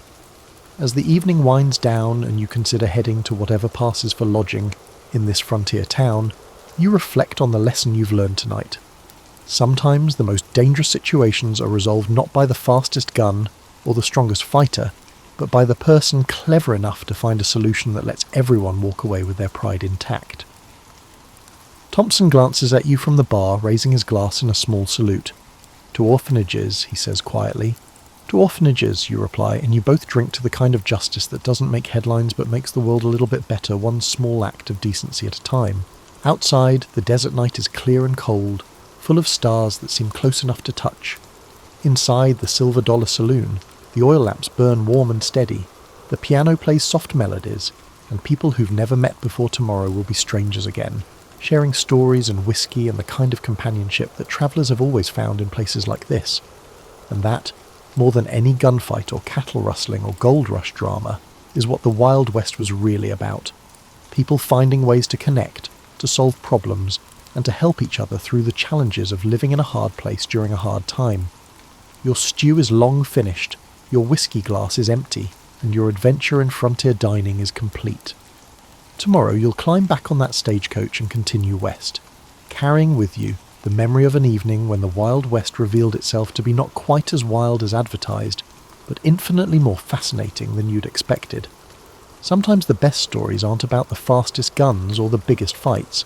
Sometimes they're about the moments when ordinary people find extraordinary ways to be decent to each other, even when, especially when, it would be easier not to be. And with that thought, you finish your whiskey, tip your hat to Jake the bartender, nod farewell to Thompson and the other patrons, and push through those famous bat-wing doors into the star-filled desert night, carrying with you a story worth telling and the kind of satisfied tiredness that comes from a day well lived and an evening well spent. The Silver Dollar Saloon settles into its nighttime rhythm behind you, ready to welcome the next traveller, the next story, the next small drama of frontier life. Because that's what places like this do. They provide a stage where ordinary people can have extraordinary moments, where strangers can become friends over a shared meal and a glass of something that might charitably be called whiskey. And in the morning, the stagecoach will come, and you'll climb aboard for the next leg of your journey, but you'll always remember the night you learned that the real Wild West wasn't one with guns. It was one with conversation, creativity, and the kind of human decency that transcends time and place. Sweet dreams, traveller. The frontier awaits, and now you know it's not quite as dangerous as the stories suggest, just infinitely more interesting than you ever imagined. Paul Revere's name evokes images of a midnight ride, urgent calls for militias, and the onset of the American Revolution. Yet few realise the full scope of the man behind that iconic alarm. He was a silversmith, engraver, early industrialist, and a shrewd networker who navigated Boston's circles of artisans, merchants, and political agitators. Born on January 1st, 1735, Old Style, to Apollos Revere, a French Huguenot immigrant, and Deborah Hitchborn, a Boston native. Revere was destined to bridge cultures and communities at a time when colonial society seethed with discontent under British rule. Apollos Revere, who soon anglicised his name to Paul Revere, taught his son the art of silverwork. This trade anchored the younger Paul's fortunes. He grew up in Boston's North End, surrounded by wharves, taverns, and religious meeting houses, absorbing the rhythms of a busy port city. While modern retellings jumped straight to his patriotic escapades, his formative years shaped his destiny in more subtle ways. By age 15, the death of his father thrust him into the role of family provider. The teenage apprentice had to complete his training, manage the family's affairs, and forge connections with established silversmiths and merchants during the 1750s. Revere served briefly in the provincial army in the French and Indian War, an experience that gave him a glimpse of Britain's broader colonial entanglements. Upon returning to Boston, he embraced the trade of silversmithing wholeheartedly, creating not just decorative pieces, but also practical items like buckles and utensils. He prided himself on detail, marketing his wares to a clientele that spanned from modest craftsmen to the colony's rising middle class. Invoices preserved from this period reveal that Revere offered credit, advanced new designs, and constantly hustled for commissions. That brand of entrepreneurial spirit would later fuel his ability to mobilize networks for revolutionary purposes. By the early 1760s, tensions simmered throughout Massachusetts. The Sugar Act, the Stamp Act, and subsequent taxes outraged merchants and tradespeople alike. Revere found himself among a group of Boston artisans who gathered at local taverns to vent frustrations. These enclaves brewed the earliest forms of organised protest. Revere soon discovered he possessed a knack for articulating grievances through his engravings. It was not only an art form but also a political tool, effectively circulating ideas and stoking public sentiment against perceived British overreach. His iconic engravings of the Boston Massacre, albeit dramatised, helped radicalise many colonists. Apart from engraving, Revere proved versatile in forging social bonds. He was active in the Masonic Lodge of St Andrew, where he crossed paths with influential figures like Joseph Warren. He joined local fire clubs, an essential community fixture at a time when wooden buildings posed constant fire hazards. The same network that helped keep Boston safe from flames also functioned as a communication hub when secrecy was paramount. Revere's involvement in such clubs honed his skills at organising committees and planning contingencies. Revere witnessed the growing tension between the British authorities and colonial protesters as the decade progressed. He witnessed the formation of the Sons of Liberty, a loosely knit group bent on resisting British policy through boycotts, demonstrations, and occasionally more aggressive tactics. While Samuel Adams and John Hancock garnered the spotlight, Revere operated just beneath it, linking tradesmen, printers, and mariners to the cause. He carried messages across town, utilised his network to fundraise for boycotts, and orchestrated covert gatherings. In summary, the man played a significant role in the turbulent events that preceded the revolution. His silver shop bustled by day, forging items for well-to-do patrons, while by night he frequently huddled with patriots in back rooms. This dual existence, both an honest craftsman in broad daylight and a clandestine activist in the twilight, gave Revere an uncommon vantage point. He understood the grievances of merchants taxed by Parliament and the resentments of sailors harassed by British naval patrols. He also grasped the precarious existence of apprentices who found themselves jobless whenever tensions flared. In the early 1770s, Revere faced a crucial decision. He could either maintain his status as a respected craftsman and avoid radical elements, or he could fully dedicate himself to the resistance that was forming around him. That choice would define his role in the uncertain months ahead, as Britain tightened its grip and Boston braced for confrontation. His decision to lean into activism would soon thrust him into history's pages, though he never guessed that a single midnight ride would overshadow decades of other contributions. As Britain stepped up the enforcement of colonial policies, Revere and his compatriots adapted. No single figure commanded the burgeoning movement. Instead, it operated through committees, correspondences, and loosely affiliated networks of tradesmen, small merchants, and outspoken patriots. Revere proved instrumental in bridging these circles. He was neither the wealthiest merchant nor the most fiery orator, but his profound knowledge of Boston's geography and his wide array of personal relationships made him indispensable. He played a key role in the intelligence game that developed as tensions rose. The British, suspecting the colonies of seditious intent, planted informants and seized letters. Meanwhile, Patriot leaders formed committees of correspondence in every town, forging a parallel information network that bypassed royal officials. Revere often served as a courier, riding to distant towns, Worcester, Salem, even Portsmouth, to update them on the latest developments. These journeys were not glamorous. Winter roads were treacherous, lodgings minimal. But Revere's skill at travelling incognito, changing routes unpredictably, and winning trust at local taverns kept the chain of communication robust. Beyond his courier work, he continued engraving political cartoons. His depiction of the Boston Tea Party, for instance, circulated widely, capturing the moment when patriots dumped British tea into the harbour. The incident itself was more chaotic than Revere's engraving suggested. He presented it as a unified, disciplined act, an image that bolstered the patriot's claim of moral high ground. He also contributed subtly altered prints of the governor or British officers, turning them into caricatures for distribution among sympathisers. These images, pinned up in print shops or posted in meeting halls, served as rallying symbols. One lesser-known chapter in Revere's life involved the Suffolk Resolves, drafted in 1774 by Boston leaders. These resolutions rejected the coercive acts and called for civil disobedience. Revere was entrusted with delivering a copy to the First Continental Congress in Philadelphia. The journey south exposed him to a broader colonial landscape, forging connections with delegators from other colonies. He returned more convinced than ever that Massachusetts was not alone in protesting. Meanwhile, his reliability as a messenger soared in the eyes of figures like John Adams. Yet Revere was not purely a political operative. He had a family. His first wife, Sarah Orne, had borne him several children before passing away in 1773, and he later married Rachel Walker, who also became part of the extended Revere clan. Balancing domestic life with clandestine patriot activity proved stressful. Friends recalled that Revere's silver shop sometimes functioned as an unofficial meeting site, though it remained primarily a commercial venture. He might sit at his workbench, forging spoons or teapots, while patriots gathered in a small side room to whisper about British troop movements. By 1775, British authorities began to suspect that Boston's artisans played a larger role in the unrest than previously assumed. Regular army officers roamed the city, searching for hidden arms depots.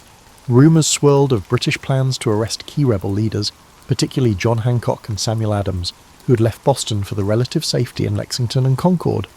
Meanwhile, Massachusetts patriots had stored gunpowder in Concord, a small town west of Boston, anticipating a confrontation. As both sides prepared for the potential next move, tensions escalated. During this turbulent period, the Patriot leadership developed a signal system. Should the British launch a sudden strike, watchers at the Old North Church would hang lanterns to indicate whether the troops moved by land or by boat across the Charles River. Revere was part of the group that set this plan in motion, but to reduce risk, it was a friend, Robert Newman, who would hang the lanterns. Revere himself would undertake the hazardous ride to warn Hancock and Adams and rouse the militias along the route. In the days leading to that famous night, Revere scarcely slept. He conferred with Dr. Joseph Warren, who was privy to fresh intelligence suggesting British movements were imminent. The plan was bold, the stakes enormous. If the British discovered it, Revere faced imprisonment or worse. But he recognised that a swift warning might unify thousands of militiamen before the royal troops could seize arms or arrest leaders. No single courier could accomplish the entire job alone. Others, like William Dawes, shared the load. Still, Revere's role would become legendary, overshadowing the fact that a network, not one man, fueled that night's alert. Hence, as April 1775 dawned, Revere stood on a precipice. All the clandestine work, the rides to scattered towns and the coded signals at church steeples led to this juncture. The next hours would test his resourcefulness, bravery, and knack for quiet coordination, traits honed over years, now culminating in a midnight dash that would echo through American lore. On the evening of April 18th, 1775, Paul Revere prepared to leave Boston. British officers had become conspicuous near the docks, though many Bostonians, loyalists included, believed the troops would attempt to show a force the next day. Revere, however, suspected otherwise. He navigated through dark streets to the Charles River's edge, where a small boat awaited. Two friends rowed him quietly across, muffling oarlocks with cloth to avoid drawing the attention of the British warship anchored to nearby. Revere reached the Charlestown side and found a borrowed horse waiting. Simultaneously, Robert Newman stood at the Old North Church tower, prepared to hoist 2 lanterns in the event of British troops launching from the water. Those signals would inform watchers in Charlestown, who would then spread the alarm by alternative routes. Revere's task was to ride directly to Lexington, rousing the countryside as he went. Another rider, William Dawes, would take a separate path, ensuring that if one was stopped, the other might succeed. Mounting his horse, Revere began the journey. At first, the roads lay eerily quiet, lit only by moonlight or the occasional lantern in a window. He knocked on farmhouse doors, calling to sleeping patriots, "The regulars are on the move," or words to that effect. He never actually shouted, "The British are coming," since many colonists still considered themselves British. Instead, he typically used phrases like, "The regulars are out," to alert local militias. Families woke groggily but recognised Revere by name or from prior visits. Swiftly they dressed, collected muskets, began passing word to neighbours further inland. The ride was not free of peril. At one point, Revere spotted 2 British officers on horseback. Fearing capture, he evaded them by dashing off on a side path, relying on his memory of the terrain. The near encounter heightened his urgency. Every minute counted. If the British marched swiftly, they could seize the arms in Concord or intercept Hancock and Adams before local militias mustered.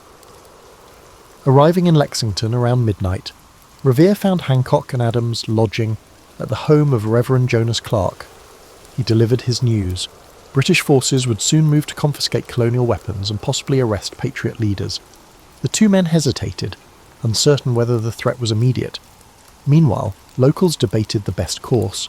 Having done his duty of warning them, Revere prepared to continue on to Concord to spread the alarm further. By coincidence, Dawes arrived in Lexington shortly after Revere, having navigated a separate route.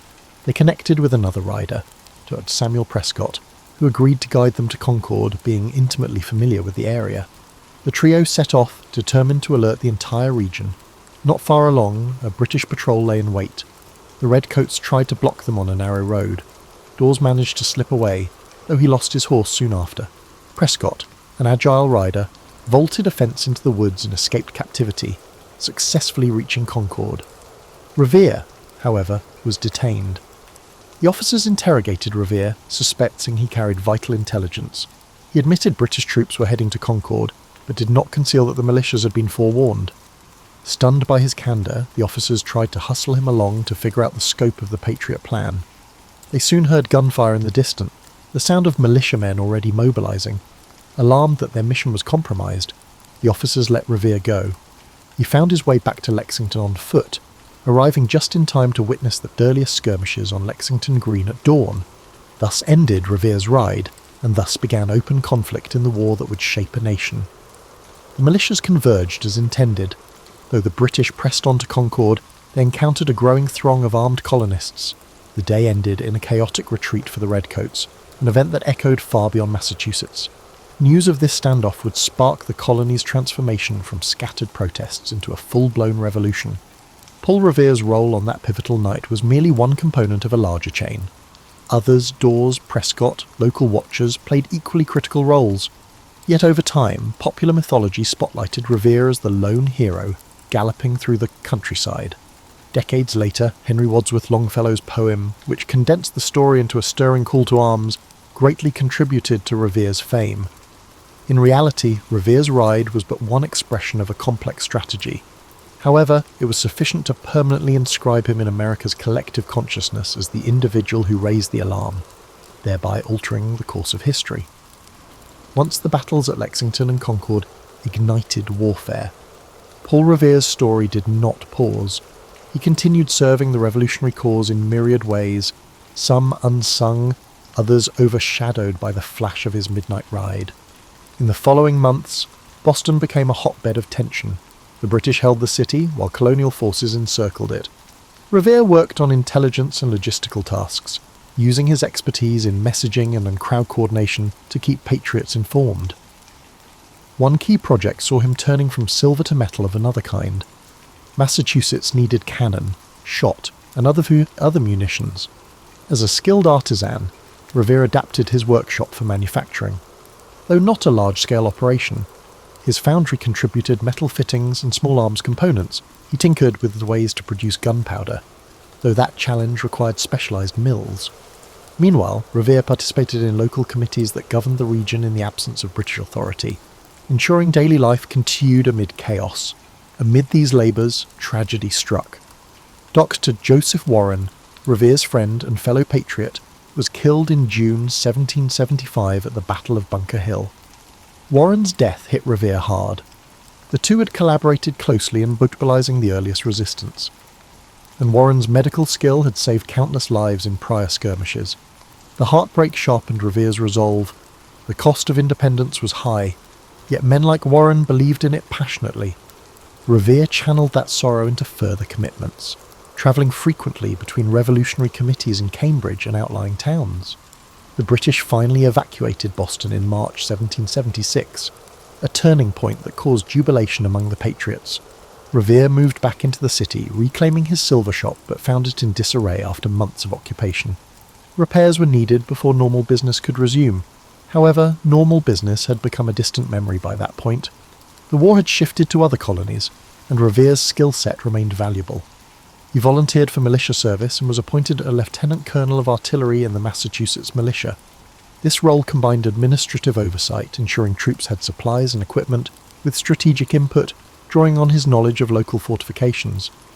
In 1778, Revere participated in the ill-fated Penobscot expedition, an attempt by the Massachusetts militia to oust British forces in present-day Maine. The expedition ended in disaster, with the colonial fleet scuttled and troops forced to retreat through the wilderness. Revere faced criticism for his actions there, especially regarding disputes over the chain of command. A court-martial ensued, questioning whether he had disobeyed orders or abandoned his post.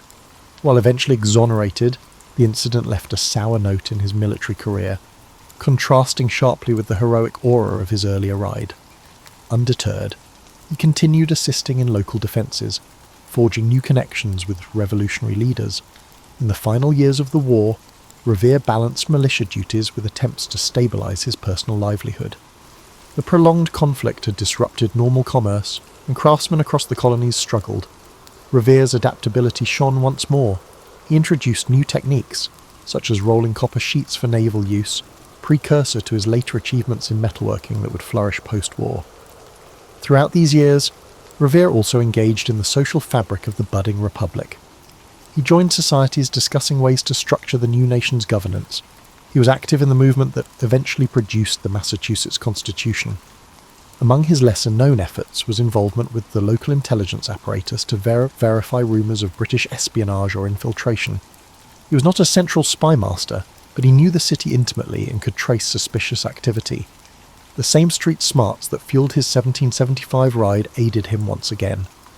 When the Treaty of Paris finally ended the Revolutionary War in 1783, Revere was approaching 50.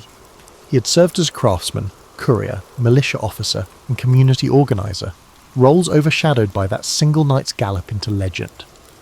Yet he emerged from the war with a moderate standing, his workshop battered, but not ruined. Boston's economy was in flux, but Revere saw opportunities ahead.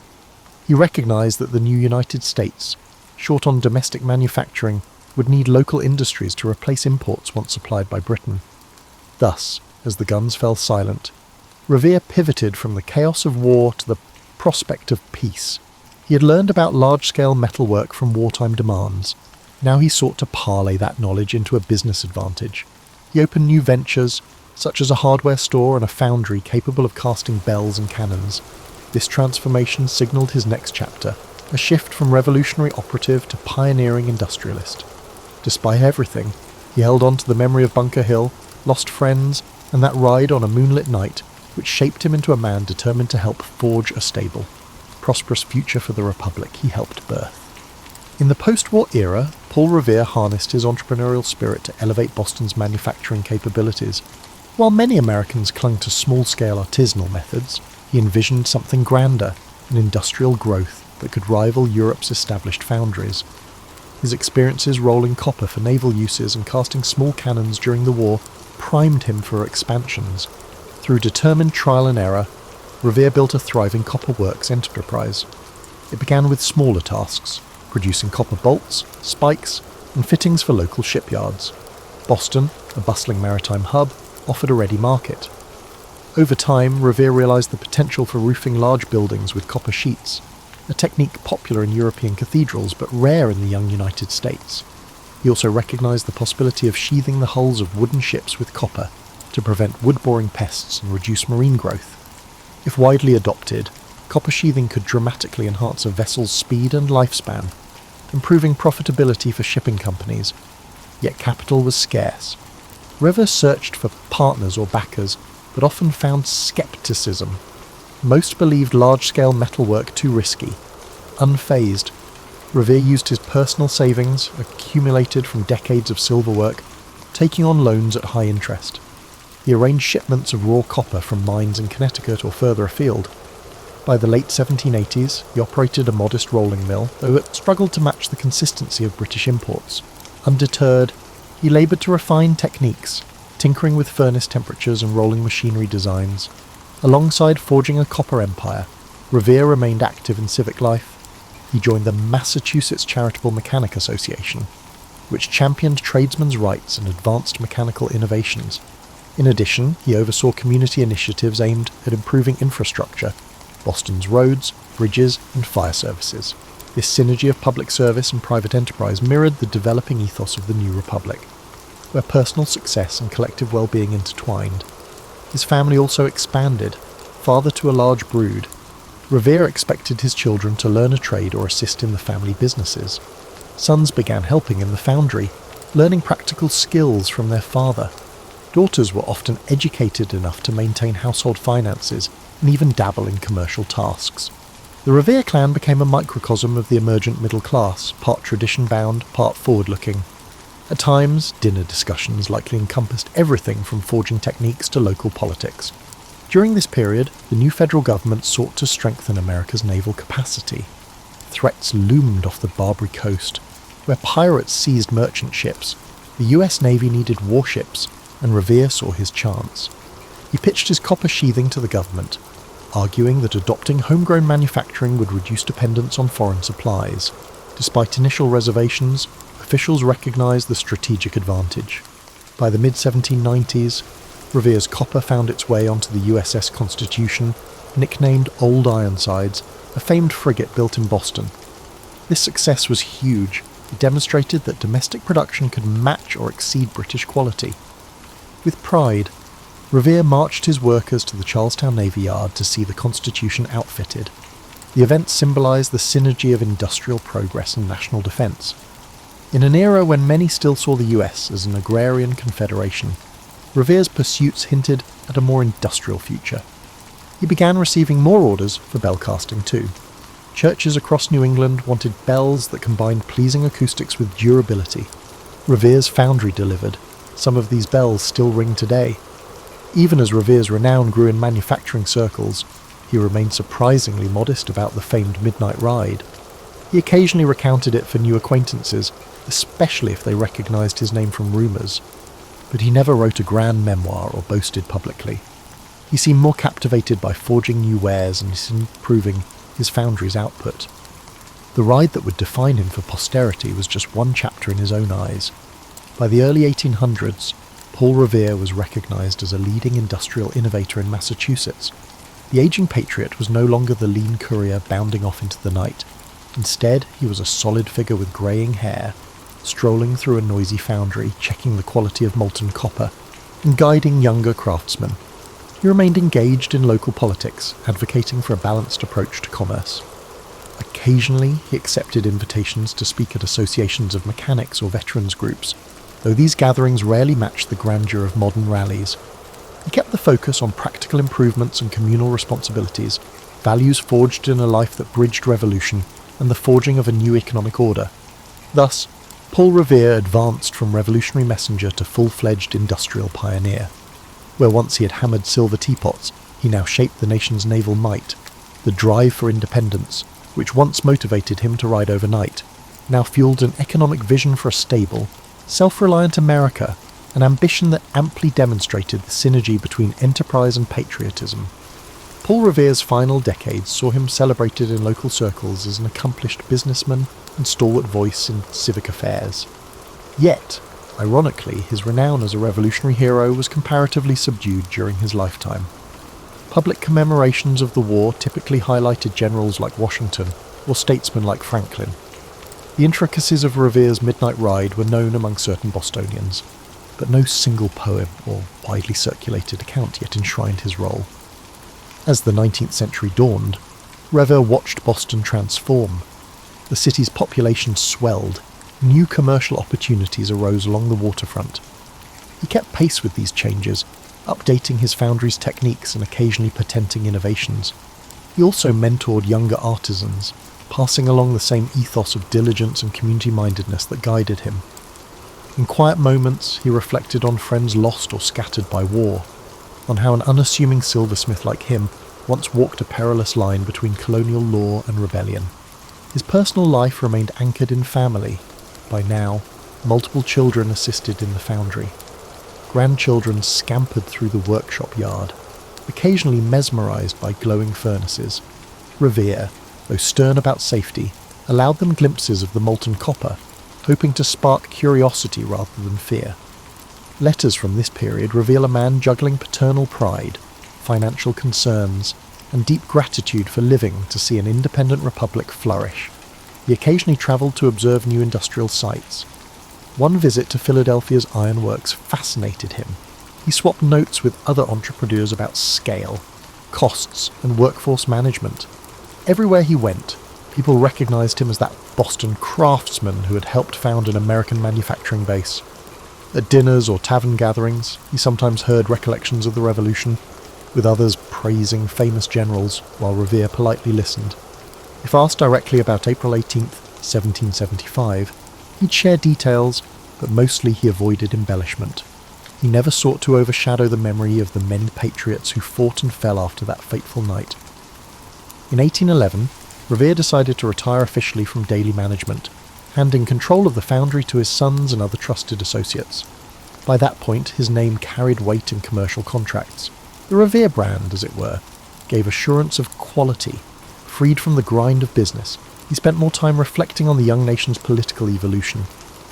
The War of 1812 erupted soon after, pitting the US again against Britain. From his vantage, Revere found it both disheartening and validating.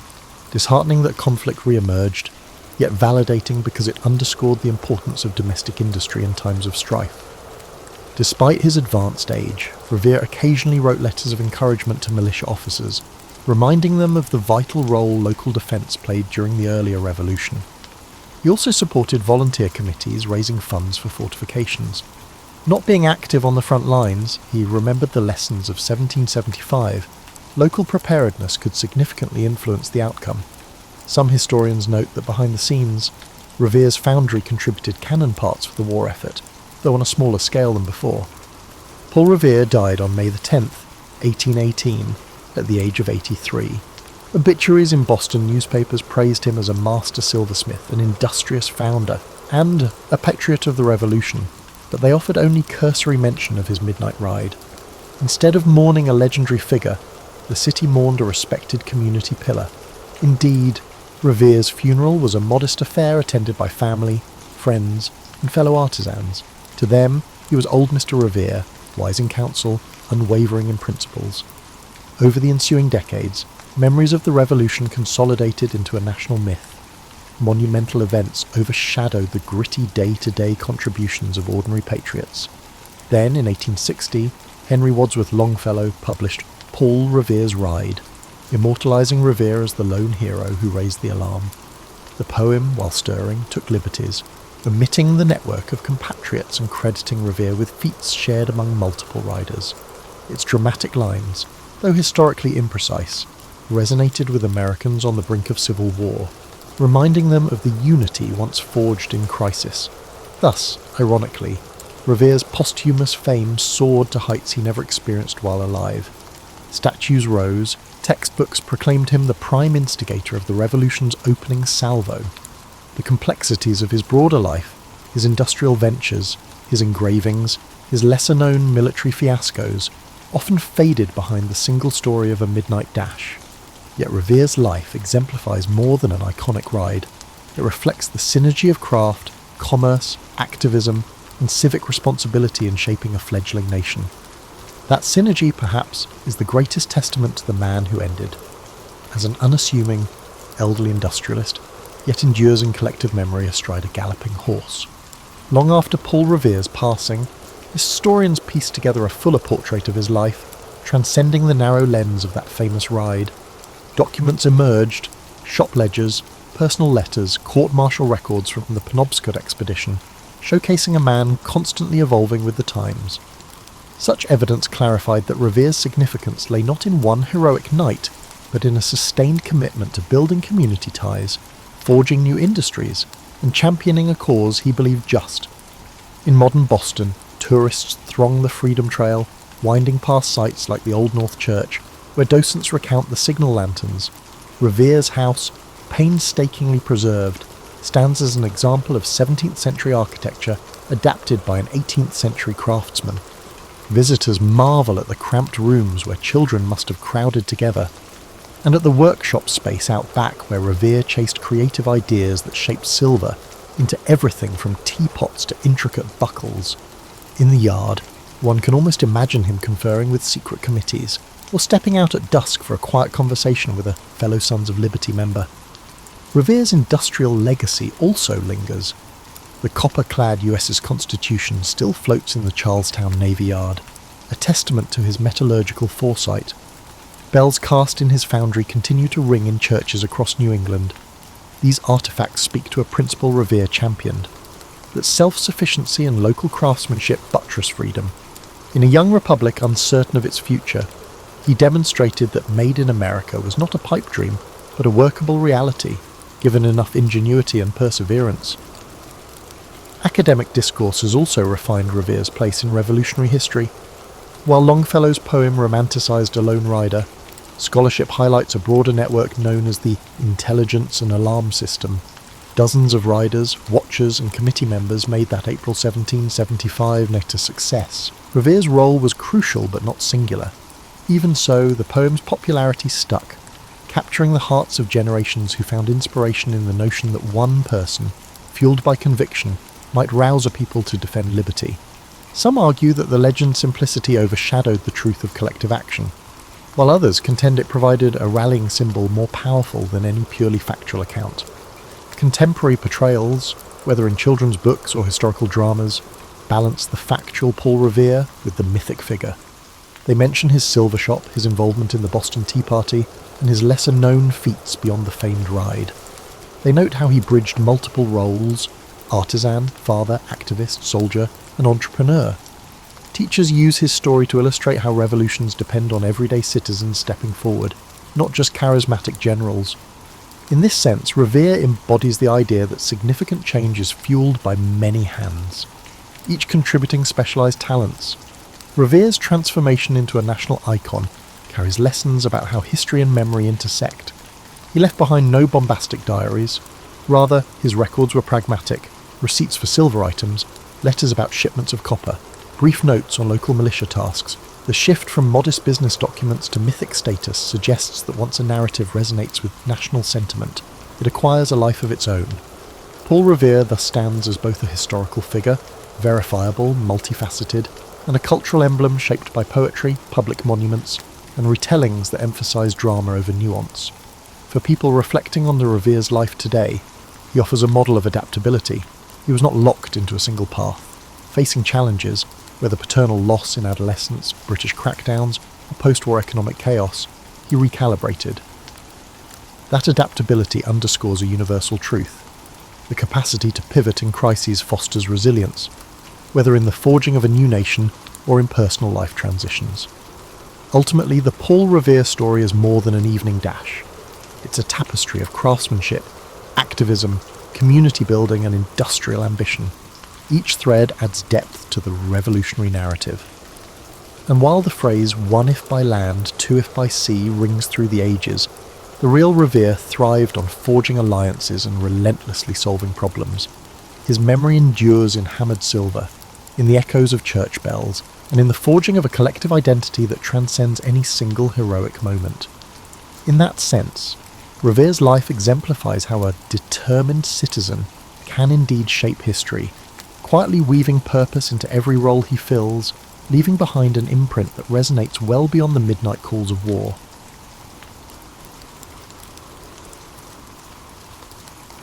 Picture this. You're sitting in ancient China around 220 BC, probably wondering what's for dinner and hoping the weather holds up for harvest season. You've got your little plot of land, maybe some chickens pecking around, and life is pretty predictable.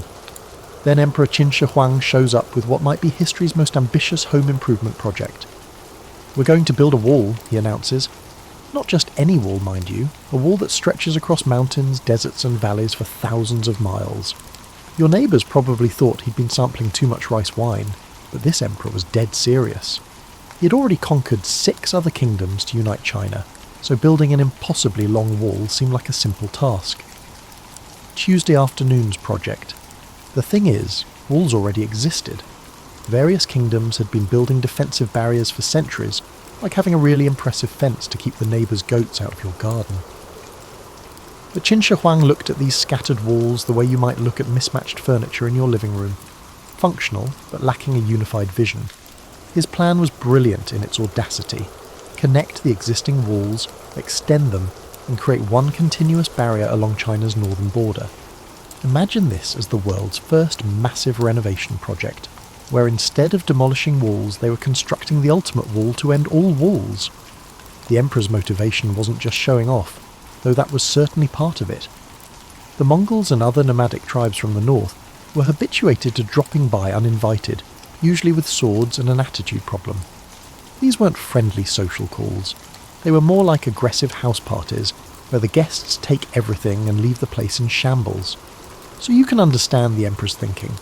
Build a wall so impressive, so formidable, that these northern neighbours would take one look and decide maybe they'd rather stay home and tend their horses instead. It was like installing the world's most elaborate security system, except the cameras were guard towers and the alarm was a very loud horn. But here's where it gets intriguing for regular folks like you. This project wasn't going to be built by magic or imperial decree alone. This undertaking was going to require hands, millions of them. Suddenly, your quiet life of farming and chicken tending was about to get a lot more complicated. The recruitment process was about as subtle as an earthquake. Local officials would show up in villages with scrolls and serious expressions, essentially conducting a very involuntary job fair. Congratulations, they'd say. You've been selected for a wonderful opportunity to serve your emperor and build something truly historic. The fact that you hadn't applied for this opportunity was considered irrelevant. Now, before you start feeling too sorry for yourself in this scenario, consider the alternative. The emperor had just finished unifying China through a series of wars that made Game of Thrones look like a peaceful afternoon tea.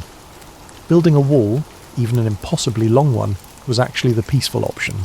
Still, knowing you're part of the calmer solution doesn't make the prospect of hauling stones across mountains any more appealing. The scale of this project was something no one had ever attempted.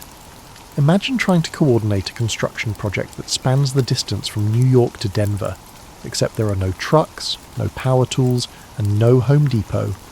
Everything had to be done with human muscle, animal power, and whatever clever engineering solutions people could devise with the technology of 220 BC. And so began one of history's greatest adventures in construction management, community cooperation, and sheer human stubbornness. You were about to become part of something that would still be visible.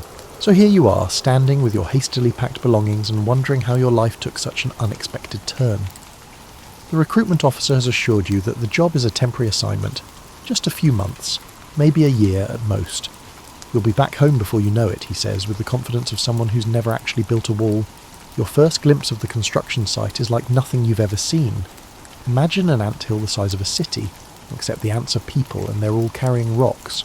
Thousands of workers stretch across the landscape, creating a human chain that disappears into the distance. The noise is incredible.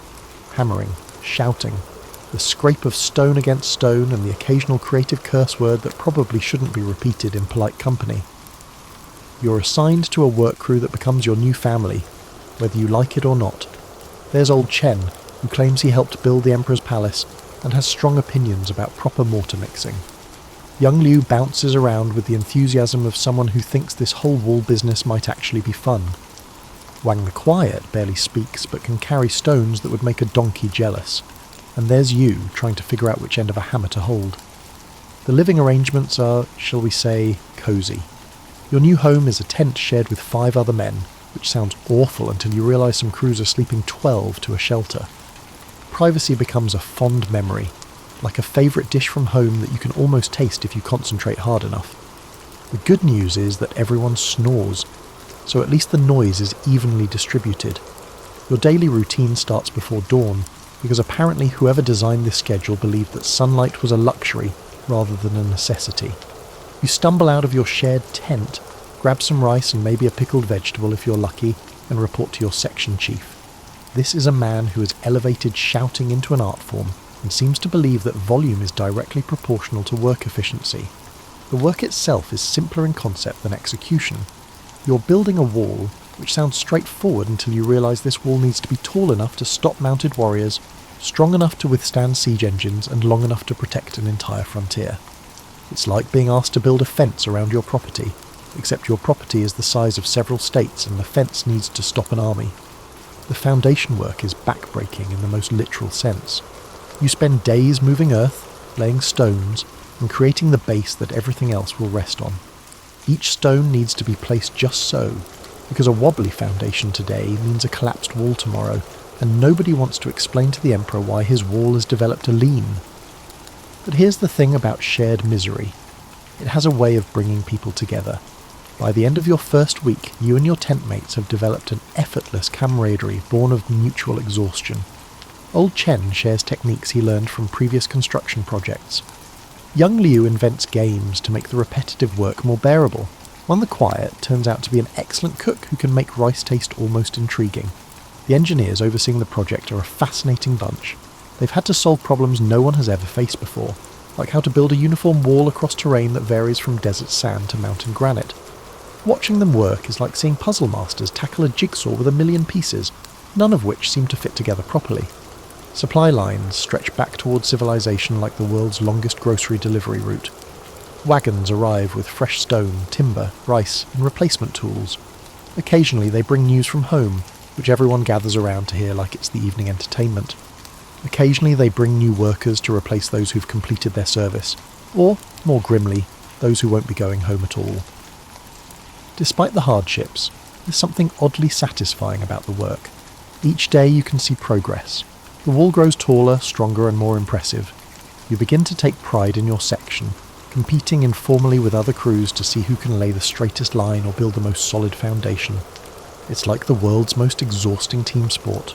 After a few weeks on the wall, you've developed what your grandmother might charitably call character. Your hands, once soft from farm work, now sport calluses in places you didn't know could grow calluses. Your back has adapted to a permanent slight hunch from lifting stones, and you've learned to identify different types of rock by their weight and the specific way they make your shoulders ache. The workday starts with what the section chief optimistically calls morning coordination, but which everyone else recognises as the daily ritual of figuring out who's going to do what and how badly it might go wrong. Today, your crew is assigned to mortar mixing, which sounds easy until you realise that getting the consistency right is like trying to bake bread while blindfolded during an earthquake. Old Chen takes this opportunity to share his philosophy on mortar, which apparently involves the same level of precision that other people reserve for poetry. If the mixture is too wet, it runs like water from a broken bucket, he explains, while stirring the mixture with a wooden paddle that has seen better days.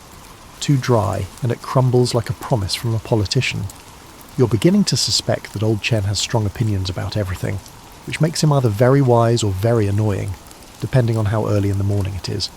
The stones themselves come from quarries that seem impossibly far away, yet somehow keep producing an endless supply of building material. Watching the stonecutters work is mesmerising. They can look at a rough boulder and somehow see the perfectly shaped block hiding inside like sculptors working in reverse. Their hammers ring against chisels with a rhythm that becomes the soundtrack of construction, a percussion section for the symphony of building.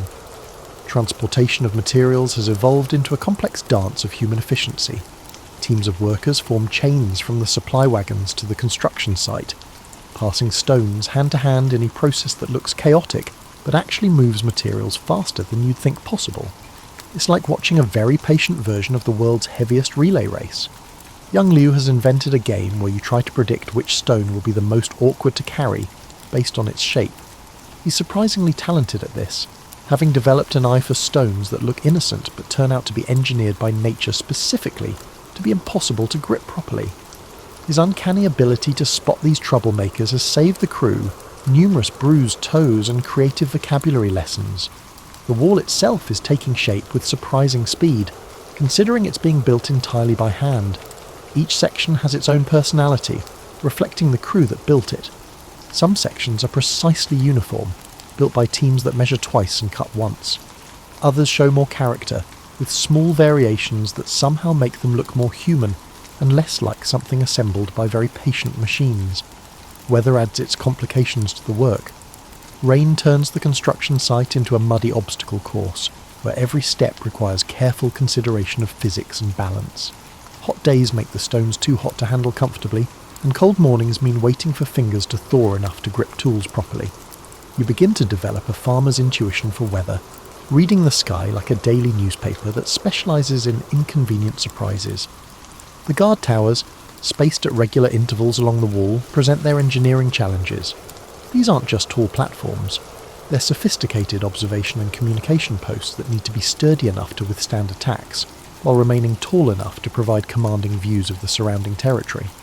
Building them requires a combination of masonry, carpentry, and what might generously be called optimistic physics. Food becomes both fuel and entertainment. The camp cooks have mastered the art of making large quantities of rice interesting through creative use of whatever vegetables, meat, or seasonings happen to be available. Sometimes you have lucky and there's pork. Other times, you learn to appreciate the subtle flavours of turnips and hope. Crews gather during meal times to share stories, voice complaints, and occasionally speculate about the potential completion date of this project. Your tent mates have developed distinct personalities that make the cramped living quarters more bearable.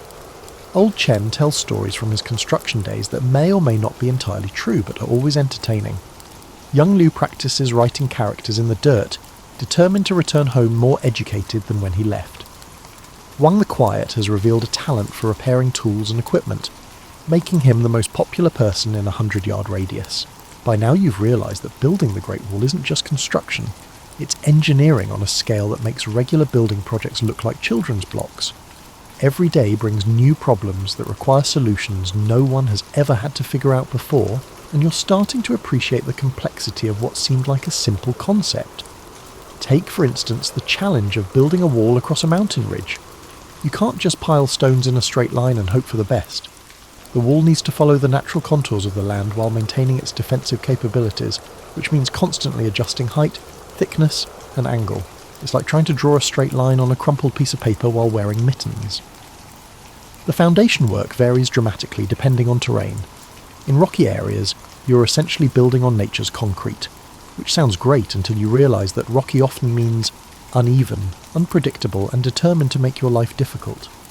In sandy or soft soil areas, the foundation needs to go much deeper, which means more digging and more stone, but at least the digging is easier. In marshy areas, well, everyone tries to avoid thinking about marshy areas. Your crew has been assigned to work on a section that crosses a particularly steep hillside, which provides spectacular views and spectacular challenges in equal measure. Building on a slope means every stone wants to roll downhill, apparently having missed the memo about staying put. This has led to the development of increasingly creative techniques for convincing stones to remain where you place them. Old Chen has become something of a master at reading stone behaviour. He can look at a rock and predict whether it's going to be cooperative, or whether it's going to spend the day trying to escape down the mountainside. Stones have personalities, he explains, while wedging a particularly rebellious boulder into place. Some want to work, some want to wander, and some just want to cause trouble. You're starting to suspect he might be right. The mortar mixing has evolved into something approaching science. Different weather conditions require different consistencies, and the local materials, limestone here, clay there, all react differently to mixing and setting. The master masons have developed an almost mystical ability to produce exactly the right mixture for current conditions, like chefs who can cook perfect meals without measuring ingredients. Tool maintenance has become a critical skill for survival. When your livelihood depends on hammers, chisels, and carrying baskets, keeping them in good repair isn't just professional pride, it's self-preservation. Wang the Quiet has set up an informal repair service, trading tool maintenance for extra rice or help with heavy lifting. His ability to resurrect a broken handle or straighten a bent chisel has made him the most valued member of several crews. The logistics of the project are mind-boggling when you stop thinking about them.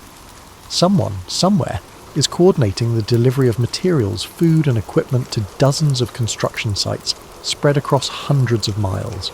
Supply wagons consistently arrive. delivering not only essentials but also occasional luxury items such as tea or preserved fruit, adding a touch of joy to everyone's day. Communication along the wall happens through a system of signals that's part practical necessity and part entertainment. Horn calls relay messages from section to section, creating a chain of communication that can carry news faster than a running messenger. The horn operators have developed a surprisingly sophisticated vocabulary of calls, different patterns for mealtime, shift changes, material deliveries, and occasionally warnings about approaching inspectors. The inspectors themselves are a source of both anxiety and amusement. These are officials who arrive periodically to check progress and quality, armed with measuring devices and serious expressions. They examine wall sections with the intensity of art critics, running their hands along stone joints and muttering about specifications. Smart crews learn to recognise the signs of an approaching inspection and spend extra time making their sections look particularly impressive. Quality control has evolved organically among the work crews. Nobody wants to be responsible for the section that falls down, so there's intense peer pressure to build well. Teams develop reputations for craftsmanship, and being assigned to work with a crew known for solid construction becomes a point of pride. Competition between crews drives quality improvements that no amount of official supervision could achieve. The wall's defensive features require careful attention to detail that goes beyond simple construction. Arrow slits need to be positioned at exactly the right height and angle to provide maximum coverage while offering protection to defenders. Walkways must be wide enough for guards to patrol, but not so wide that they waste materials or provide too much target area for attackers. Winter arrives like an unwelcome relative who shows up without warning and refuses to leave. One day you're working in comfortable autumn weather, and the next morning you wake up to discover frost decorating your tent like nature's least practical artwork. The section chief announces that work will continue regardless of weather, because apparently walls don't build themselves and emperors don't appreciate seasonal delays. Building in cold weather presents challenges that the project planners probably didn't fully appreciate when they scheduled this particular construction timeline. Mortar doesn't set properly when it's freezing, which means either waiting for warmer temperatures or developing creative solutions that involve keeping mixed mortar warm until it can be applied. This scenario leads to the amusing sight of grown men huddling around small fires with buckets of mortar like they're warming their hands. Your tent becomes both a sanctuary and an endurance test as temperatures drop. 5 men sharing a small space generates a surprising amount of body heat, which is beneficial for staying warm but challenging for maintaining any sense of personal space or air quality. Everyone develops strategies for staying comfortable, extra layers, creative use of blankets, and the unspoken agreement that nobody comments on anyone else's sleeping habits or unusual nighttime noises. The supply lines face their own winter challenges. Wagons that moved easily over dry summer roads now struggle through mud, snow and ice. Food deliveries become less predictable, leading to careful rationing and creative cooking with whatever ingredients are available. Rice becomes even more precious, and everyone learns to appreciate the subtle differences between turnips, radishes, and other vegetables that all taste remarkably similar when you're hungry enough. Spring brings relief and new complications in equal measure. The ground thaws, making digging easier but also creating mud that seems specifically designed to make walking difficult and tool handling treacherous. Fresh supplies arrive more regularly, but so do new workers who need to be trained and integrated into existing crews. You find yourself in the odd position of being a veteran after just one winter, offering advice to newcomers who look as bewildered as you once did. The seasonal cycle creates a rhythm to the work that becomes oddly comforting. Summer brings long days and maximum productivity. However, it also brings heat that makes handling sun-baked stones an exercise in pain tolerance. Autumn brings perfect working weather and the urgent push to complete sections before winter returns. Each season requires different strategies, preparations, and types of stubborn determination. The rainy season deserves special mention as a time when optimism goes to die. Working in rain means dealing with slippery stones, mud that clings to everything, and the constant challenge of keeping tools dry enough to use effectively. The wall itself becomes treacherous to work on, requiring extra caution and significantly reduced productivity. Everyone develops strong opinions about rain gear and the inadequacy of most attempts to stay dry while doing heavy construction work. The changing seasons also bring changes in local wildlife, which adds an element of unpredictability to daily work. Spring brings curious deer that seem fascinated by construction activity, Summer attracts various insects that apparently view human workers as either entertainment or potential meals. Autumn brings migrating birds that sometimes interfere with construction work, and winter brings various creatures searching for warm places to shelter, occasionally choosing tool storage areas. Old Chen reveals that he's worked construction jobs in all kinds of weather and has developed philosophical approaches to each season. Summer teaches patience, he explains, while taking a break in whatever shade he can find. Winter teaches persistence, spring teaches hope, and autumn teaches urgency. Young Liu suggests that all seasons teach you to appreciate being indoors, which seems like the most practical wisdom anyone has offered. Food preservation becomes a crucial skill as weather affects both supply deliveries and storage capabilities. It becomes essential to learn which vegetables store well and which require immediate consumption. Based on available ingredients and safe storage methods, the camp cooks create seasonal menus that result in surprisingly diverse meals.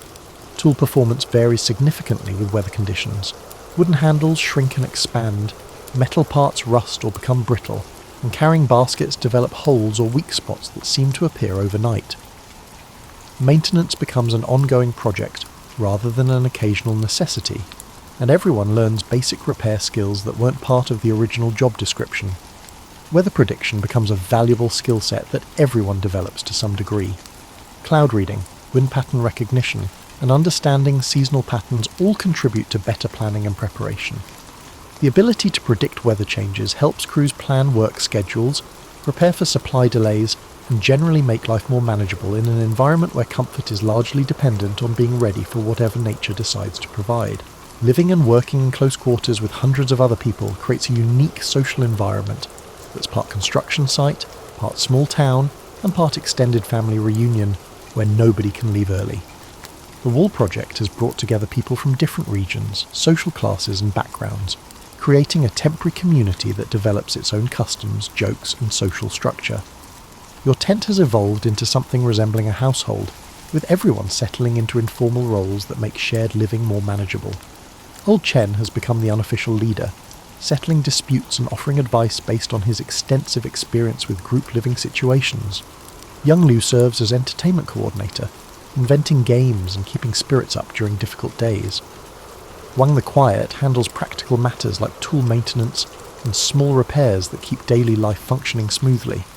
The evening routine after work has become a social ritual that everyone looks forward to. Crews gather around small fires to share meals, stories and complaints about the day's challenges. These conversations range from practical discussions about construction techniques to elaborate storytelling sessions where facts and entertainment blend together in ways that probably wouldn't pass strict historical scrutiny, but make for engaging listening. Regional differences create intriguing cultural exchanges as workers from different areas share their local customs, foods, and approaches to problem solving. Someone from the northern provinces might introduce techniques for working in cold weather, while workers from southern regions contribute knowledge about building in wet conditions. It's like a practical education program where everyone is both teacher and student. Games and entertainment develop organically to fill the hours between work and sleep. Simple gambling games using stones or sticks provide excitement and social interaction. Storytelling competitions emerge, with workers sharing tales from home or inventing elaborate fictional adventures.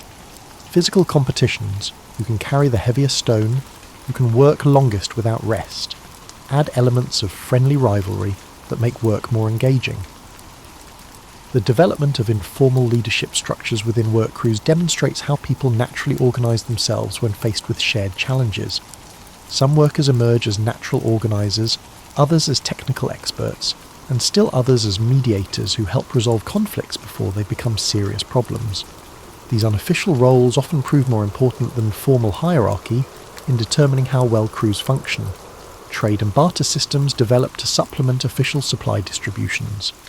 Workers with particular skills, cooking, tool repair, storytelling, letter writing, find themselves able to trade services for extra food, better sleeping arrangements, or other small luxuries that make life more bearable. These informal economies create networks of mutual support that extend beyond individual work crews. The challenge of maintaining morale during difficult periods brings out creative solutions from the worker community.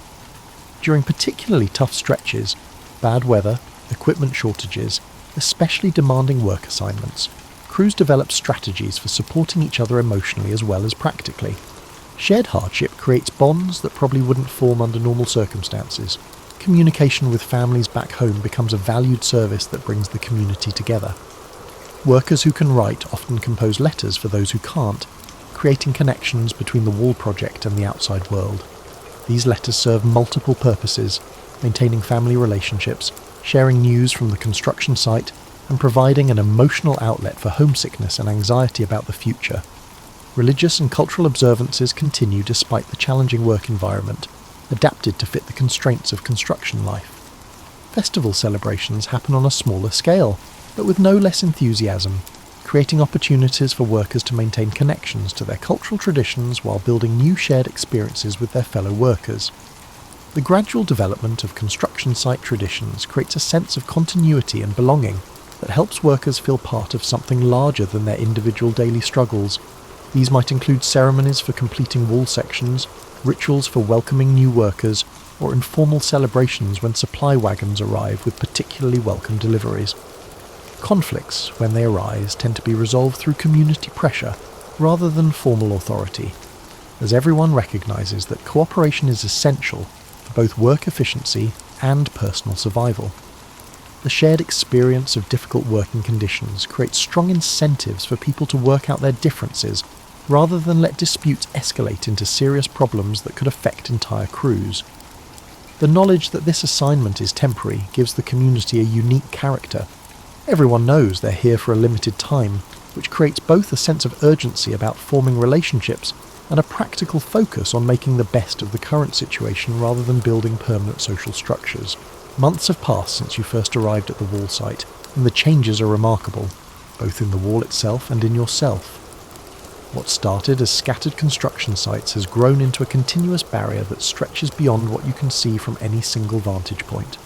Standing on a completed section and looking along the wall's path, you can hardly believe that human hands and stubborn determination created something so massive and permanent. The wall sections your crew has built bear the subtle marks of their creators, slightly different stone patterns, variations in mortar joints, and the accumulated character that comes from being constructed by real people rather than perfect machines. You can identify your work from a distance, recognising the particular rhythm and style your crew developed over months of working together. It's like being able to recognise your own handwriting on a massive scale. Completion of individual sections brings mixed emotions.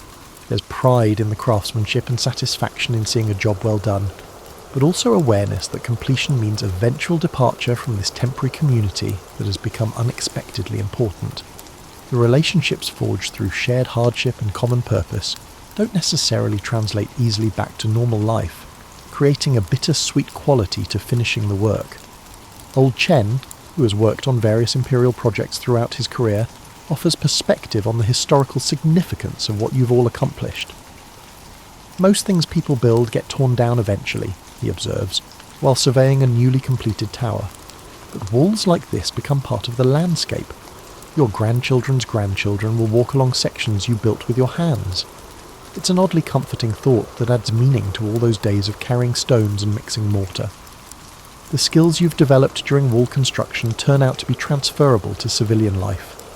Understanding stone and mortar, reading terrain, coordinating group work and managing projects under difficult conditions are valuable abilities that will serve you well back home.